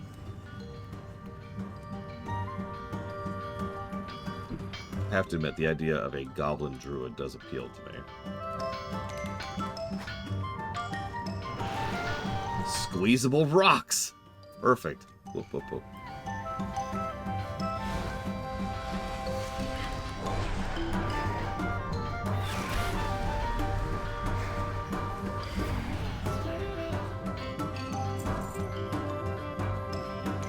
warrior plus priest equals profit.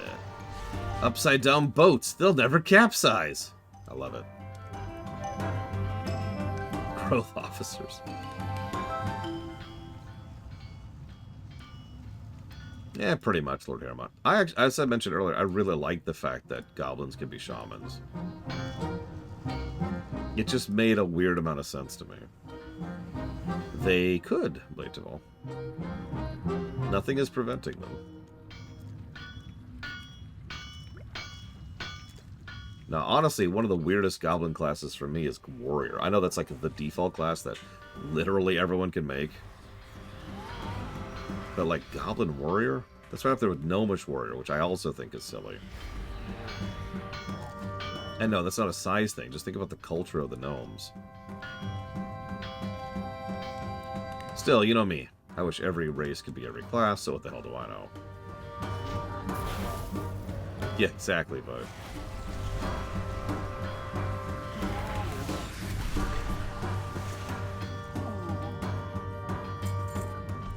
I was actually thinking about the class species thing the other day. I had a random, probably extremely dumb idea. Attach 2 vehicles to a bigger vehicle. Then have the passengers jump from one vehicle to the other.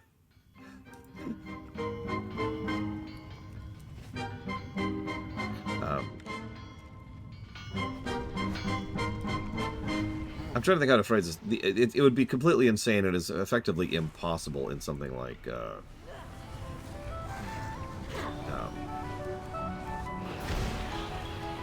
World of Warcraft, because World of Warcraft already has too many specs, aka class, like, what is it, 42 or something like that? Or 38, or whatever the number was we came up with. Grab that soulstone really quick there. Where's the soulstone?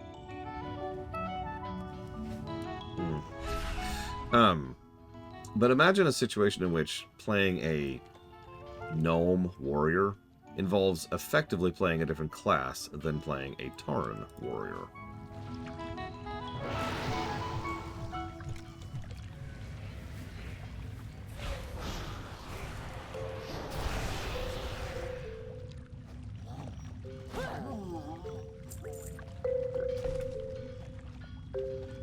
$38, thank you. I couldn't remember the damn number. In essence, what that would probably look like is something like what our current spec system looks like. So instead of having an arms warrior and, you know, like a fury warrior, you'd have a gnome warrior, or rather a Tauren warrior and a gnome warrior. Something like that. Now, that will never happen. There's too many balancing issues in the way of that. And the meta, as always, can go directly to hell for ruining everything forever. But that sounds like a really cool idea to me, and it's something that I think I'm going to put in the back of my mind to do something with someday. Because I've actually built my own Warcraft pen and paper game. That sounds like a good place to use something like that.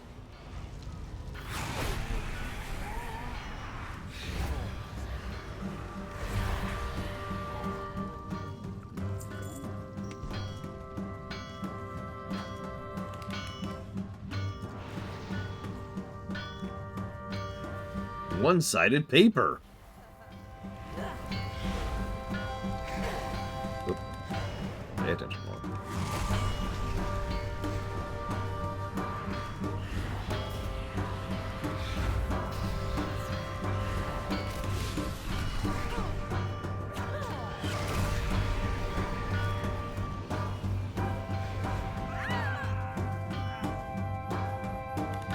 What's the word on the street? Have a good one. I hate the trade prince, but you can't argue with the result of his methods.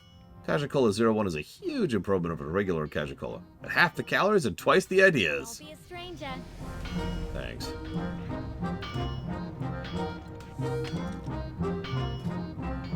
Actually, I agree with that, Betrayal. Like, the goblin aesthetic of barely functioning, thrown together objects combined with machinists, that just sounds awesome. That's the final answer to that, consequently. That's the final thing you could do to actually make this kind of a system work at all.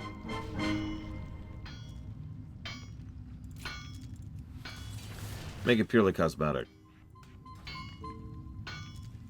Why is this not working?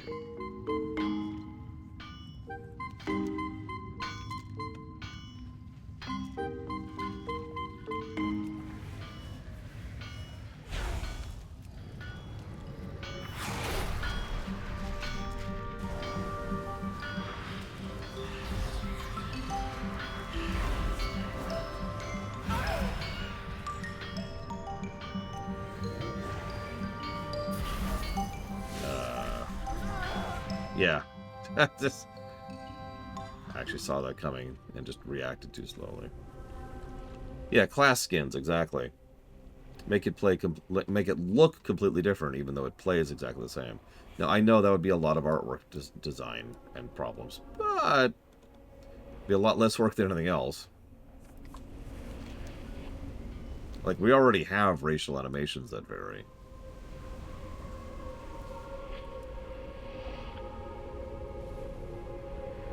Where the entrance is.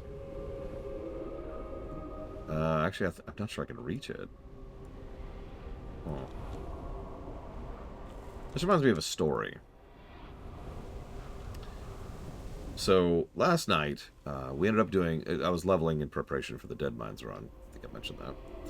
And we ended up doing a run of Zul'Farrak, because that's the current kata. Or the current time walking, excuse me. So we're like, okay, cool. We get up there. And something very funny happened. So we wiped on the... Here it is. We wiped on the boss where the guys are coming down the ziggurat to go fight the 2 trolls. But the problem is, the NPCs fighting with us count as part of our party. You can't release while any member of your party is still in combat in WoW.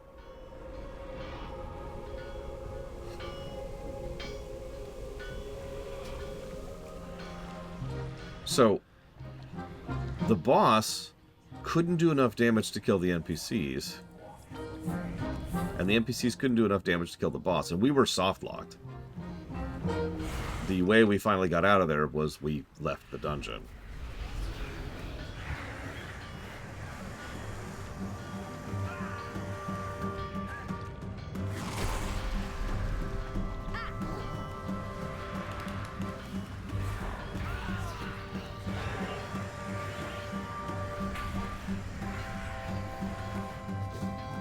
Oh, I remember that, Uthor.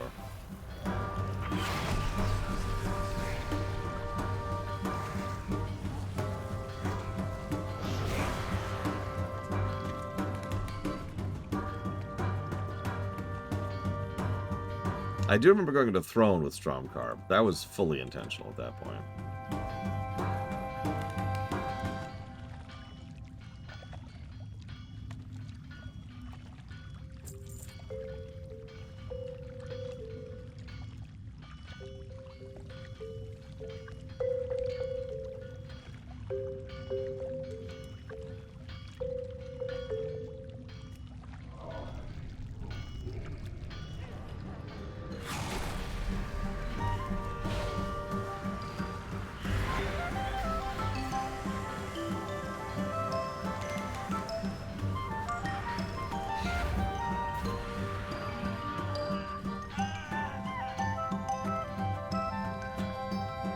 Yep.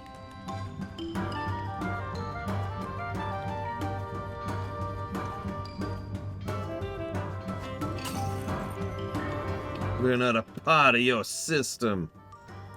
Hey, how you doing? Your soulstone has expired. See you around, friend. Okay, we gotta get her before she blows for good.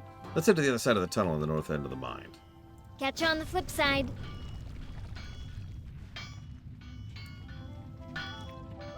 I mean, nowadays, fill armor mostly works by redirecting your damage over time. In other words, you take a hit, but it's like, hang on, I'll take a little bit of armor periodically instead of all the damage up front.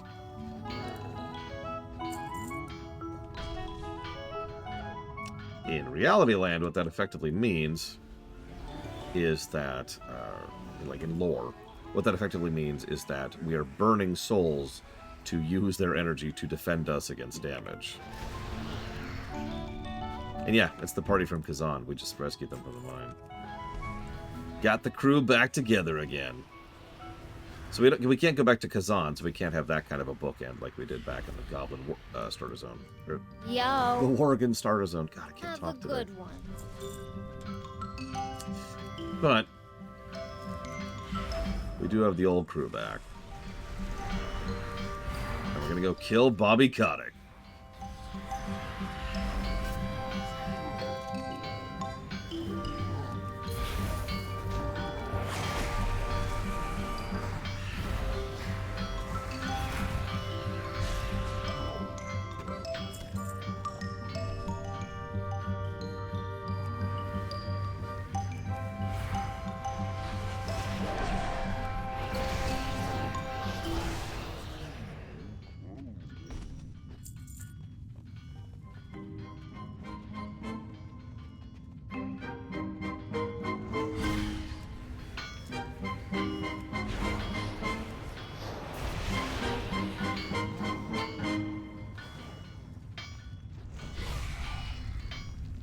Nice place. I like how the rail carts are crudely made out of rope and bamboo, because of course they are. Remember, all this stuff was just made in the last few, like, days or whatever. Probably Mad Overlord. I mean, given what's about to happen, it wouldn't surprise me if there was some influence there. Looks a little rickety. Ah, well, let's do it. Jump in, crew. This is a terrible idea. I just want you to... Oh, my God.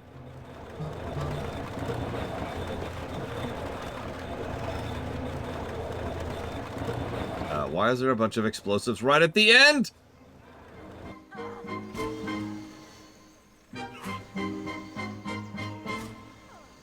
I've seen you around here before? As we would say in the Tinkers Union, out of the heat-applied metallic cooking container into the oxidized energetic mixture of reacting gases and solids. What? Go get him, champ. That no-good trade prince Gallywix somehow managed to steal the whole Steam Weedle Sharks foot bomb team away on the yacht. I didn't even see any of them. I just got them doing his dirty work here in the lumber yard. You're the gal who won the championship for us back at home. You gotta get rid of him. See you around, friend. Look, kid, I'm here to see to it that you've got a fighting chance at the endgame. Thrall's gonna need your help in the fight against the trade prince. Greeley, Hobart, and I have a plan to put together the ultimate foot bomb uniform for you. But I'm gonna need some things first. Luckily for us, this lumberyard is sick with spare shredder parts. Get out there and give me 110%. On your way. You got it, boss. Oh God, no kidding, Blade 12. Yep, we're finally bringing down the sharks. By the way, you probably missed it, but earlier Bobby Kotick, excuse me, Gallywix was insistent that the sharks have to lose, because he hated the sharks as a team. I only mention that because it's kind of an aspect of his character, is that he ultimately doesn't give a crap about anything. At all. He is a truly nihilistic, or wrong word, not nihilistic, narcissistic. He's a truly narcissistic jackass who only cares about one thing and one thing alone. And that is himself.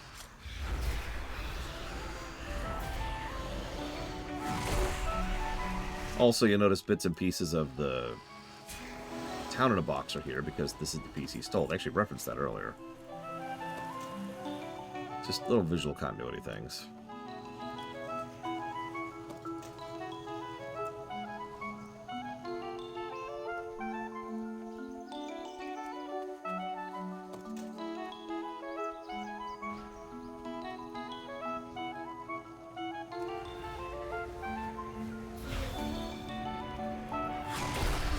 Yeah, me too. Esmeralda Star. Esmeralda Star. Oh my God, I really can't talk. I'm just stumbling all over my words today.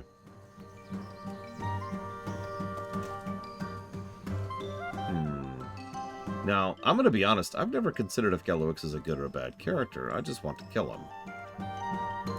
I know what you meant. I know what you meant. I am exhausted. But we're right at the finishing line here. Like, there's our final boss up there for the Goblin starter experience. I wonder who we're going to talk to in Orgrimmar. Oh, I can't wait to kill Gallywix. The only question mark about someone like Gallywix is how people allow people like him to exist. And unfortunately, we have that in real life, you know? There's all kinds of people we probably should not allow to keep existing in real life. Never mind have power over us. And yet they do. And that's Gallywix in a nutshell.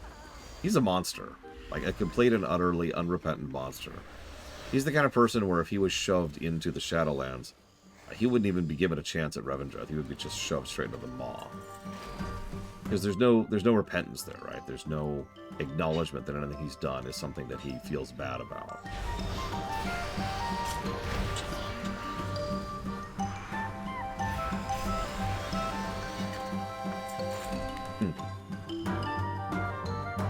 Well, again, hopefully they'll let us shoot Gallywix's face off, if you know what I mean. I know, he didn't actually get shot in the face, you know what I mean. Also, it will never be too soon for that. People were joking about that the day it happened. That is not a joke.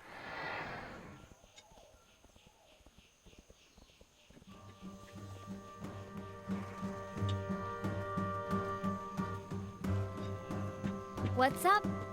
Can't say I was ever much of a football fan, but you're giving me an appreciation for the game. Catch you on the flip side. Let's see what you got there. Go. Oh, these will do nicely. You did good, kid. I'll see to it if you ever get to the... Oh, God. I'll see to it that you get the best football uniform ever made. In the meantime, you gotta get the other bombs to drop on the Trade Princess lackey. Careful out there. We gotta stop his oil supply and bring his machines to a grind and halt. We're gonna need you to go out there to the oil platform and release the valves to overload the coolant system. Okay. Glad I could help. And yeah, I like Izzy and Ace. Yep, what do you want?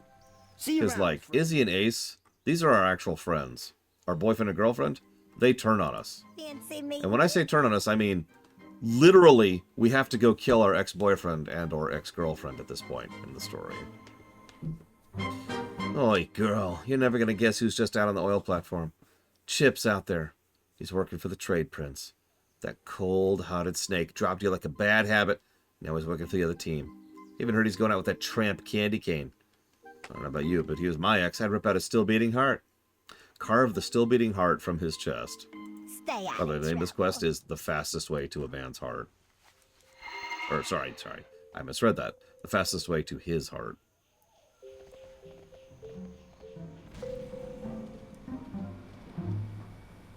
Well, time to go break up with our ex.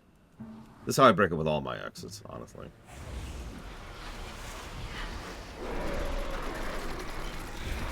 Oh, I will, Lord Herman. I always do. Like I said, this isn't Warlords, where every gray item has flavor text, but almost every quest item has flavor text in Kata.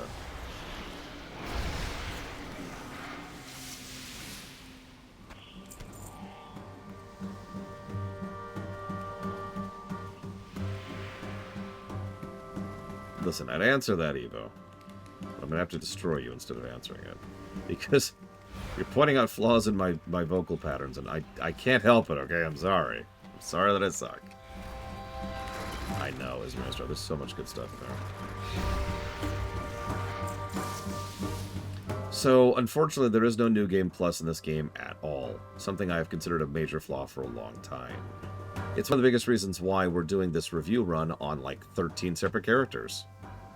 It's because, honestly, the best way to do a review run of WoW would be to just get on my main and then just be like, alright, here's all the stuff, right? And just go New Game Plus it. But such a concept does not exist. I don't even know if they're floating it. Like, I don't even know if it's something that they've even occurred to. This game is so alt-friendly that that kind of is your New Game Plus. Like, we carry over a lot of stuff.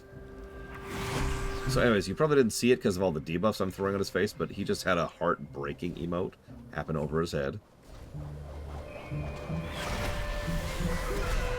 I just also threw a bunch of imps who exploded on his face, of course. Alright, he's dead. We pull out the heart, and it's empty. Just like all the promises he made. That's how I break up with people. Sorry, buddy. You were never good enough for me. Ugh. Alright, moving on.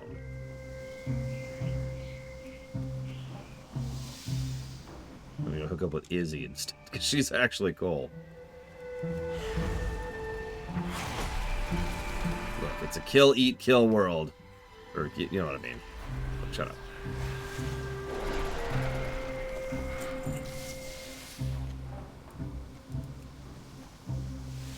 Not really Dream Whisperer, no. But there... Okay. Is it possible? Yes. Is it feasible or reasonable? No.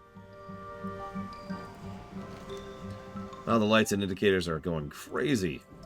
There's a single big red button on the platform console. If there is ever a button to cause massive explosions, this is it. Boop!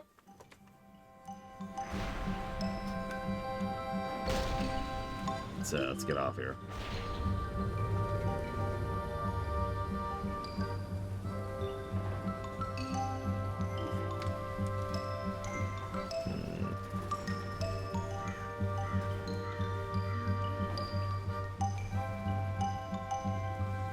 Don't mind my mount. It's fine. Everything's fine. It's definitely not my mount right now. There we go.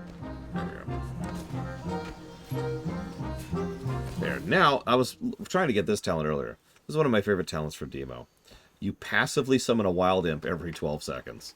Just naturally, just walking around, you just summon pets to help you kill things. Where's Izzy? Oh, there she is. Hey, Izzy. What's up, hon? You're the only girl for me now. Fancy meeting you here. What'd you decide? Death or forgiveness? Time to make some He got what he deserved. There, don't cry. You'll find someone that'll treat you right. Here, let me take that. We wouldn't want people to think you're crazy. What's wrong with carrying around my ex's still beating heart? I don't see any problems with this. I do that all the time. Yeah, no kidding, Blade Tabal. Alright, I'll just talk about this thing.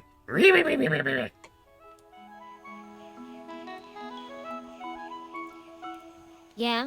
What do you want? I felt the heat from the explosions all the way over here. Keep your ear to the ground. Sassy's over at the slave pits. She says the orcs are getting ready to execute the final play on the trade prince. Take the foot bomb uniform up the road and find her. I know they're gonna want you in leading the charge. Don't be a stranger. Hell yeah, brother.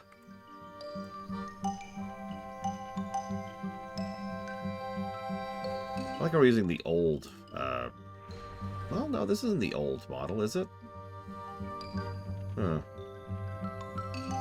Now I'm not sure. Second guessing myself here. Whatever. Doesn't matter. Yes. The heart. It tells me things. It is the old Shredder. I see the shininess of the textures is what made me think that.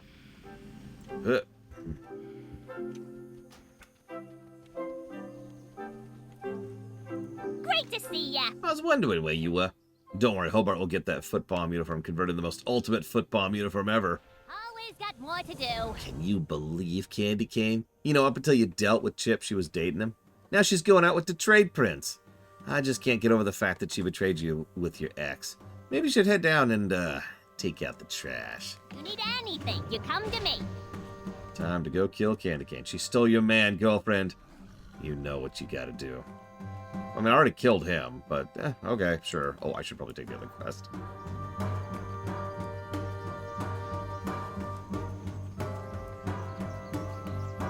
A new assistant! Excellent! We really don't have time to rescue those that are incompetent enough to get them captured over and over. Still, since I have some extra rockets left over, this problem should be a snap. Take these single-stage booster rockets into the slave pits. You want me... Okay. Field tests to conduct. Hang on. So you want me to rescue people by using rockets? Okay. Also, here's the South Sea Mercenaries. By the way, I didn't talk about this extensively earlier, but you remember earlier when the pirates attacked our party? They never stated outright, but it's pretty clear that Gallywix actually sicked them on us himself. And of course, here they are again. Looking for him.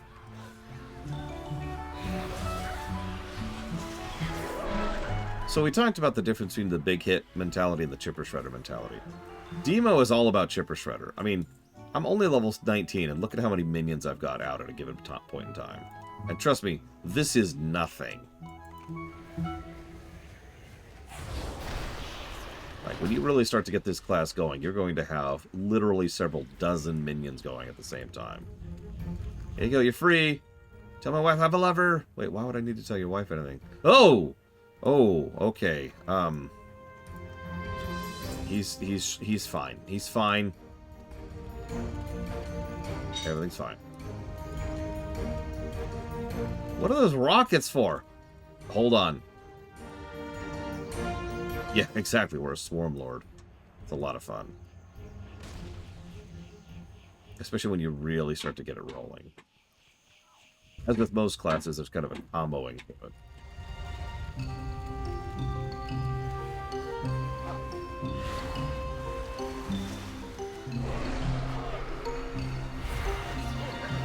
I'm pretty sure that as of the hero talents, Demo wins that particular battle.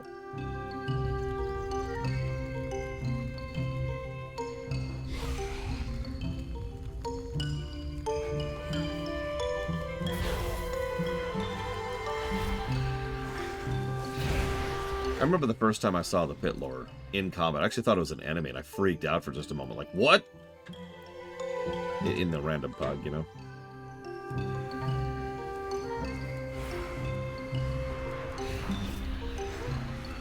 These are good questions, Blade Taval.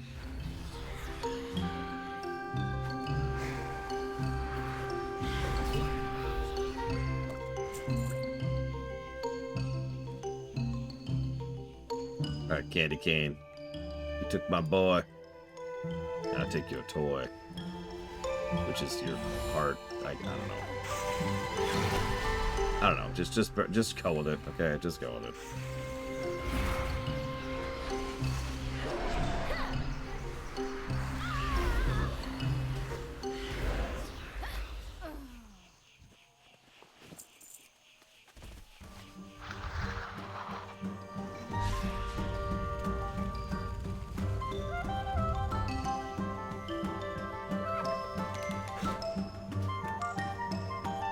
Yeah, goblins and gnomes have long since been joke characters. For good and for bad.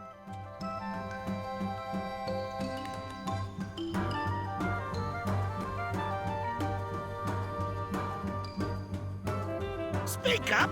Oops. Well, what goes up must eventually come down.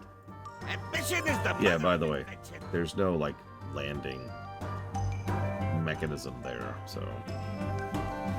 Something on your mind. Serves her right for stealing your man in the first place. Let's get back to work. What's shaking? Alright, this is it. Thrall's down at the Gallywix docks fighting the trade prince. You gotta jump into your ultimate foot bomb uniform and get over there. Always got more to do. Let's do it. We killed the girlfriend, the boyfriend. It's time to kill the fat bastard. The guy who was so offended that he tried to get Google to no longer allow images of him with devil horns drawn on them to be shown. That's a real thing. You can look that up. Alright, so. Boss time. Oh no, it's Thrall versus Gallywix in a mech. Who will win this encounter? Am I even needed here? I see the traitor is here to rescue you, Warchief. How convenient. You will both bow to me or fall together. I need to move these toxic assets onto a sucker like you.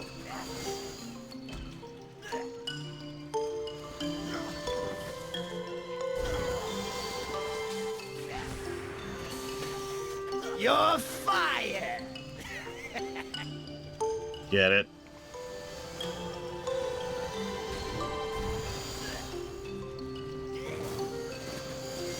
I like you. Here's a raise.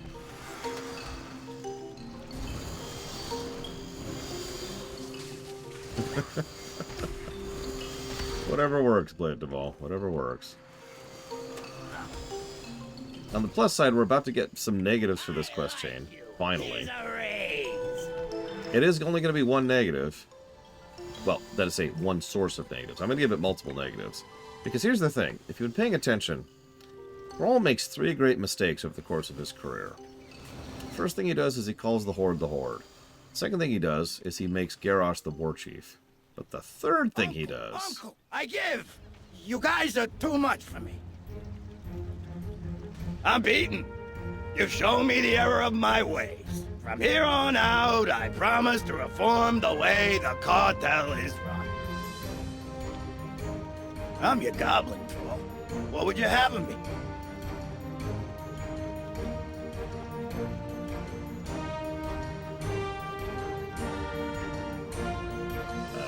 I need to be... There we go. Loktar, friend. What is it you wish? So I think the cutscene didn't play.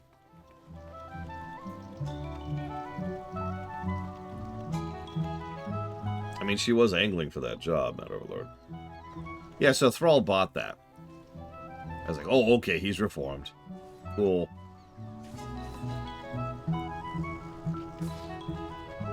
Why, Evo?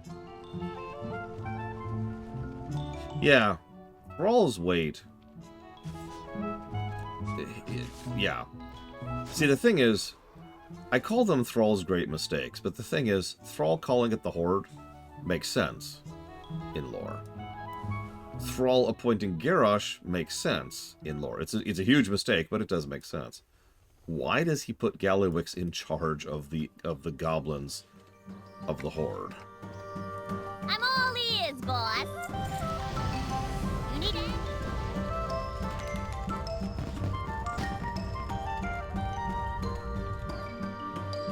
Loktar, friend. Like, the other two mistakes are aggravating, but they're not negative worthy, right? This is just... what? Loktar, friend. What is it you wish? The goblins and the Horde have accomplished too much to part ways now. I intend for the Bilgewater Cartel to become part of the Horde, to become a playable race. I have something I want you to deliver to the new war chief. Give this package to my Darkspear friend on the dock. She will help you get it to Orgrimmar safely. Akamagosh. And yeah, then Thrall goes off to the Maelstrom, because he's kind of got some things to deal with. And they're all here. I seen you around here before. Go get him, champ. Come on, we got money to make. There's Izzy. Still legit. And our new girlfriend. You better be here to make me money. I'm not talking to you right now. If I were you, I wouldn't count on getting a raise this year. We done? Gotta get to my lobe massage appointment. Oh my god, he's getting a lobe massage? Oh, hey, look. All of the guys we rescued are even here on the boat. Aw. Somehow. Oh, by the way, the Warlock and the Mage are still dueling. She's just a dick on Falkenstein. What's happening? Always got more to do.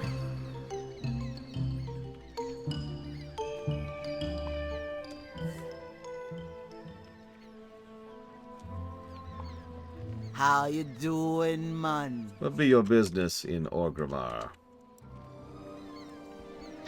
Adventurers! Shut up. I know who sent you. He'll be giving you something to deliver to me, yeah?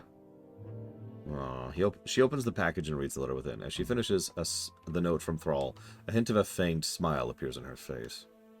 You should take this directly to Safeng. Make sure to let him know the package be from Thrall. Ah! And they give us a free mount one last time.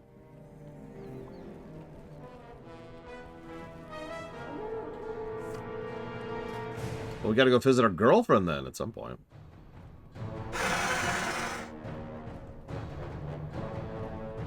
Let's go with that one.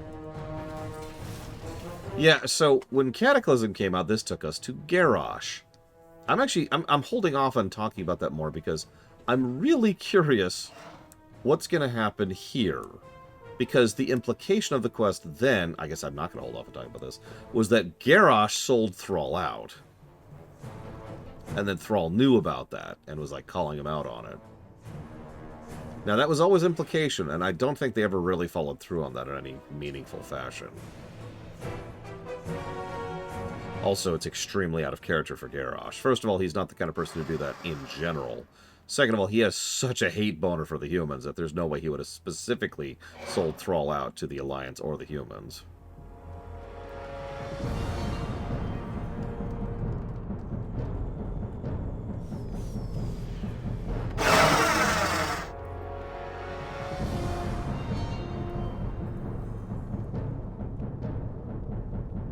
Yeah, we're apparently just going to go talk to Saurfang, which makes sense, because you'll notice there is no war chief.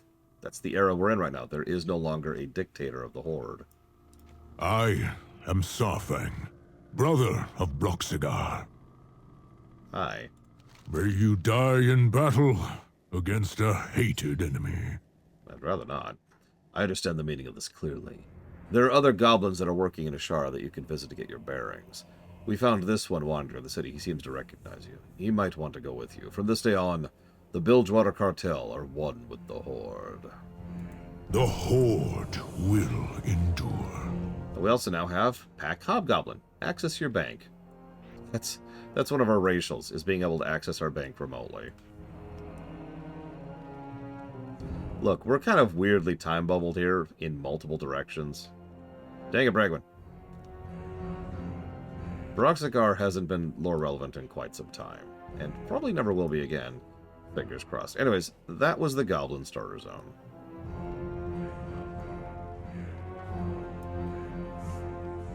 Honestly, I would call it the best starter experience we have in the game, but I can't because I'm not a good liar. But you'll notice how the trend of them getting better and better and better, essentially each subsequent starter zone, continues. Yeah, definitely best so far. Agreed.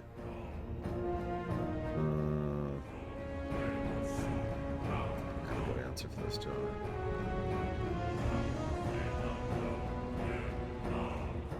We have already shown off Blood Elves, of course. It was actually the second one we did. By memory, what's my favorite? Demon Hunter. No question. No hesitation. In fact, my order is pretty linear. My favorite is Demon Hunter, followed by Pandaren, followed by Worgen, followed by Goblin, followed by Death Knight. It's pretty linear to me. Like, things don't always follow the purview of things getting better over time, but in terms of starter zones, yeah. I should mention I have not done Evoker yet. That is to say, Drakthir. So, I don't know. That might actually surpass it.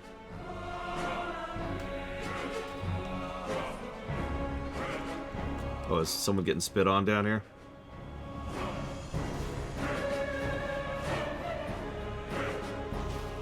Yep.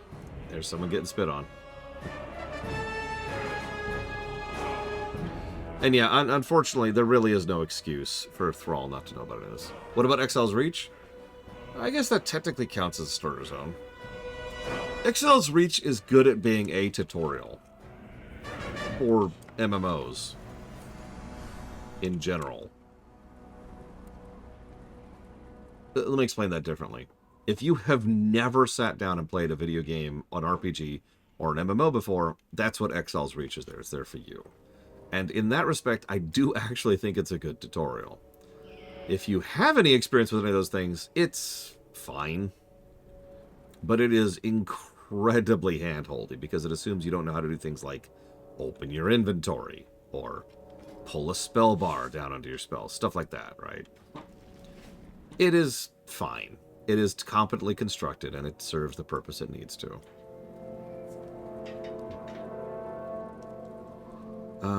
Okay.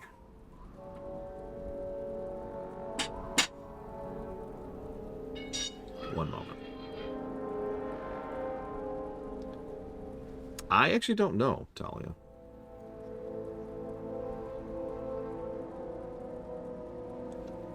Real quick, can someone check, is Mr. Red here? I don't think he is. I think he bailed. I think he was like, screw this. Gotta have the Purple Death Knight. It's very important. I think you're right, Esmeristar. No. I wanted to show Mr. Red something, that's all. Okay, so...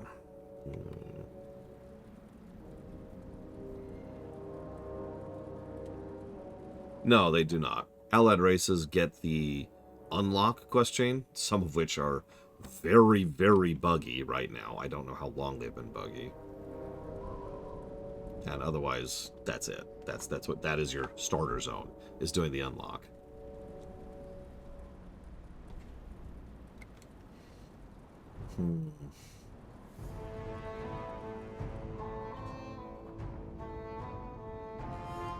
I'm feeling a triple. Anybody disagree?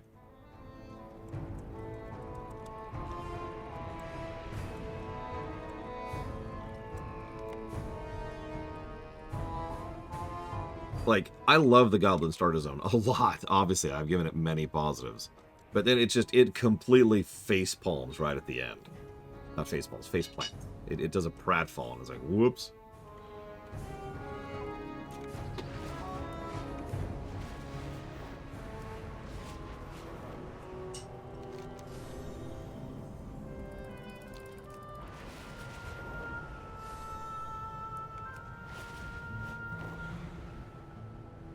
No, yeah, because of the Gallywix thing. Thrall's just like, hey, you. Guy who just tried to murder me and flat out... like, what was it? What was his dialogue there? It might actually still be on the list. I see the traitor here is here to rescue you, War Chief. How convenient. You will both bow to me or fall together. That is the dialogue Gallywix says to Thrall directly. Jesus Christ.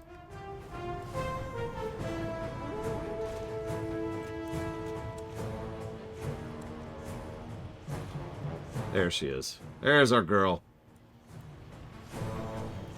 Ace is over here, too. What's shaking? Remember when we were shipwrecked at the Lost Isle? Oh. This is how you replay the cinematic. Ha! That's actually funny. I did not know you could do that. Most of those cinematics are replayable in game somewhere, so that makes sense. Thrall has no legal authority, but he's got a lot of weight behind his name, because he's Thrall.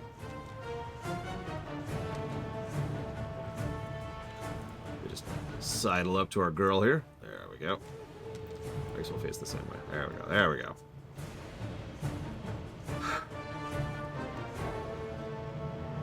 One moment. Sorry, just one moment.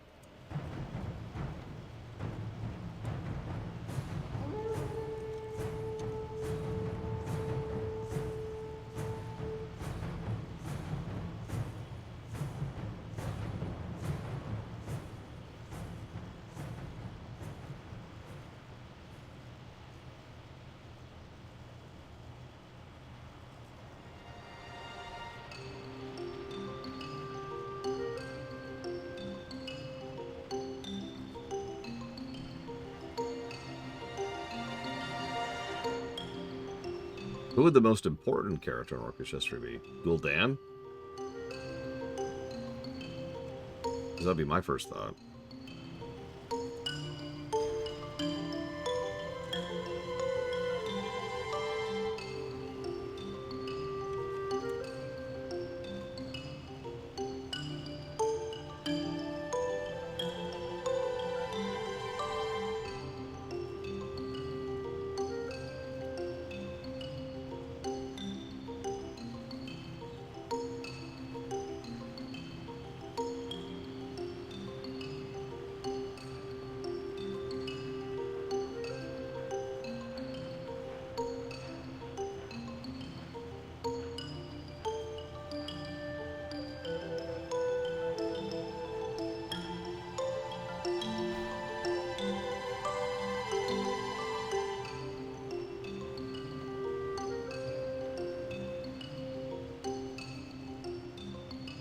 Everything as it goes.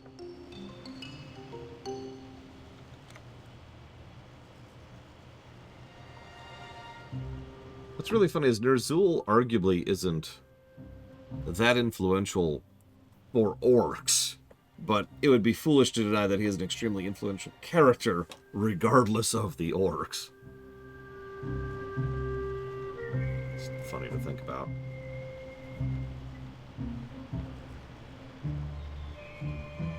That feels right. So we're gonna temporarily retire here with our boo. Bowette? Whatever. Female bow, whatever that's called.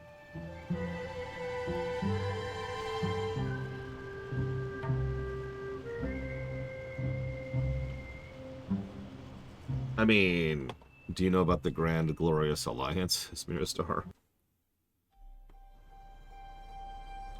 So now we're gonna make Monsieur Red.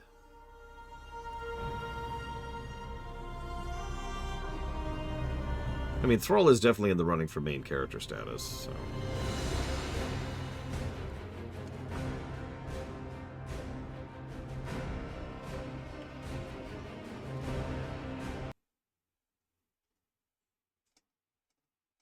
Exiled years ago from their lands in Stranglethorn Vale, the dark-speared trolls attempted to make a new life for themselves amongst the disparate races of the Horde. Under the leadership of the noble war chief Thrall, Vol'jin and his savage trolls had at last found the honor and purpose they had been searching for. But now, under the rule of the headstrong Garrosh Hellscream, the trolls fear that the Horde could tear itself apart. Vol'jin knows that whatever threats loom ahead, whether they be from within the Horde or from without, it is cunning trolls like you who will fight to preserve the honor of the Horde.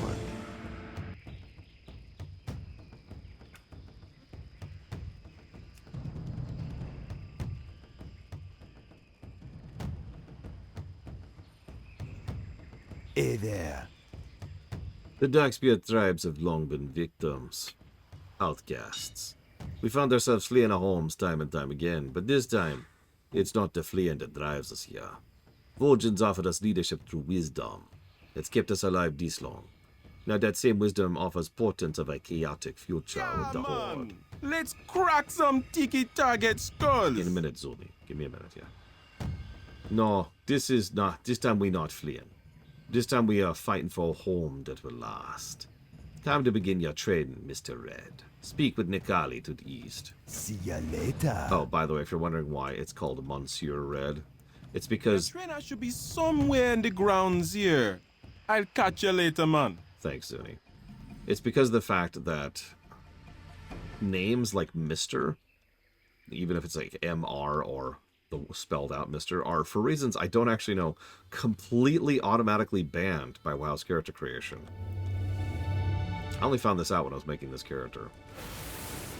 Hello, man. Another new blood, huh?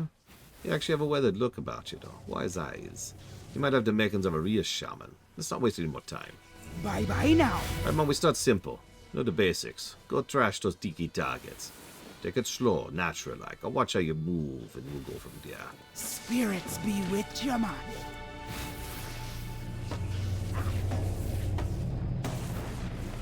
Oh, they changed the graphic on Lightning Bolt.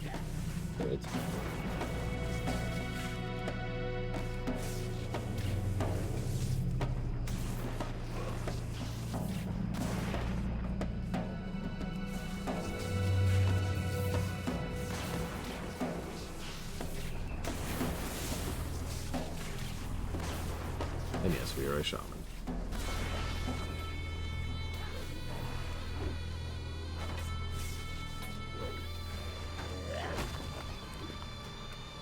Not bad, Mr. Red, not bad. Don't be shy. You have a natural flow to your spells. You may have some talent for this.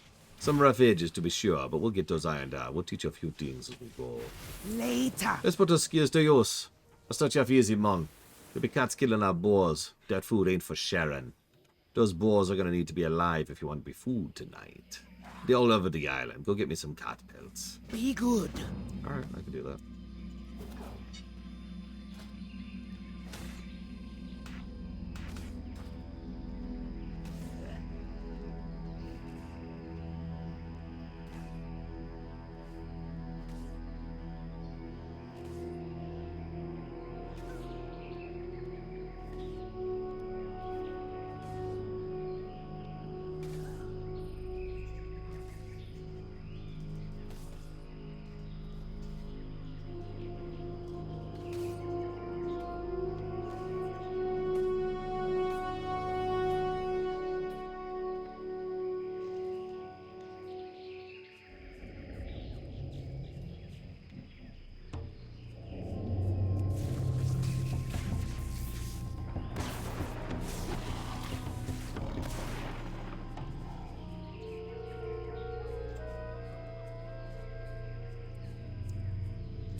mean, it makes sense to me as Rostar. Dang it. I'm staying muted so you don't hear the noise, and I apologize for being so quiet as a consequence. I will say, you know one thing I like about this? 100% drop rate. It's weird. It's almost like when I kill an enemy, they drop the thing that I'm actually there to get. It's this brand new concept. They just came up with it. It's called not wasting my time.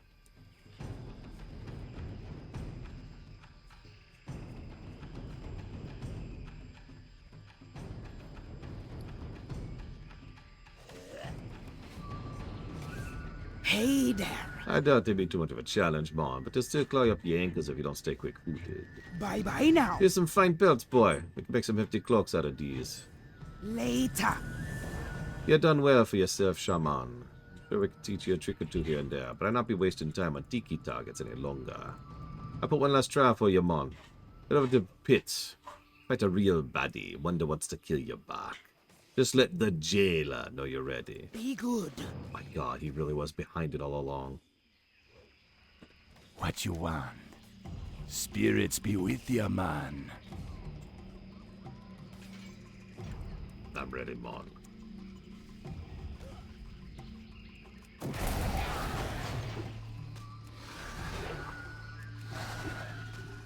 Yeah, I think we're going to see... I don't want to say an unprecedented number of negatives, but we're going to see a lot of them once we get there. Who you be? You find yourself where today? You're going to be powerful someday. Spirits. You'll definitely be more than expected, Mon. I'm sure there's more important stuff we can be using our towns on now. Oh, don't really hang out with the new bloods. Go down to the village. Lend a hand there. Be good.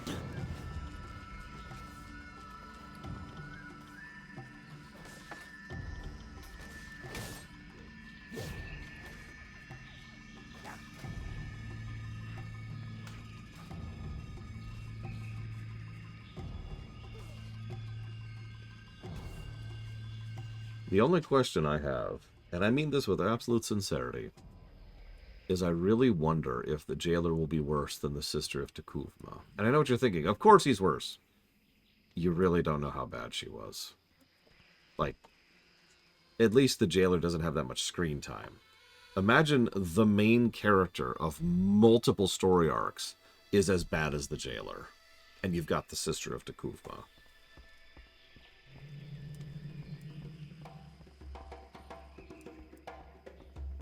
How can old Vol'jin help ya? Yeah, the new recruit I've been talking about, huh? Welcome to the Darkspear. Hi, Vol'jin. I have something to show ya. It'd be easier to understand if you see it yourself.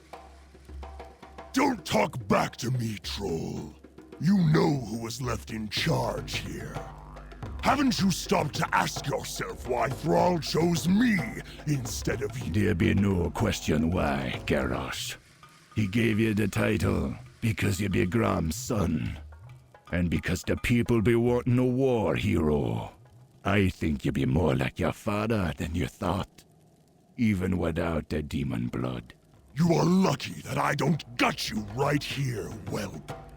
You are foolish to think you can speak to your war chief in such ways. You'll be no war chief of mine. You not earn my respect. And I'll not be seeing the Horde destroyed by your foolish thirst for war. And what exactly do you think you're going to do about it? Your threats are hollow. Go slink away with the rest of your kind to the slums. I will endure your filth in my throne room no longer! I know exactly what I'll be doing about it, son of Hellscream. I'll watch and wait as your people slowly become aware of your ineptitude. I'll laugh as they grow to despise you, as I do. And when that time comes, that your failure is complete and your power is meaningless, I will be there to end your rule, swiftly and silently. You will spend your reign glancing over your shoulder and fearing the shadows. For when the time comes, and your blood be slowly draining out, you will know exactly who fired the arrow that pierced your black heart. You have sealed your fate, troll. And you yours, War Chief.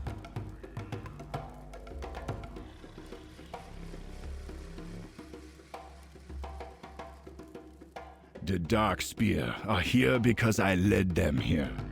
Orgrimmar be no home, long as it be under Hellscream's hand. Still I fear I was letting my temper drive me to being rash. Thrall devoted himself to making the Horde what it is, so I've no eagerness to be leaving it on a whim. This will be needing much more thought. But these be worries for older minds. You still have much to learn. Go help the people of the Dark Spear. I'm sure we'll be speaking again real soon.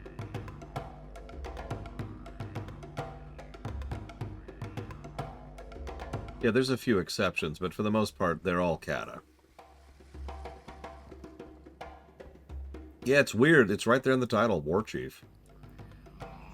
What's really funny is the concept of War Chief makes more sense when you think of it like the concept of the old Roman dictator. And I know I bring that up a lot, but think about it. There's one person who, when they go to war, that's the person in charge. And they just bypass all the other aspects of command. We're not at war for the most of this game, ironically. So, like, you know? Hey there. Hey there, hon. Virgin sent you? So sweet of him to be thinking of me. I surely could use the help, but you have a bit more walking ahead of ya. Be seeing ya. If you're looking for more to do, we need more Raptors moved to the pens. Head over to this island south of here. You can be meeting with your caretakers. They could get you set up. They might be needing a hand, too. We're spreading the love, you know? You be careful, man. Sure. I tentatively was in favor of Sylvanas as a war chief before they completely ruined her character in Shadowlands. So, and made her into, I guess they ruined her in BFA too. Whatever. Perhaps my aging body's just grown too picky all these years, but boar meat ain't gonna down so easy no more. More for the new recruits, I be thinking. We just send out some crab traps, but if you'd be willing to help an impatient old troll, I'd love to have some fresh crawler meat right now. Yeah, sure. Okie dokie. Well, I'm going to tell you something. The Forsaken Starter Zone is definitely during Kata.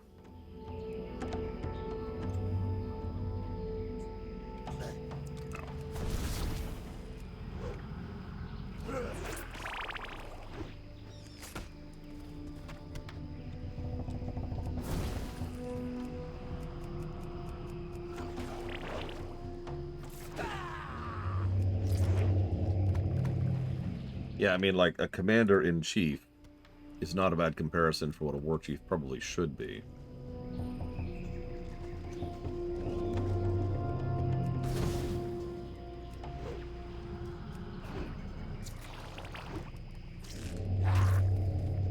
In fairness, I'm not a fan of Sylvanas in Kata about half the time. The other half of the time, I think she's awesome. That's just Kata. There's nothing else for that.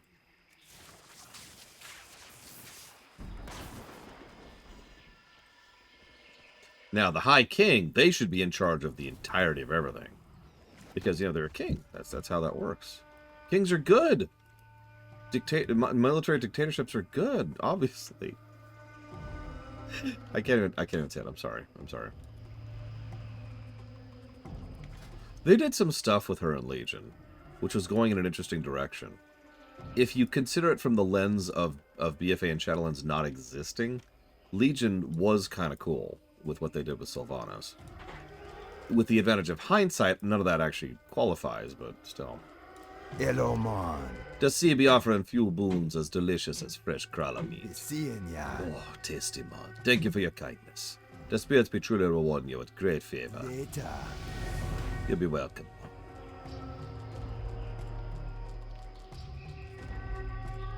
Yep, Tyrellian is functionally in charge of the entire Alliance right now.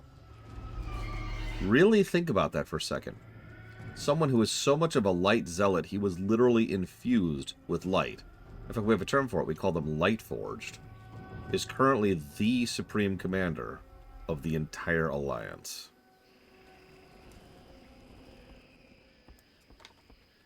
Wait up, man. Oh, sorry, Zuni. Catch up, brother.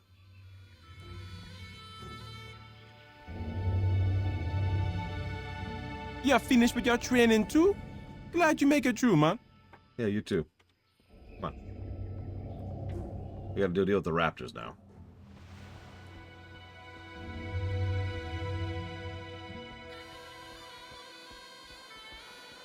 I know this is probably busy work, but I don't mind. These baby raptors are cute little devils. That's true.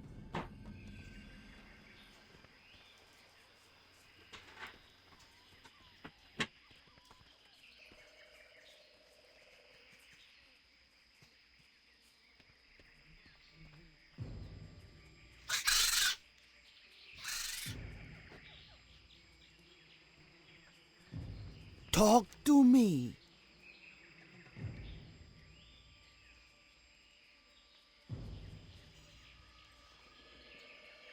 Nice to see no faces around here, man. Easy to get feeling isolated since we left Agra. Yeah, light is predominantly powered by faith in something. And the more sincere that faith is, the more powerful that faith is, the more powerful you can channel the light. It is one of the reasons why the Scarlet Crusade has ever been a threat, is because, you know, they are very the ones who survived the initial purges were very, very much believers in the cause, to the point of zealotry. I actually have something really important that I could use help with, if you'll be willing, Mom. Our hatchlings be stolen by someone on the next island. First I thought they were just running away or something, but we're missing more than a dozen of little guys now. Please head to Zalazane's Fall. I wonder what they call it that. Try not to make me look too bad, eh? You're fine, Zuni. How you doing, man? Big net positive, Spartan. With one huge negative, which I am going to give a negative for when we get there. Later. Hello, man. The fiend who stole our raptors has been corrupting them with some kind of magic. Now that they've grown with the corruption inside them, I fear there's little we can do, save granting them the peace of death. Go to Zalazane's Fall, see that the task be done. I hope you can stomach the work. I don't think I could bring myself to do the deed, even knowing it be needed doing. Stay away from the voodoo. I've been investigating our corrupted blood talent's troubles. I think I found the source. A Lord Naga. He was holding a red orb over our hatchlings, and I could see them changing. I'm certain he thinks his thievery and spellcasting have gone unnoticed, so I should be able to catch him unawares. Kill this Naga. Bring me back that orb. You'll be finding him at Zalazane's Fall.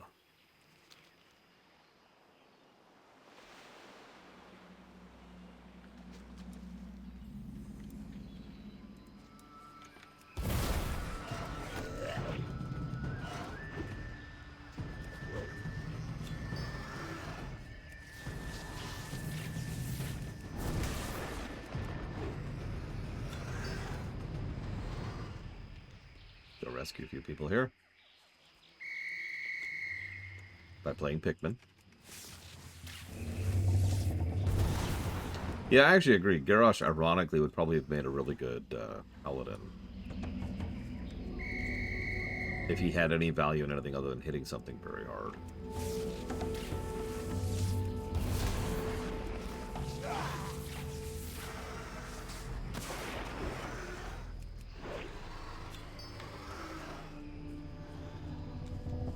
And again, he could hit things even harder with the light.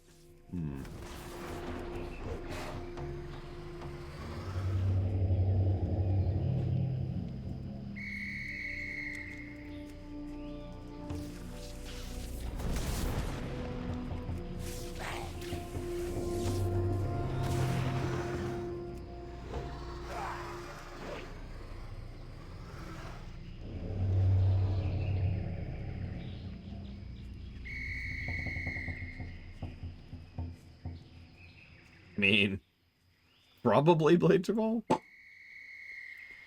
That makes sense, right?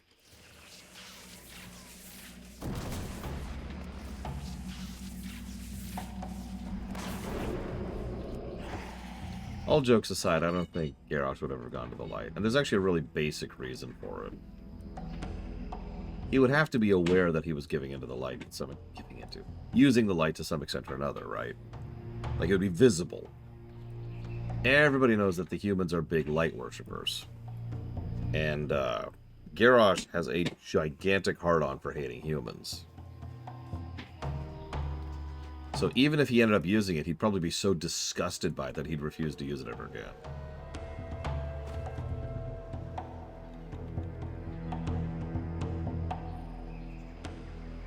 That would make for an interesting story arc, though, legitimately. He starts wielding the light, realizes what it is, and abandons it. Like, in just, ugh. How are you? Thank you so much. They can be vicious when provoked, but most of the time they just don't know better. Stay away from the voodoo. Be seeing The Nog have been our enemies for a long, long time. Our previous encounters with them have not gone well. Be clear that this time will be different. Things have changed. You'll be part of that change. Stay away from the voodoo. Well done, Mr. Red. This not actually, I think Monsieur Red sounds better. This Nog has set us back quite some time, but nothing will be holding us down forever. It's good to be having you with us. You have a fierce heart. Spirits be with you, man. You'll be a good one, Monsieur Red. Mariah was asking for new Raptors to train. We shouldn't keep her waiting any longer. I have a few other recruits bringing some other over well, but I've got a special one that I've been promising her for a while. Swift Claw be one of our fastest and bravest young Raptors yet, but he'll be a bit unruly. I'll lend you the lasso. I just need you to catch him somewhere on the island here and steer him over to the pens on the main isle. I doubt he'd be making it easy, though. Be seeing ya. Now, where is he right now? Get back here! No! Get back here!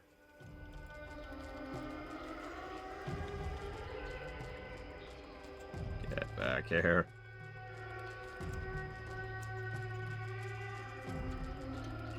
There we go.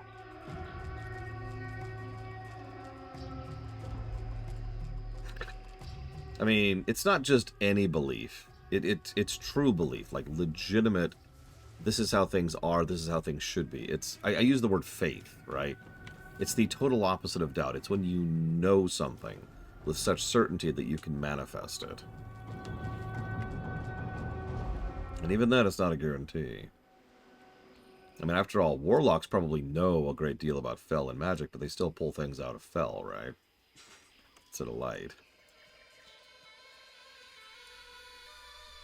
So, Betrayal asks, has anyone ever wielded light based on their own belief in their own power?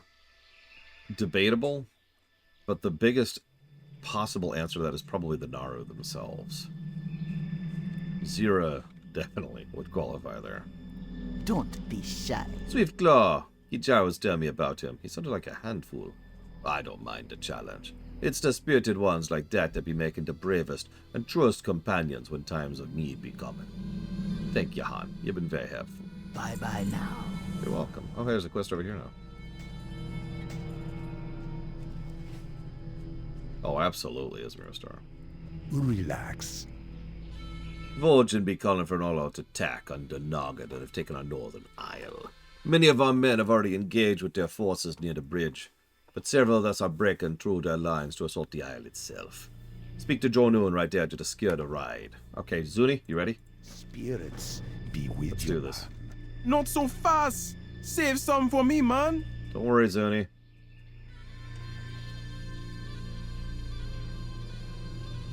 Ironically, yes, off the deeper end. It's funny. Yes, Betrayal. It's funny because what you say is exactly the danger that the humans found themselves falling into, which led directly to the creation of things like the Scarlet Crusade. The humans were so desperate and terrified after the events of the First War and the Second War, not that I blame them.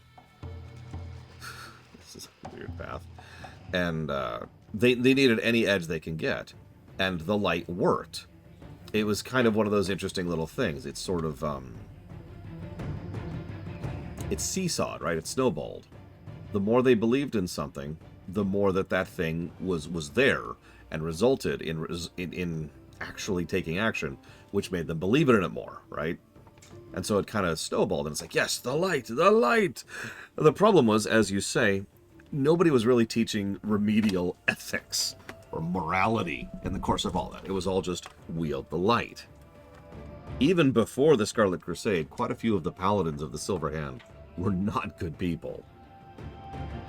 We actually see some of that in Durnhold, to use an example. Remember that paladin who was going to just beat Thrall, basically for fun? Yeah.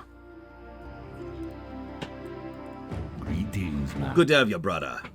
Vol'jin makes us all proud in these moments. Feel good to be tackling threats head on. Later.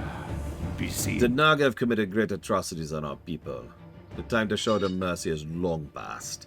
Enter the cave, kill any Naga you find.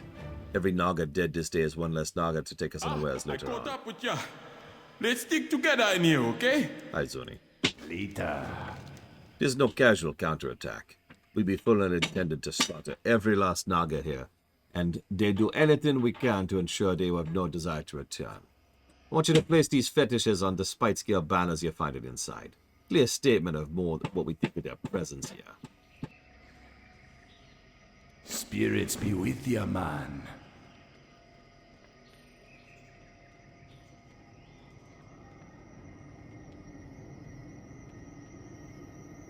Actually, yeah, Bladeval, you were absolutely right. Almost every magic source in Warcraft is dangerous to wield for some reason or another, and you pretty much just laid out the biggest reason why the light is something you need to be very careful with.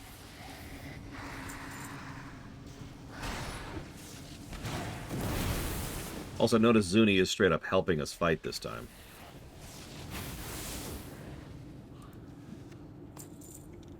And yeah, as a fresh reminder, If I fish you up, I throw you back. Waste a good fish meat. Jesus Christ, dude. Calm down on the racism there, bro. Arthas was a paladin. Snake fish. And he was a damn good paladin, too. You know, relatively speaking.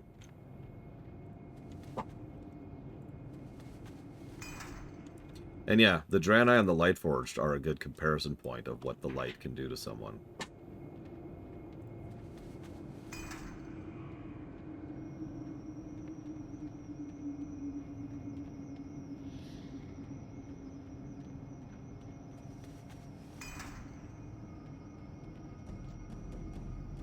Die, snake fish.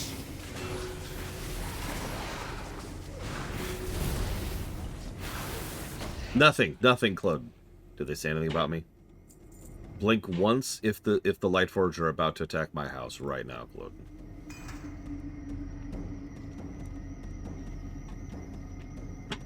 Yeah, the light as a fundamental force is also pretty much constantly at war. I know you can say the same about several of those forces, but like still, there's no winning for the light.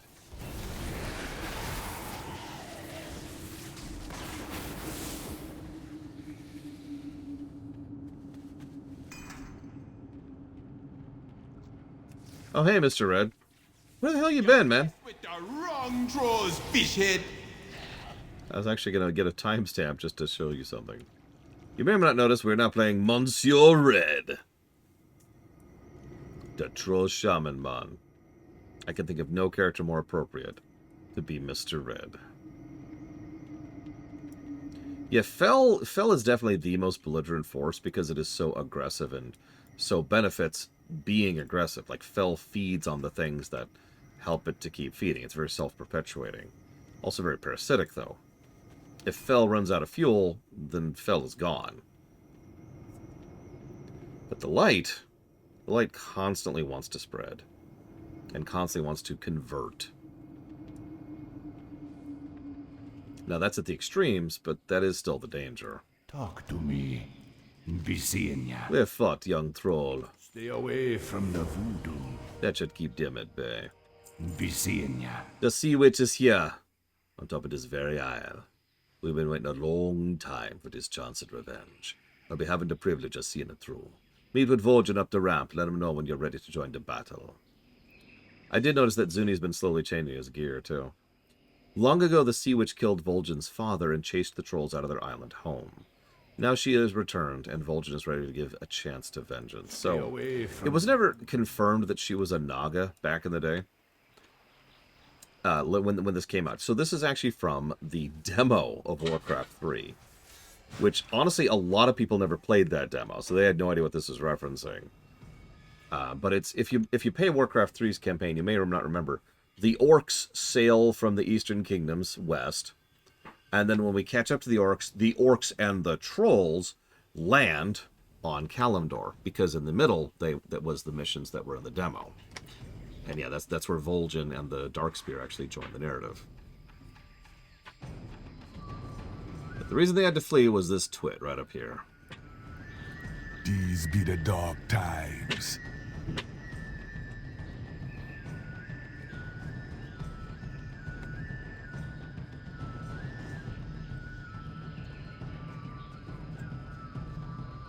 You were foolish to come here, Sea Witch. You escaped our vengeance once, but the Dark Spear tribe will not abide your trespassing again.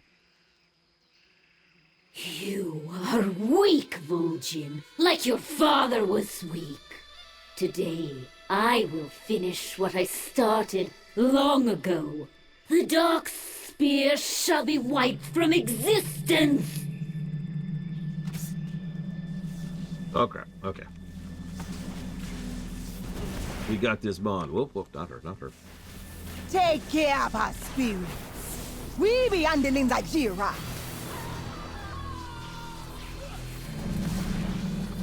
Pro tip, do not aggro her. She will murder you. See you around off with you, friend.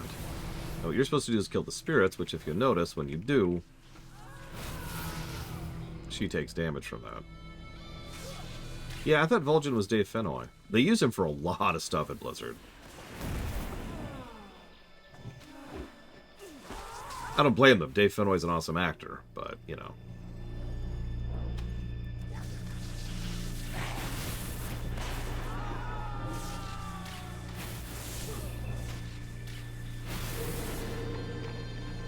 Uh-oh.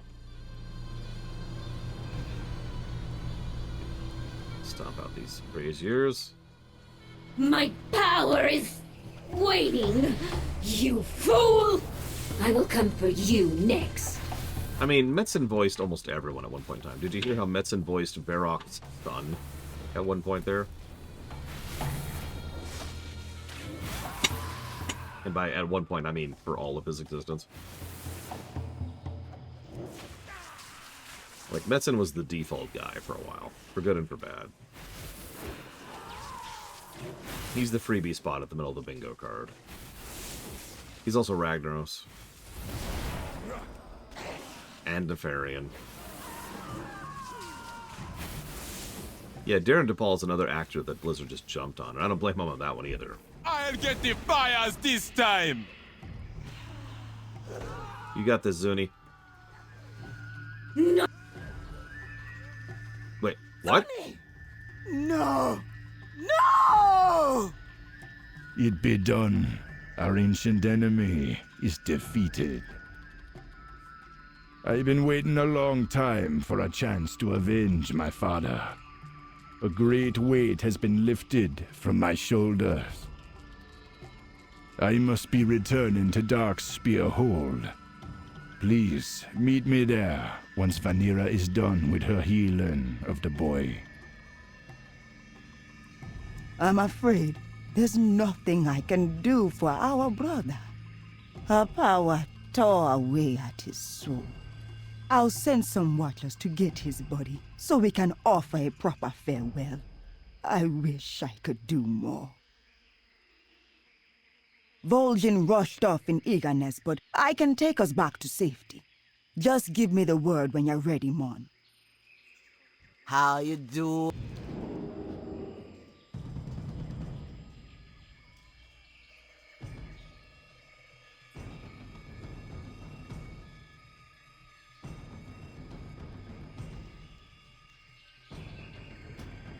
So, before you ask, no, they never undo that. Zuni is dead. The spirits be restless. The power that burst forth when the Sea Witch died was immense. You can use this power to enact a vision of places far away. Observe Youngblood. I want you to be here when I make contact with Thrall. The Sea Witch is dead. Our home is reclaimed, but our future still be uncertain. I've no love for Garrosh, that much is sure. But leaving the Horde is not a decision I be taking lightly. There's only one with the answers I seek. You can stay and watch if you like. Optional cutscene. Give me like just 2 minutes, Mr. Ed. Just 2 minutes. Vol'jin, it's good to see you, brother. Thrall, I'm glad you be well. There were rumors otherwise. Indeed, someone did try to kill me, but that is not my greatest concern at this moment. The world itself calls for my aid. I must beg your counsel, my friend. I can't be standing by Garrosh while he be turning our people against each other for the sake of war. My respect for you does not extend to this new Horde. I'm thinking of leading my people away. Vol'jin, I chose Garrosh because he has the strength to lead our people in these trying times. For all my supposed wisdom, there have been moments that I've barely been able to hold the Horde together. The Wrathgate and Undercity displayed that clearly enough. The Horde cries for a hero of old. An orc of true blood that will bow to no human and bear no betrayal. A warrior that will make our people proud again. Garrosh can be that hero. I did not make this decision lightly, Vol'jin. I know our alliances will suffer for it. I know the Horde will be irreversibly changed. But I made this choice with confidence that Garrosh is exactly what the Horde needs. I'm trusting you and the other leaders not to let this divide our people. You are stronger than that. I understand, brother. I will think on this and be troubling you no further. You have a world to be saving. Thramka, old friend. Boy, that statement has not aged well. Proud, young blood. The Dark Spear will be honored to have you fight beside him.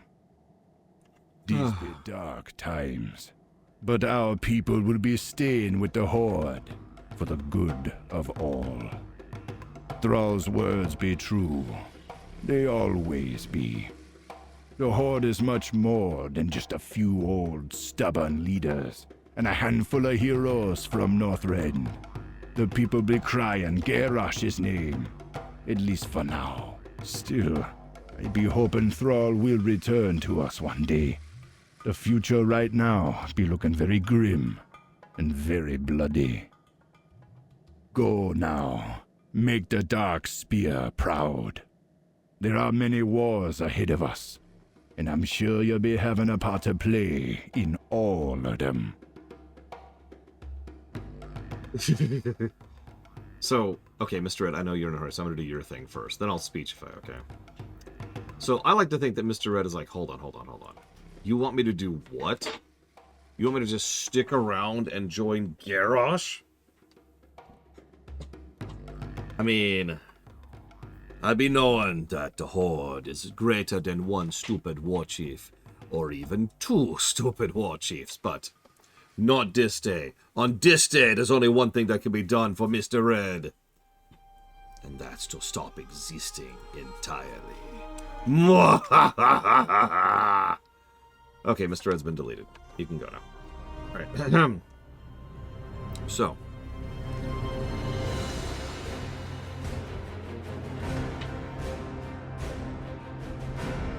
He's like, nope, I'm out. I'm gonna join Polzuni. East Nelbon.